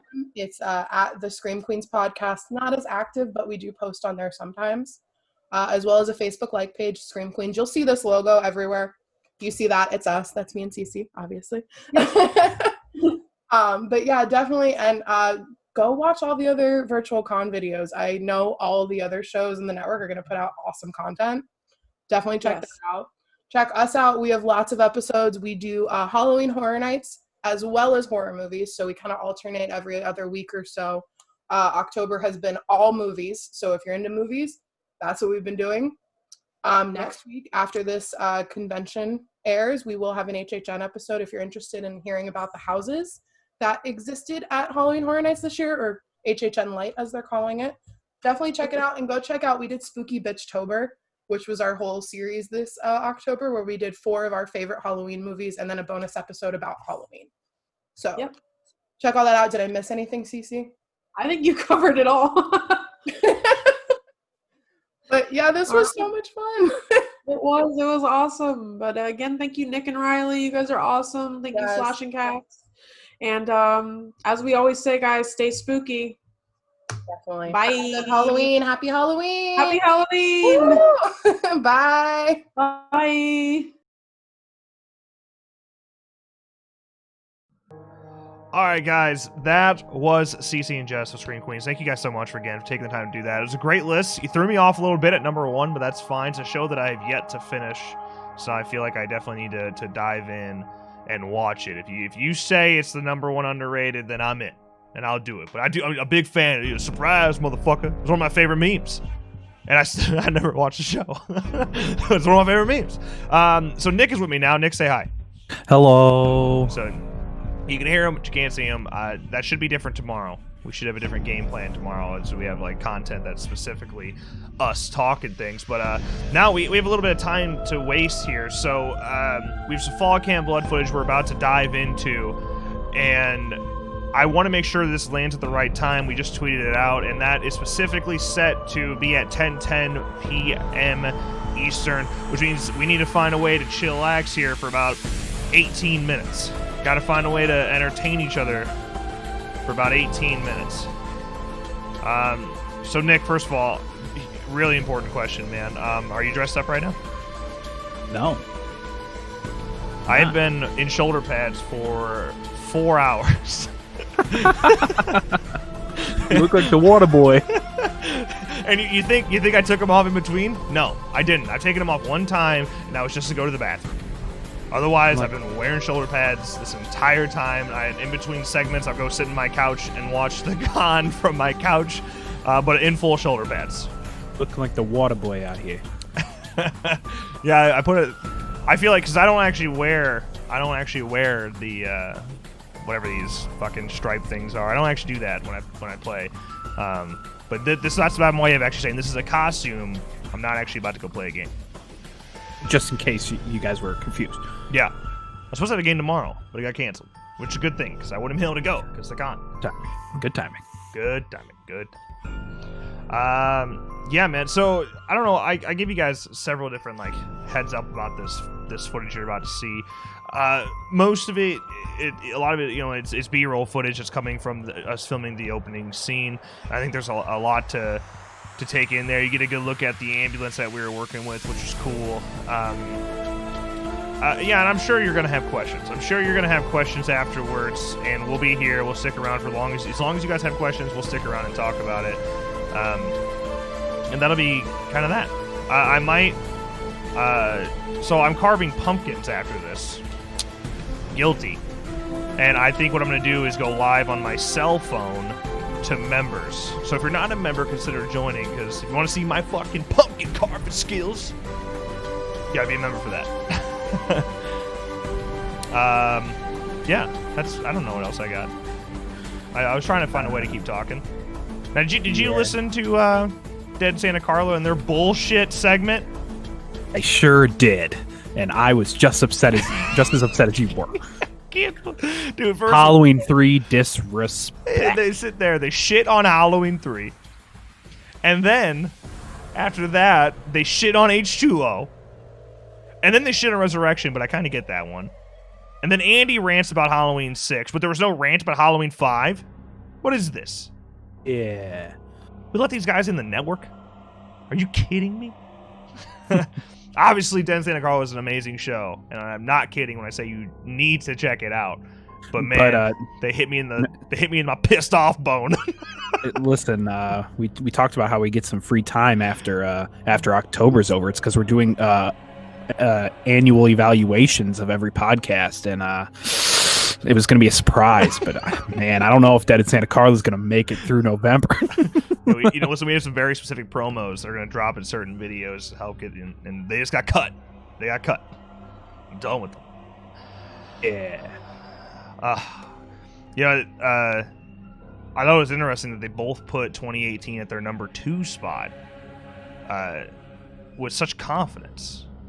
Yeah, I think that's a bold choice to put 2018 at that number 2 spot in your Halloween ranking. Like I said in our Make Every Death Count, which goes out tomorrow, it really does fluctuate on the day. Some days, I would rank it second. Some days I rank it 4th or 5th. I think I would always have 1 and 2. I don't know. My brain changes a lot, but I think I'm at a point now where I'm accepting that I think 1 and 2 are always going to be my 1 and 2. If that makes sense. So Halloween 1 and Halloween 2 are my 1 and 2, I think, consistently. See, but then that 3rd spot and that 4th spot and the 5th spot, those can fluctuate a little bit because I love H2, I love 3, I love 18, and then I like 4 a lot too. I don't think really 4 is in that battle with those. Maybe with 3 a little bit sometimes. It depends. But yeah, I definitely think that 1 and 2 are my top contenders for sure. It's just after that, things might fluctuate a little bit. Yeah. No, I've been hanging out. I've been listening to the stream, to the discussions. It's been nice. Dead and Santa Carla and the Scream Queens. Love it. Yeah, and tomorrow's is an unbelievable schedule. So just a reminder to everybody that is currently listening. I know we're getting less numbers as we go on here, which we kind of planned for. That's why we had the fall camp blood last. See what we did there? A little sneaky we are. So tomorrow is actually going to be starting 1 hour earlier than what you're seeing on the schedule. We'll actually be starting at noon Eastern, well, right around noon Eastern. And then we'll kick off with the Heels and Quads video, where they'll be going over the top 5 horror gimmicks within wrestling, and that'll start right around 12:15 Eastern, and then the schedule will continue as normal. I did watch. I just had that drinking game segment was formally sent to us today, sometime this morning, I believe. And I watched that, and that's great. That's going to be a lot of fun. I think you guys are going to really enjoy that drinking game. And there's just there's so much going on here, man. With We Came From the Sea, Slasher Cast. You have the Lane Shift and Matt Shacha involved there with Haunted Locations, a conjecturing podcast, and you have a whole bunch of people joining us for real ghost experiences. And that segment is not pre-recorded. That segment's actually live, and we're all doing it through Zoom. And then you got Frightful Failures doing something a little neat with Trick or Treats. That's a really cool video as well. Crystal Lake Soldiers. Again, that trivia drinking game is going to be a lot of fun for you guys. Then we're doing a screening of Never Hike in the Snow, followed immediately with an interview with director Vincent DeSanti. And he talks a lot, especially about that gore. I really wanted to pick his brain when it came to the gore and Never Hike in the Snow. And if you haven't seen it, well, you'll be able to see it tomorrow as well, right here live at 7:30 p.m. Eastern. Then we have the interview with Dana De Lorenzo, Kelly Maxwell, and Ash vs. Evil Dead. I think you guys will like that one as well. And we close things up with the one and only CJ Graham, Jason in Friday the 13th, Part 6, Jason Lives. Absolutely cool dude. I think you guys are going to enjoy that as well. Anything with CJ is a good time. Then we have a little bit of the after party special. It'll be, we'll have fun tomorrow. There's a lot to take in. You're looking at 11 hours of content to take in tomorrow, but I think you guys will do just fine. It'll go well. Yeah, this was a lot of fun to throw together. Glad to everyone involved. I only wish that we could have got every single show in there, and then this convention would have been like 13 hours a day, like 4 days straight. yeah. Maybe next year. This was it was something we kind of had in the back of our mind that we wanted to do because of COVID and whatnot, and we just kind of said, hey, who wants to be involved? And it just kind of, people just kind of kept slowly adding to it. And it's cool. It was a shit ton of work to put together. Don't get me wrong, but it was definitely a blast to do it. Oh, there's my doorbell and knocking again. Everyone was freaking me out earlier when that was happening. I was like, what are you talking about, guys? There's nobody at my door. I have been seeing the Halloween costumes all night. Great job. They're popping up on my Twitter. Yeah, Simone and his costumes. Yes. Yeah. Camfacer, what's up, man? My guy. Happy Halloween, brethren. Yeah, like I said, I really want to make sure people actually have a chance to get in here for Fall Camp Blood, or more people get a chance to leave, one or the other. We'll see. I'll ignore that, Alexi. Streamlabs is just stupid sometimes. If you don't have a space after a period, it does that to you. But yeah, CJ is amazing, unbelievably nice, and Bailey. We had people submit questions on Twitter for CJ, and Bailey jokingly put in, how much does he bench? I asked him. I ain't afraid no ghost. I asked him, and dude, he's big into fitness, so it's actually really cool. I wish we could have talked longer just about that, but I know you guys probably don't give a shit. I'm like, all right, what do you bench, bro? And then after that, everyone gets doesn't care, gets confused. So yeah, he didn't post a link. It's just if you have a word, a period, and a word with no space in between it, it thinks it's a link, and then it deletes your message. It's stupid, picky little thing. Robot. Yeah, damn robots. That's taking over. All right, 8 minutes. 8 minutes, and we'll kick this footage off, and then we'll go into a little bit of a Q&A, and we'll wrap up the night, and we'll be back tomorrow, kind of bright and early. Not really bright and early, but early enough. Early enough. Early in the morning, rising to your feet. CJ Graham and Days of Dead 1 year. Hey, Kevin. Thanks for subbing. Remember Days of the Dead? He is awesome, man. And he'll give everybody the time of day. And I remember, we were trying to get things ready for the Steve Dash doc, and so we had Steve Dash Jr. texting CJ to say, "Hey, will you do this interview?" Yada yada. And CJ pulled us out from the crowd to schedule to do the interview. That's how cool he is. That meant something to him to do that. So we didn't have to go ask him anything. He already knew who we were, and he was ready to go, and it was cool as hell. And he's a great part of that doc. Jason, what's up, man? Thanks again for doing the interview, man. I think it went well. People enjoyed it. Now as we're getting, it's fun. I notice how much of like a load of content this is to take in. It's only been 4 hours. It's gonna be very interesting to see how things are when you have to take in 10, 11 more hours of content tomorrow. So I saw a couple people asking earlier, is this live stream going to be available to watch as a video after it's done? Right. Which it is. All of it is like automatically recorded on YouTube, and at the very least, it will remain unlisted on the channel, and you'll be able to access it via the notification you got to get here. And the same thing goes, like, it'll always be in our Discord. You can access it that way, and we'll also share it again on social media. It is unlisted, right? So you can't just go to our channel and find it, but you will be able to still watch it if you need to, if you want to. You just got to look at our social media or follow the notification. So it's there. And also, it is up to each show that had content in this stream, but they are, they are willing and want to. They can upload it to their podcast platform as an audio podcast anytime after their segment airs. So, right. And we'll be doing the same with interviews. All the interviews would go to Make Every Death Count as well, or at least that's the plan. Maybe that'll change, but that's the plan. Hey, Sean, what's up? Thanks for stopping by. Appreciate it. If you can get Jason's heartbeat above 85 BPM, you're doing something right. Okay. Start putting a heart rate monitor on the guy. Bailey with a $10 super chat said, we came beneath the sea in the house. Look at him flexing on all of us. We come beneath the sea. That's what the show name should be, Bailey. I think you missed an opportunity. Cody, what's up, man? How you doing? I'm glad it's cool so far. I was trying to look on Facebook as much as I could, comments and whatnot. The response that we're seeing from the Roseblood teasers is actually really, really cool so far. So I'm glad people are really enjoying that.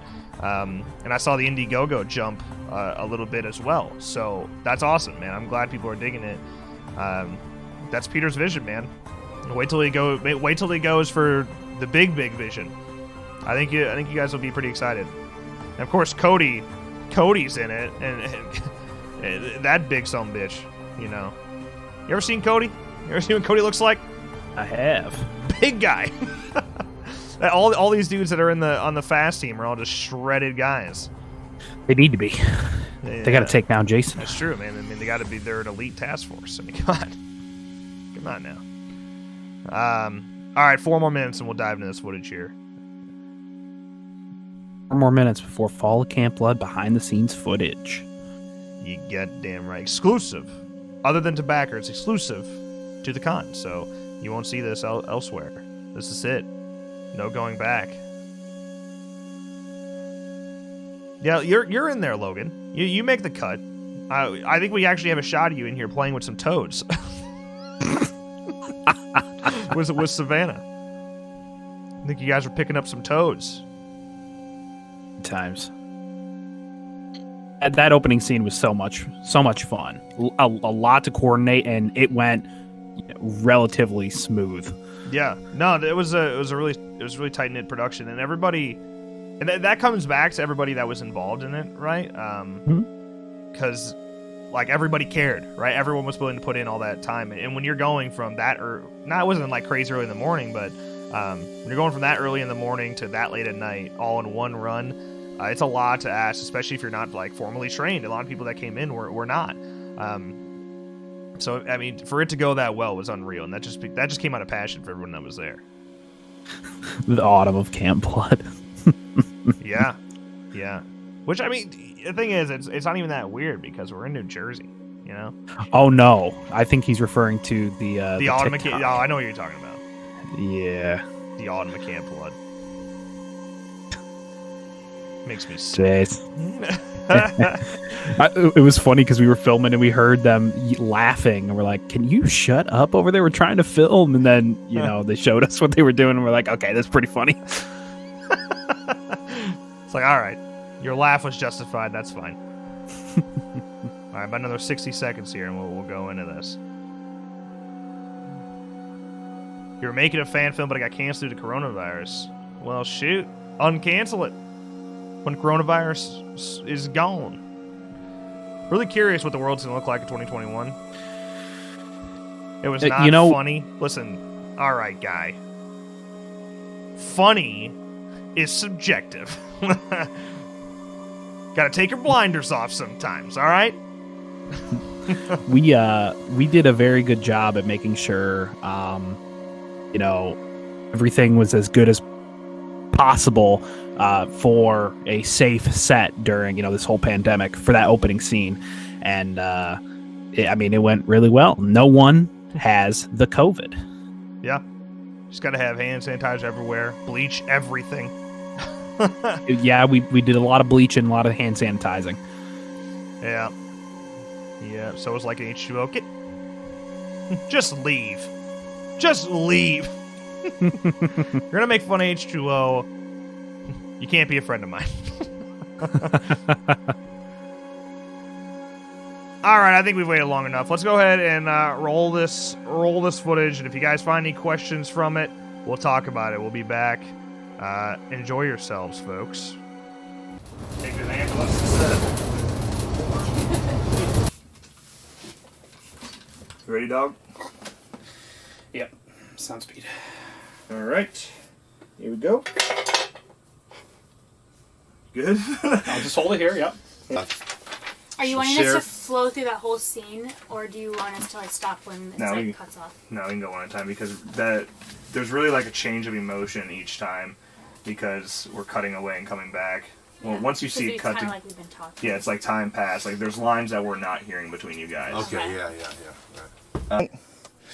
What'd you do, honey? Look at my boo-boo. What'd you do? I cut it on the tripod head. I was trying to loosen it. Yeah. Yeah, look at this poor cut here, Yeah.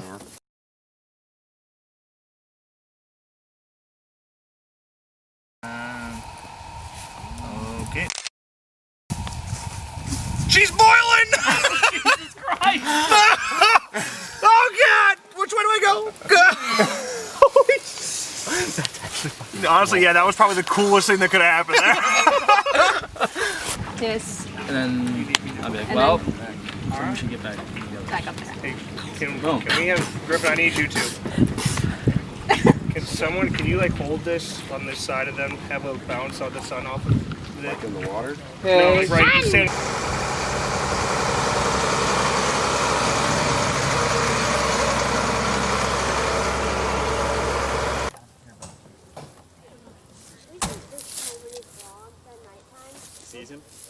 Just have a candle lights on. Right.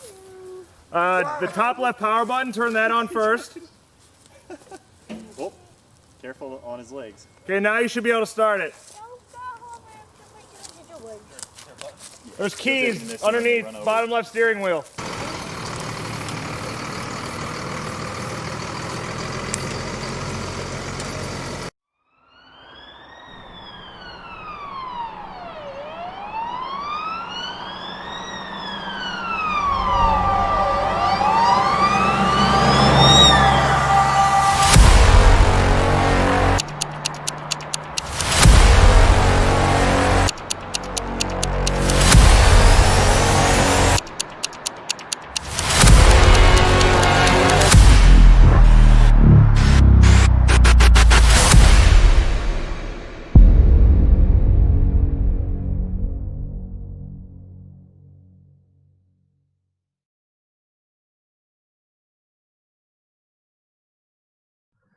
Y'all really thought I was gonna fucking just give you B-roll footage and not give you a teaser? Come on. Who am I if I don't give you a teaser during our own virtual convention? When I got all that new footage we're sitting on, huh? Who am I? That's why I figured that you guys might have some questions. So if you have any questions about that, let me know. That was just a little teaser we threw together. Nothing special. Nothing too crazy there. We'll have a full new trailer over there on November 13th. But I just wanted to hold you guys over. That's all. Just wanted to hold you over. That's all. I didn't want anybody to show up here, yell at me. It's also, like I said, the reason we wanted to put this at the end of the night was because we knew the numbers our concurrent viewers would lower. so that teaser would be seen by less people. So Special. Hey, you guys are the special ones. We did that for you. We were thinking of you. And the backers. Backers will get it tomorrow morning. Yeah. Yeah, that B-roll, dude, I have a lot of B-roll. And all that stuff will be on the Blu-ray. So we're doing a handful of like mini docs that will be on the Blu-ray. We have like one that kind of targets reviving Camp Blood. We have one that targets Peter's injury, and then we have one that is just kind of a big montage of B-roll footage, like kind of what you were just seeing, but a little more exciting. So yes. How long it take to do the makeup process for Jason? It's actually super, super easy. So because we're taking advantage of like very thin base latex, which Brent has himself, who plays Jason. So all it is putting on a mask. That's really all it is. And then he blacks out his eye, puts makeup over his eye, and then after that, he has gloves that are also latex. So at no point is he really doing any in-depth makeup. It's very fast. Of course, what you saw there in that teaser trailer, there is a little bit of a glimpse at Jason, very tight on his face, so it's hard to make out any detail. There is something a little bit more there than just the mask. We had to do, obviously, this is the end of part 4. We're picking up that morning, right? So the paramedics got to be trying to clean that shit up, and that's kind of the look we had to take advantage of in the opening scene. To film in the ambulance, dude, working with the okay, I'm gonna tell you something. I don't think I've said this publicly yet. I'm gonna tell you something though. That ambulance, I liked it so much. After using it for those technically 3 days, we gotta play around with it. I liked it so much that I bought it. It is officially Slash and Cast's ambulance, and it's dope. Yeah. We're gonna get a big sticker for the side of it, a big decal of the Slash and Cast logo, and that's gonna be our road trip vehicle. Yeah, I'm already working on some like Campulance designs to convert it to basically a traveling rig, so we can go from con to con across the country without having to buy any hotels or anything like that. Be Airbnbs. It costs a little bit more money than I'd want to spend, and it kind of bankrupted me for now. But I think we can make money with it. That was my way of looking at it.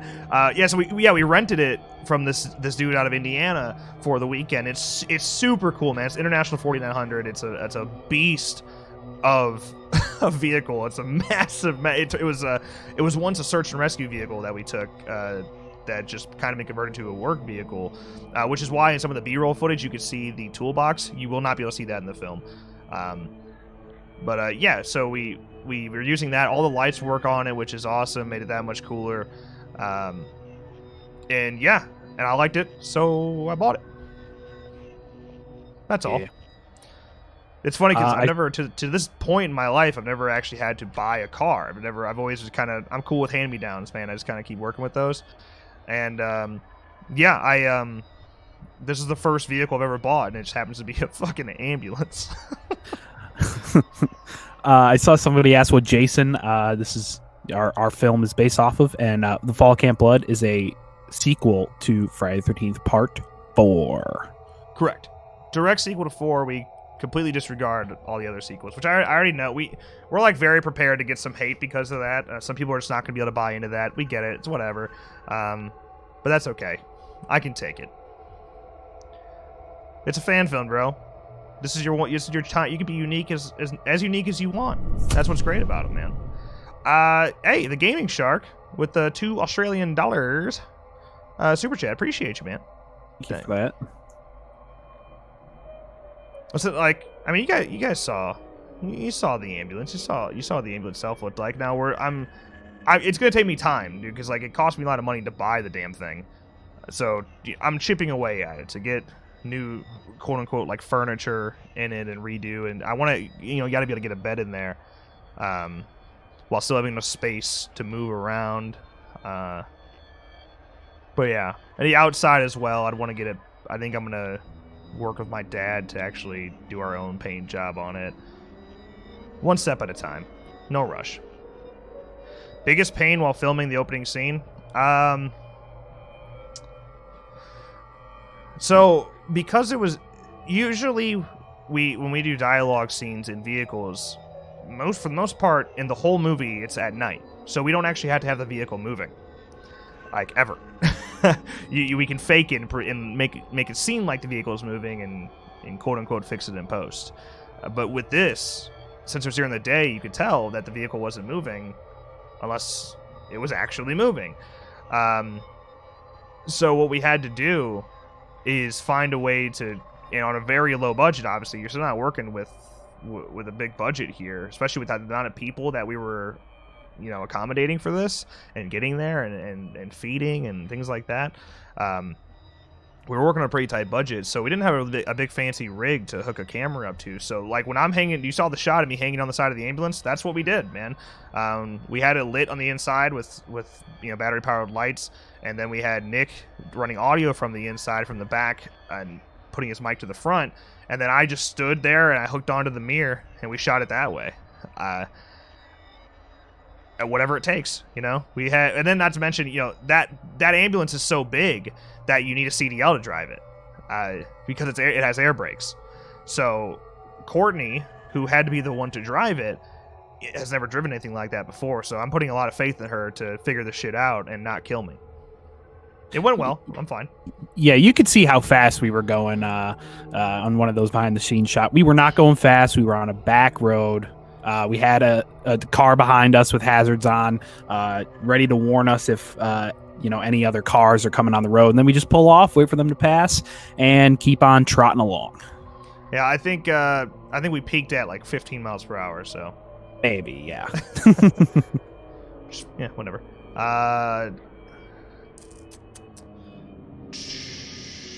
Let's see. Advice you give to those who have aspirations to make horror short films, fan films, etc. for the first time. Dude, the thing is, now there's no better time to do it. There's no better time to do it because you have in your pocket with your cell phone, you probably have a better camera than most of us, like any other young filmmakers now, ever had. Like you could literally take your phone, as long as you light well and rely on visual storytelling, you could do a lot of things, man. You can do a lot of things. My biggest advice is just do it. Don't make excuses. Don't say, well, I want this equipment before I do it, or I want this and that and this. We all want equipment, and it's nice to, the more cool shit you got, the more big things you can do. But nothing's stopping you from making a film. Go out there and do it, man. Just go out there and don't be afraid to fail. Exactly. Yeah. And then building off of the Gaming Shark, he said, my budget for my film is 100 Australian dollars. It's going to be shit. Nothing wrong. And first of all, the budget doesn't mean it's going to be shit. Exactly. Talent is a lot more useful than equipment, and passion's a lot more useful than equipment. Like, having the heart to do it is the key, man. God, we've been making films. Shitty films since I was like 9 years old. The film we did back in 2016, that Friday the 13th fan film, we had $0 and 0 cents. Yeah, we always joke how we had a negative budget. Yeah, we did, man. We did. Hey, Ken with a $20 super chat. Thanks so much, man. I appreciate you. Said epic teaser, man. Love the Fall of Camp Blood hype.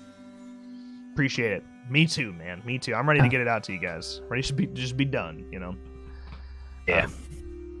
What was the best or most fun part of filming the opening scene? I always like, when I kind of equate it to being in a football game. I just kind of forget everything. I know it was there. I know I had a good time, but I'm so in the zone that everything else just kind of just blacks out. Yeah. I would say that, like, also sort of building off the last thing about, a low budget film, like having like the collaboration. We were all huge Friday the 13th fans, and just doing something and then having them discuss, yeah, that's what Jason would do, or, oh, maybe this would work a little better, and trying that out. And yes, it does work out better. That part was super fun. especially like the dinners after a day of filming. You know, we had to get up early the next day. We were at dinner and we were talking about what we're doing the next day, and everyone's throwing suggestions and some ideas out there, and that was just so much fun, just collaborating with other Friday the 13th super fans.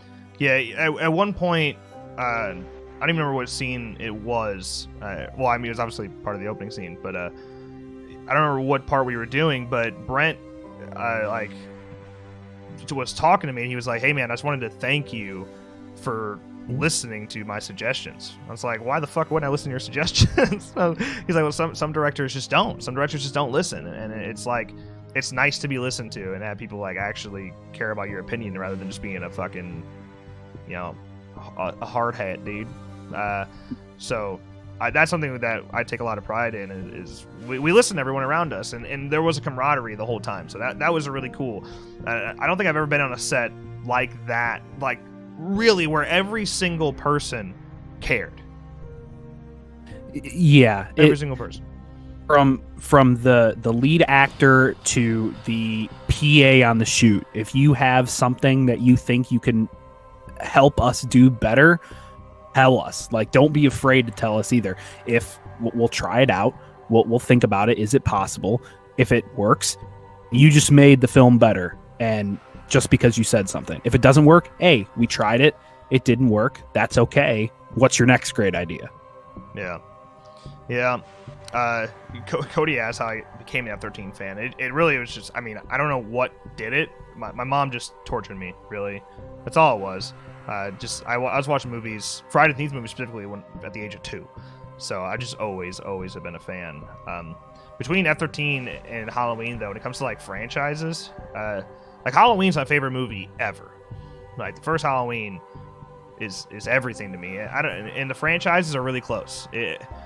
They both have their times when they need to be in the spotlight. I think probably overall, Friday's probably more consistent and has a stronger franchise. You wanna call the Hood shitty? Even that wasn't shitty. But if you want to call that shitty, that's fine. You want to call the Hawk shitty though? That's from Escape Theory Studios, and I'll let them. I'll spread that message along for you, because one of the best in the game, dude. One of the best in the game. I think I would argue that he makes the best remake. I agree. So go ahead. Was anybody a jerk to work with? For the Fall Camp Blood, not so much. No. No. We really didn't have any issues with people in general. I mean, we've had issues before, and at some point on any film set, someone's going to have beef with somebody. Something's going to happen, and that's when you have to decide as a director and producers, like, how are you going to get past that? And we've never had an issue where anything like that was permanent, right? We were able to get right through them, so we're all right. Yeah.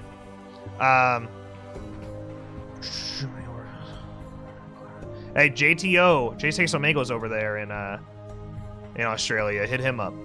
If anyone knows horror, it's that guy, you know? What's gonna happen now? Like for the con or life? Because I was about to say in general. Who knows? I mean, was there anything that when filming the opening scene that was just mind-blowing that you guys were able to make happen? We were, for the first time ever, like ever, we had somebody that was literally on set just to do makeup. Their one job was makeup. And that was so relieving. To not have to worry about doing any sort of prosthetics like myself, or having like Rachel do them, who like, we're okay, but it's you know. We had somebody that was good at it, that would make their own blood and knew how to spray blood properly and knew how to apply prosthetics properly, to the point where he even designed his own prosthetic from scratch. Having somebody like that on set opened a lot of doors for us to do some cool things that we wouldn't be able to do otherwise. If he wasn't there, we'd have been in a tough spot. So yeah, there were some ambitious things we wanted to try to pull off on a low budget, and Matthew, our makeup effects supervisor, he made that possible. Without him, we'd been pooped. Yeah, 100%. Like, that's just taking time away from us to go do an effect that, you know, we didn't have to worry about. And literally, he was so far away applying those prosthetics, and we weren't sitting in the back of our mind with any doubt that it wasn't going to be perfect. We didn't have to sit there and be like, oh, could you do this better? No, he was far away doing it, and we just didn't have a doubt. Right. Going to be perfect, and it worked out amazingly. Yeah. You think James will do a kill count? No. No, I don't. Hardest thing for you guys to film? Oh, I don't even know. I mean, everything challenges. I mean, moving with the ambulance and driving it down the road, that big vehicle, Courtney, who is 5'2", to be fair, she could reach the pedals pretty well. But I mean, just coordinating all of that. I mean, even moving into like the next couple or the next week there when we did the tent scene, there's a couple things there that were challenging. Everything has its little challenges. I don't know if there was one that was, overwhelmingly challenging. Yeah, the opening scene didn't really come with too many like specific like challenges that we weren't already prepared for. The biggest challenge is time. Usually, just trying to figure out time and getting because we had to get 14 pages into 2 days, and anybody that's ever made a movie before knows that that's fucking insane. To get 14 days into 2 days is unbelievable. So the fact that we pulled that shit off, hats off to your cast and crew there. There is one. I can't really tell you what it is. This is like legitimately a spoiler. But there was one part that we only really had 2 shots to do. We had 2 shots to do it, otherwise it was like we were fucked. That was challenging in and of itself, and just getting that set up to do that was difficult. And even this whole opening scene, we were set to film this opening scene in April. Obviously, that didn't happen. We couldn't have all these people fly out in April due to the whole pandemic, and just coordinating throughout, between April and September. That was probably actually the most challenging part, getting everybody locked in and then waiting for them to arrive, because we sent out an email with the call sheet, and only one person said that they couldn't make it. No one else said, "Yup, that works for me." So we were like, "I assume they're coming." Yeah, because we also had we had a dinner call the night before, so everybody could meet each other, and nobody really responded to that either. So we're like, okay, well, it might just be us at dinner. Then everybody showed up. It's like, okay, well, dinner's gonna be a little more expensive than we thought. But it was cool though. Everyone hit it off really quick, and that kind of stuff's really important to build chemistry before you go into shooting together without knowing anybody. Yeah, it was amazing. And then the third night we had dinner. I mean, we were all just hanging out like everybody has known each other forever. Yeah. We've always been really lucky when it comes to chemistry like that. 100%. Biggest positive surprises on set you did not expect. Well, I don't know,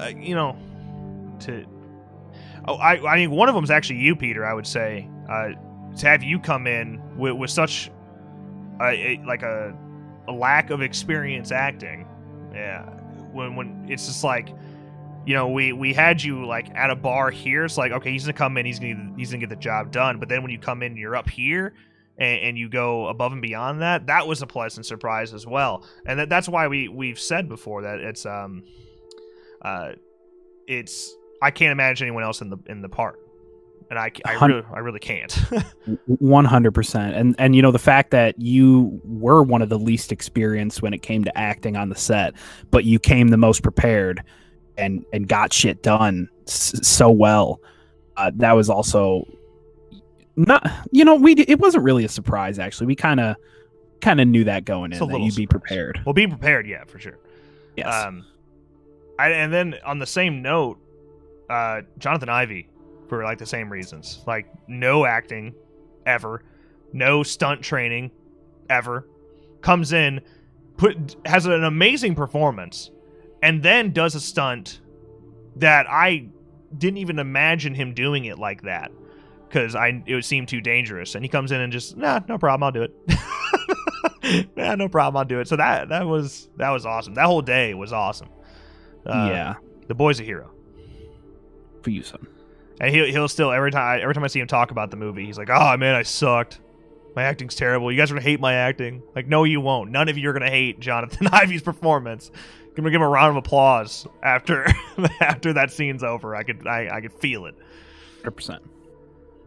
Did anyone ever run in with the police? Oh, I see what he's doing. I see he's trying to set me up. He's trying to set me up to tell a story. I got you. I mean, we told that story before. Yeah. I mean, whatever. The cop story. We went down and we're shooting on a public dock which is our Camp Crystal Lake. And we had a bloody machete there that night and bloody sheets as well. The bloody sheets, my mom was on set that day. My mom took those bloody sheets and put them in the dumpster at this public dock. And then we also forgot the bloody machete there, which is a real machete. It's not a prop. And we forgot it there. And next thing we know, the cops were called. Somebody found it. The cops were called about a bloody machete.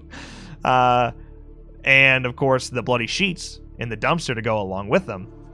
And yeah, that wasn't a good look for us. Ultimately, after they got the call, they kind of put two and two together. The town kind of knows me a little bit and the dumb shit that I do. And so the cops came up and asked my mom right away, like, "Hey, did you guys happen to be down by the boat dock? Maybe with a bloody machete?" I was like, "Yep, that's us." Shit. But they had it literally logged in evidence, man. They had it in an evidence bag, which they allowed us to keep. That we kept the evidence bag. Yeah, and the thing is, downriver, that night, early morning, that next early morning, they did find another separate bundle of sheets wrapped up like there was a body in it.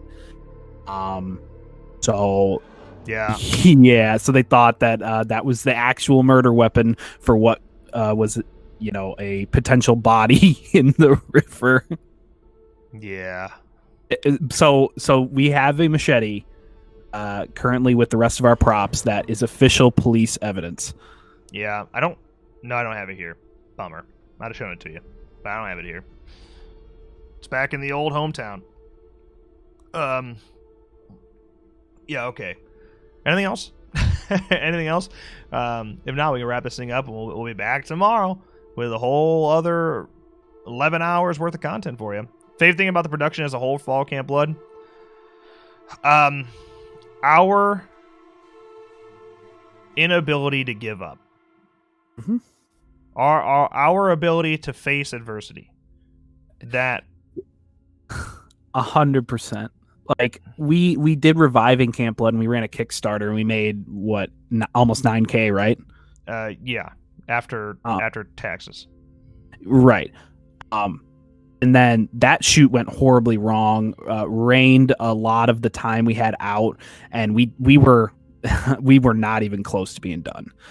And seriously contemplating like saving up a bunch of money and refunding everybody and just giving up. And then we got to thinking and got a different script, turned it in a little bit different direction, and we launched the Kickstarter. If we didn't make it, then yeah, we would have just gave up and refunded the money for the original Kickstarter. It didn't. It went well. We had a stronger story, better actors, better resources, and look at us now. Yeah, and then even, God, jeez. I mean, we don't get enough done, so we had to have Peter fly back in to do a shoot later, and then that ends up getting canceled. We had to move that to a different time, and then you have COVID coming into play, moving a whole shoot, delaying it like 6 months. That's just a lot to take in. As dude, just when we started this shit, we were both still in college, broke as fuck, no jobs, and just trying to make a fucking movie. That's all we just want to make a movie, and that's like the fact that we're gonna get through it despite everything that we got through. Is that in and of itself feels like a miracle at this fucking point. Yeah, and I mean, like, at that point, we were using our own money and we were in credit card debt. And yeah, we raised money on Kickstarter and Indiegogo, but we're still paying off that credit card debt. Like, all that money from the Indiegogo and Kickstarter went to the film and even more, and we're still in credit card debt from this film. I got an email today on what the total debt was from it too. I'm not gonna tell you what it was. It ain't good though. I don't want to know. I really don't want to know, because I just know my personal debt is still racking up with interest. But once it comes out, man, we have so many things in the pipeline as well. But we need to get this done. Yeah, that's what I said earlier today. Like during in the convention during one of the intermissions, I was like, I don't get me wrong, I loved making the Fall Camp Blood. But I have so many things I want to do that I can't do until this movie's done. So right now I'm just excited to get past. I'm excited to get past it. It's been a long ass journey. Let's wrap this fucking thing up. Let's get it out to you guys, and then let's go make some more cool shit. And let's keep learning. Let's keep mastering our craft. And balls deep, boys. That's what it's all about. You're hiring. Aren't you up north? Aren't you up at New York? It ain't gonna work for me, Cap. It's too far. I mean, I have 2 jobs, not including any money we get from YouTube, podcast, anything, and I'm still not able to get this debt paid off. That's great, Sheriff Kagan.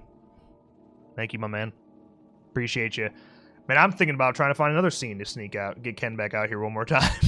That's another thing. Ken Slate brought so much to the role of Sheriff Kagan, and originally it was a minor role, and we just kept implementing him more and more and more, and now we have him officially part of the top billed cast, rightfully so. Especially this opening scene. Oh, this opening scene was so good. Sheriff Kagan is gonna kill it. Yeah, one last hats off to Sheriff Kagan. Honestly, it establishes him so much better that I'm really glad that Ken was willing to come back out there. And of course, John, Billy coming out there, which actually was great having them out there too. So, I'll be going nationwide soon. Well, I mean, listen, in the Chicago area, I can make something work. I will say, having Billy there taking just hundreds of behind-the-scenes photos, you backers are going to get so many behind-the-scenes photos. We don't even know how we're going to upload them all. Yep. You guys have got to be satisfied with just so much behind the scenes. And I mean, a couple hundred photos from the first time they were out here, and at the conventions. That'll mix in with the documentaries and behind the scenes on the Blu-ray as well. Yeah, perfect. Exactly what we needed. That's true. That is 100% true. All right, man. Let's go ahead and wrap this thing up. We'll be back tomorrow at right around noon Eastern, kicking things off of Heels and Quads tomorrow. Here's one last look at that full-ass schedule. What, a whole bunch of people from the podcast network, a handful of interviews, a film screening, a lot of shit to take in tomorrow. So I hope to see you here hanging out. 11 hours worth of content tomorrow. All right. Thank you guys so much for making day one such a success. We appreciate you coming out here. It was a ton of work to make this thing happen. And it wouldn't be worth it if you weren't here. So I appreciate you. Appreciate you being here. And can't wait to see you guys tomorrow. Let me put my helmet back on. Gotta end. Ow, my headphone's still on. Sorry, Nick, I'm not gonna be able to hear you as we close out here. So, wrap things up the same way we started. Okay, with that, as always, thank you guys so much for watching, and we'll see you tomorrow. Later. Bye.